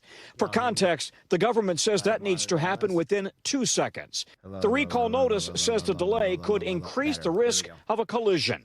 The other recalls, failing windshield wipers, hard-to-read warning lights, parts literally falling off, and then the issue with the car's accelerator. This slid up. A viral video shows the pedal can get stuck to the floor once it's pushed all the way down. Tesla markets the Cybertruck as a total workhorse, competing against the likes of other major brand pickups. Tesla even boasts a towing capacity, the equivalent, it says, of an average African elephant. But some experts say this isn't the truck you... Did you hear that, Hank? An African elephant. That's a lot of towing power. Want to show up in to a job site. I can't see many construction workers swapping their F-150s or their Silverados or their Rams for a Cybertruck, unless you want to make a big statement. This latest recall over the rear view camera, now resolved, Tesla says via a software update sent out to nearly 30,000 Cybertruck owners. We asked Tesla about these safety issues, but haven't heard back. But while the Cybertruck might be great at turning heads, some experts say that's all it's good for. Does the world need a Cybertruck? No. Would it be a more boring place without it? Probably. Tom Costello, NBC News, Washington. The Cybertruck. Thanks for watching. Stay updated about breaking news and top stories on the NBC. The fucking Cybertruck, dude. You may have heard the term. 5 recalls in a year. Not good. Not good. Got crime. Well, new at 11 tonight, a bizarre theft caught on camera in the North Bay. The video you're looking at is a woman entering a barn and making off with goats. No. 3 goats, to be exact. What that thief could not have known is how much those goats mean to their owner. NBC Bay Area's Terry McSweeney has more. This video taken 1 week ago today shows the thief in action with a cigarette dangling from her mouth and her hands full of hay. Of course, she's just ripping a dart while she's stealing these goats. Wait. Hold on. Enhance? Enhance? Enhance? Enhance? Enhance? That's Maya Higa. I knew it. I fucking knew it. A woman in broad daylight lures 3 goats off the property of Sean Ganapolar in Santa Rosa. They were my family. Oh no. This man loved They were my his family pets. The 3 goats, like Sean's 5 other pet Atlas, Chili, and Nacho. Goats, have names. These were domestic goats. Atlas, Nacho, and Chili. I've bottle raised many of them, and including Nacho and Chili. Sean is hoping a visitor to the goats' We got to get these goats back. Instagram page, Rancho Maya Higa is out of control. .disco will recognize the woman with a lit cigarette walking through the hay barn. As flammable as hay can be, you know, that's a real danger. And I guess I'm grateful that nothing worse happened. Sean is getting help with the search from the Sonoma County Sheriff's Office. We do have a rural crimes task force, which focuses on rural crimes, agricultural stuff, livestock. And so their primary focus is to focus on crimes like that. Hey, brother, thanks for calling in, but do you think that maybe you could blur your background a little bit more? We're really not getting the blur effect. You know, turn that Gaussian blur up to 8 million. Sean is doing all he can, going to the local livestock auction, hoping for a glimpse of his pets. Instead, he saw goats being sold for between $60 and $200 each. Some people use them for fire prevention, others for goat milk, and goats are very popular to be eaten, unfortunately. Sean is operations manager for celebrity chef Guy Fieri and says the TV star has been very helpful. But with his heart sinking low, if Guy Fieri gets these goats back, what a legendary get. Passing minute, Sean has this message for the woman who stole Atlas, Nacho, and Chili. Get back my goats, bitch. Please bring them home. Please bring them home safely. Terry McSweeney, NBC Bay Area News. That guy loves his goats. I don't know if anyone will ever love me as much as that man loves his goats. That's sad. Costume cops. The San Francisco Police Department is implementing While this is playing, I will be right back. I gotta pee with peace and love. a new strategy to ticket people who are not yielding to pedestrians. ABC 7 News reporter Luz Pena interviewed the SFPD lieutenant who's actually dressing up in a chicken costume. Luz is here now with more of the details on this story, and now we see the video behind you too, Luz. Yes, Julian and Kristen, this police lieutenant has been dressing up as a chicken for about 6 months. They do this twice a month, and the goal is simple: to create traffic safety awareness and prevent pedestrians from getting injured while crossing the streets in San Francisco.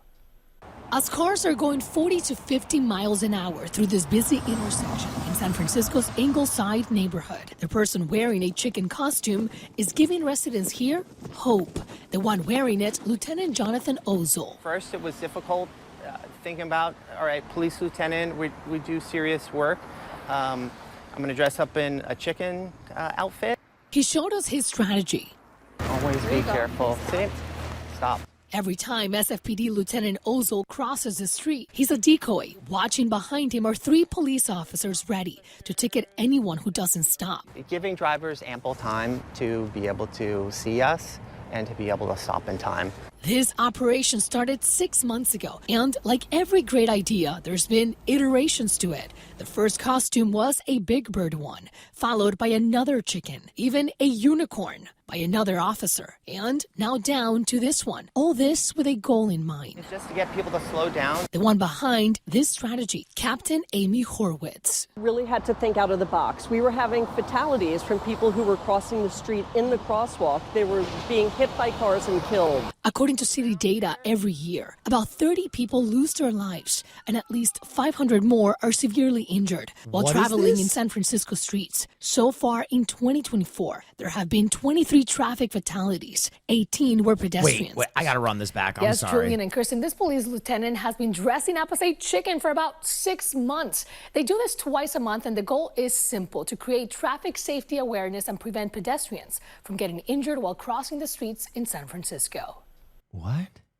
As cars are going 40 to 50 miles an hour through this busy intersection in San Francisco's Ingleside neighborhood, the person wearing a chicken costume is giving residents. Wow, that's really interesting that they're using a chicken costume to promote safety in that intersection. You know how else you can promote safety in an intersection? A stoplight. I don't know if you've ever heard of them. They usually work really well. But, call me old-fashioned. Chicken suit's good too, I guess. Here, Hope. The one wearing it, Lieutenant Jonathan Ozol. First, it was difficult thinking about, all right, police lieutenant, we do serious work. I'm going to dress up in a chicken outfit. He showed us his strategy. Always be careful. Sit. Stop. Every time SFPD Lieutenant Ozol crosses the street, he's a decoy. Watching behind him are 3 police officers ready to ticket anyone who doesn't stop. Giving drivers ample time to be able to see us and to be able to stop it. It's a ticket trap too? Time. This operation started 6 months ago, and like every great idea, there's... Oh, that's why they're not putting in a fucking light. They use it as a ticket trap. Been iterations to it. The first costume was a big bird one, followed by another chicken, even a unicorn by another officer, and now down to this one. All this with a goal in mind. It's just to get people to slow down. The one behind this strategy, Captain Amy Horwitz. Really had to think out of the box. We were having fatalities. Yes. Wait.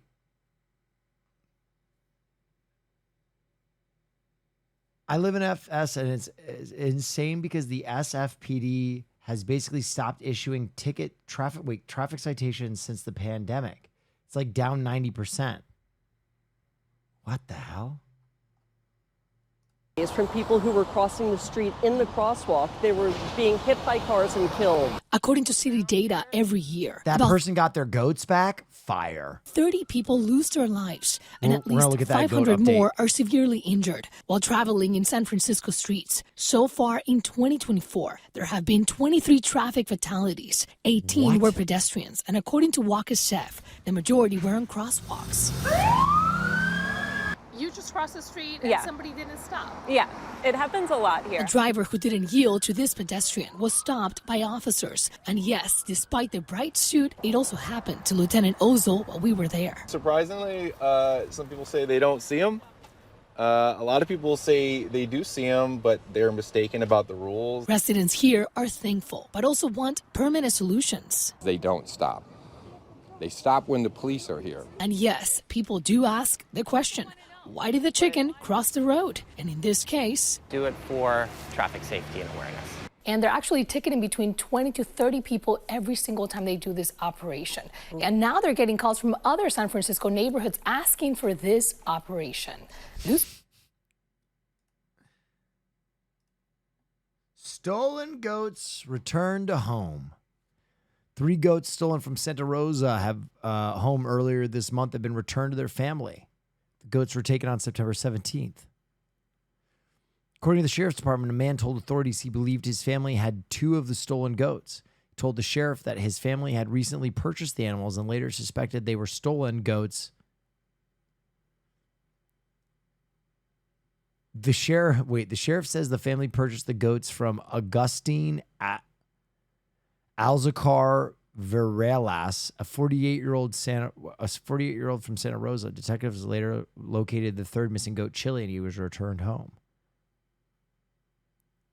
theft of the animals, misdemeanor drug possession, possession of drug paraphernalia, violation of probation. Holy shit. That guy was smoking meth and stealing goats. Or girl. Kids with cars.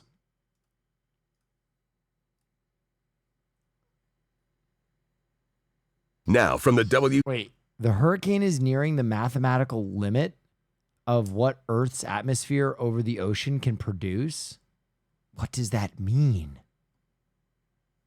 This is nothing short of astronomical. I am at a loss for words to meteorologically describe you the storm's small eye and intensity, 897 MB pressure with 180 mph max sustained winds and gusts 200 miles per hour. This is now the fourth strongest hurricane ever recorded by pressure on this side of the world. The eye is tiny at nearly 3.8 miles wide. This hurricane is nearing the mathematical limit of what Earth's atmosphere over this ocean water can produce. Oh yeah, wow, that's very cool. Thanks for 25 months of great streams, Neff. Holy shit, man. This is going to be so bad. When does it break land?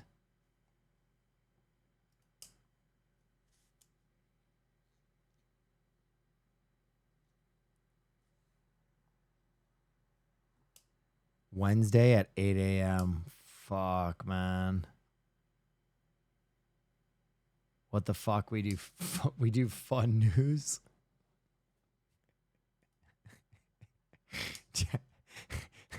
Haas is like, get out of here with your depressing shit. Well, much love to any of you in Florida. Take care of yourselves, man. Be safe. Nothing is worth getting hurt. Trust me. Be safe, be safe, be safe. Jesus Christ. CCO Live Desk, you're watching CBS News Minnesota.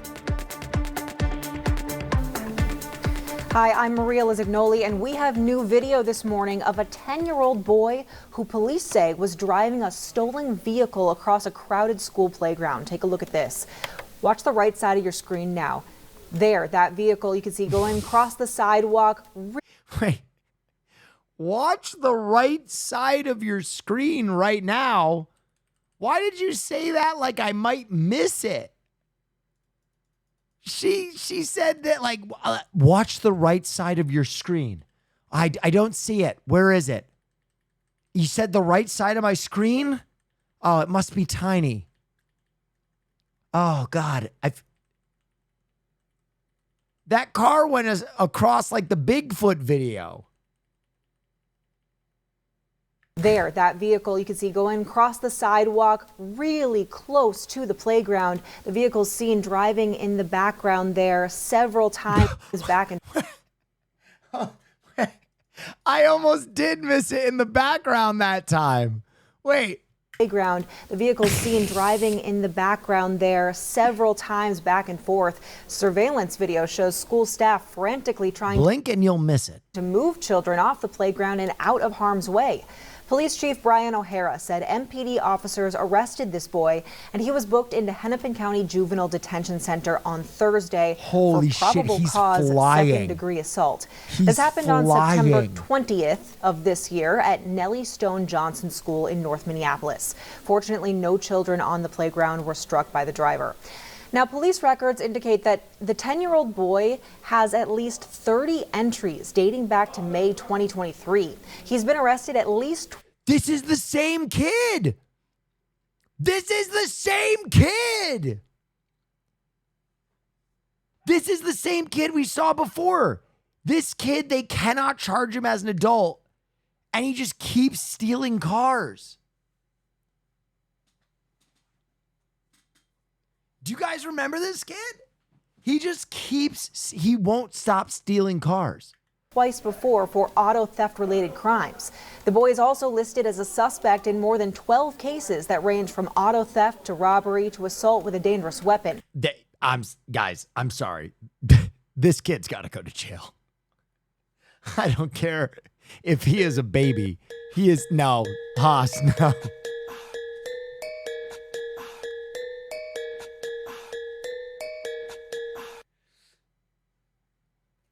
It's about family. The remaining entries are mostly related to runaway-type cases. Now, Chief Brian O'Hara says the 10-year-old's family is cooperating with police, and they've asked for help to keep their son or anyone else from being injured or killed. We'll be following this all. Dude, I'm sorry. That kid's got to go to jail. He is an arch criminal. That is a villain. We literally have reported on that kid twice on Neff News. And every time it's like, he won't stop stealing cars. Not exactly the first thing that comes to mind when you think of law. Yeah, he's stolen cars more times than years he's been alive. There's something wrong with that boy. There's something wrong with that child. Large-scale theft. But a Houston company says slick thieves stole olive oil worth more than $2.5 million. Jason Miles is live outside the warehouse where it disappeared with more for us. Jason. Get this, guys, 672 bottles of olive oil make up a pallet. Nearly 300 pallets disappeared. Diddy's at it again. From the warehouse behind me, so you can do the math.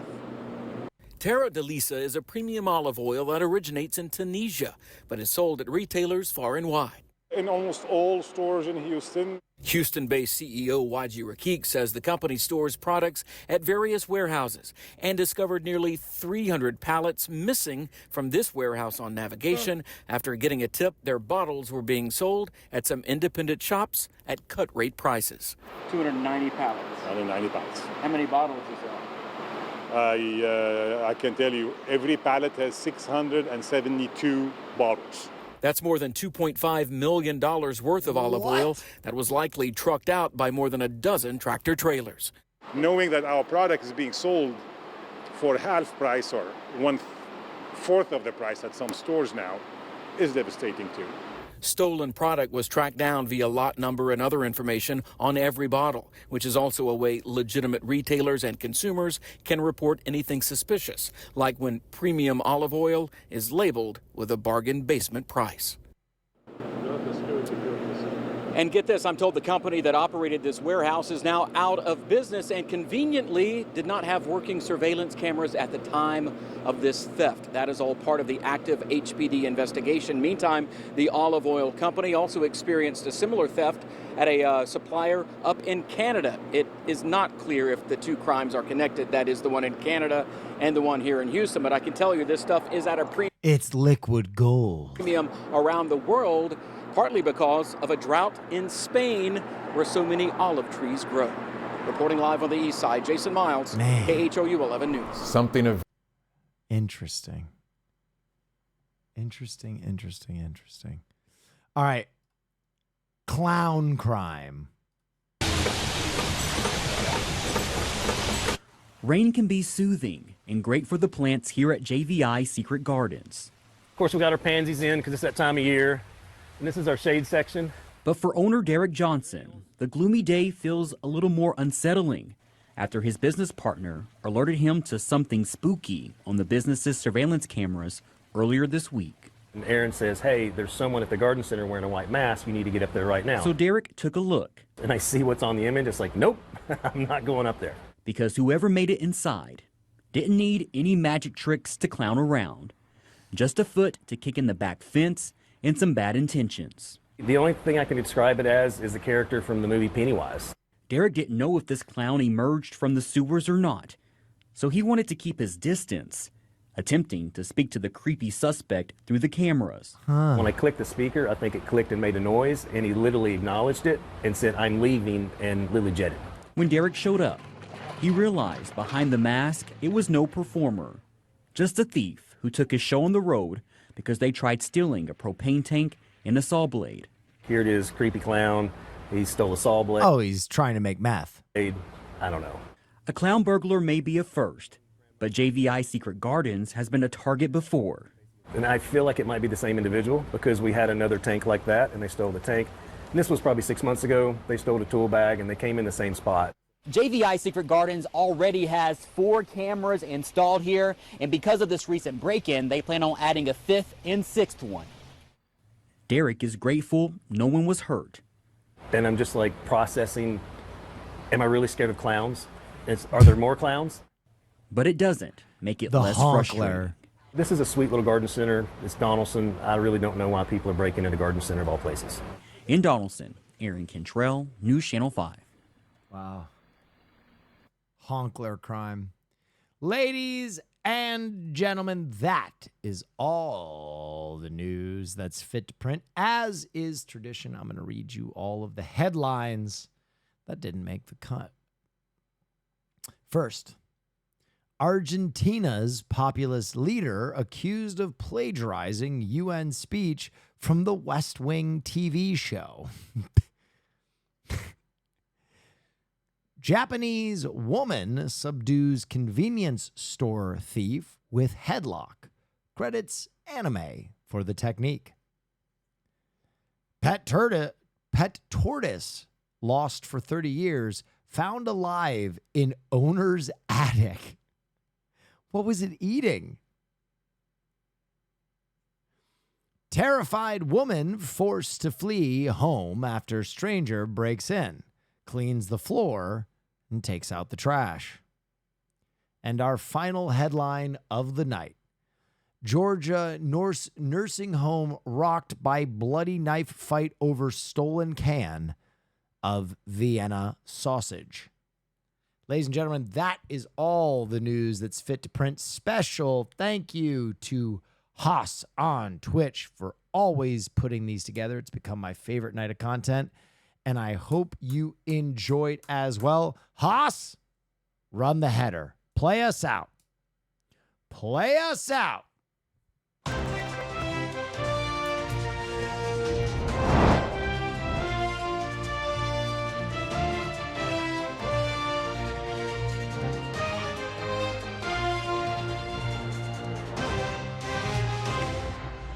These days, everyone wants to be an anchorman and do the news, but everyone else is a fake and a phony. This is the only real news on this fucking platform. If you want to know what matters in this sad little world, this is the only place to get all the news that's fit to breathe. Brought to you by the Badass Boss, hosted by the one and only, your mother-fucking favorite anchor, Real Neff.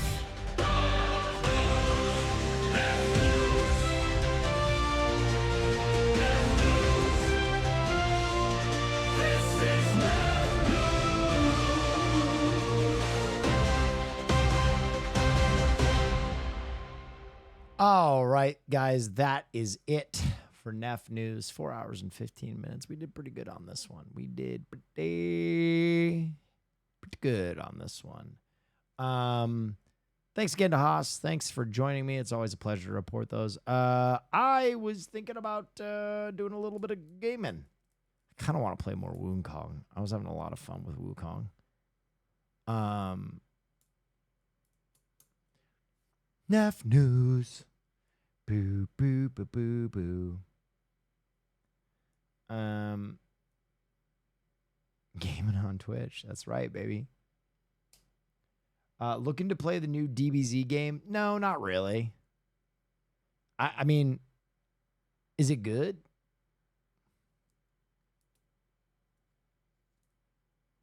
Almost at 50K? What's almost at 50K?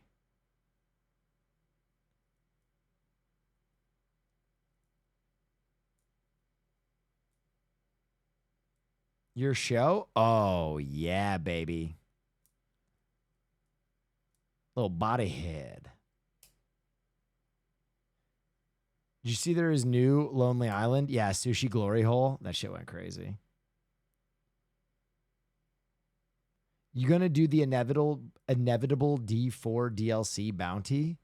I mean, if there is one, I think Blizzard doesn't really do bounties. I think they're more of like a sponsorship person. But I didn't get one from Diablo, which is crazy Because literally, when the game originally came out, I was like one of the top Diablo creators because I did that fucking level 100 channel or level 100 challenge. I felt really bad. I was like, wait, what the fuck? I was the guy.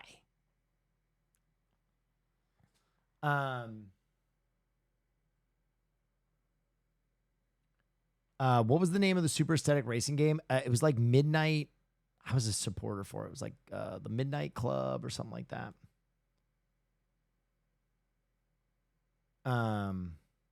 I missed the D4 streams. Yeah, bro, that was a magic gaming challenge. Night Runner's Prologue. Boom, that is it. Yeah, I think it comes out soon. D4 is so ass. I wish it wasn't. Honestly, when Diablo came out, it was good. And then I'm just not sure like they knew how to. I'm going to be honest. I think Diablo is better than people give it credit for. But when the first season was not good, I think so many people left. I think the first season not being good was like a real killer.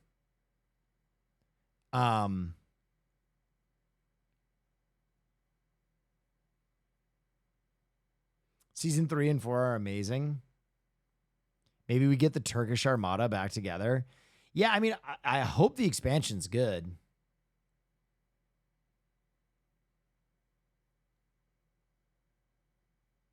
New DBZ is fucking sick. I mean, I'm watching S-Fan play it right now. Is it a fighting game?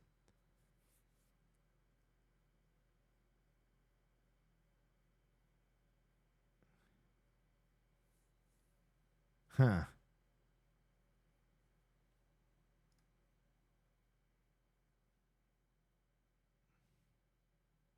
I will only play D4 if the Gape Lads ride again. We might have to do it for the expansion. But nothing will live up to the grind to level 100. God, that was fucking insane. DBZ fighting, kind of what'd you expect? Yeah, I always am waiting for them to make like a Dynasty Warriors game. I feel like that would be fucking sick.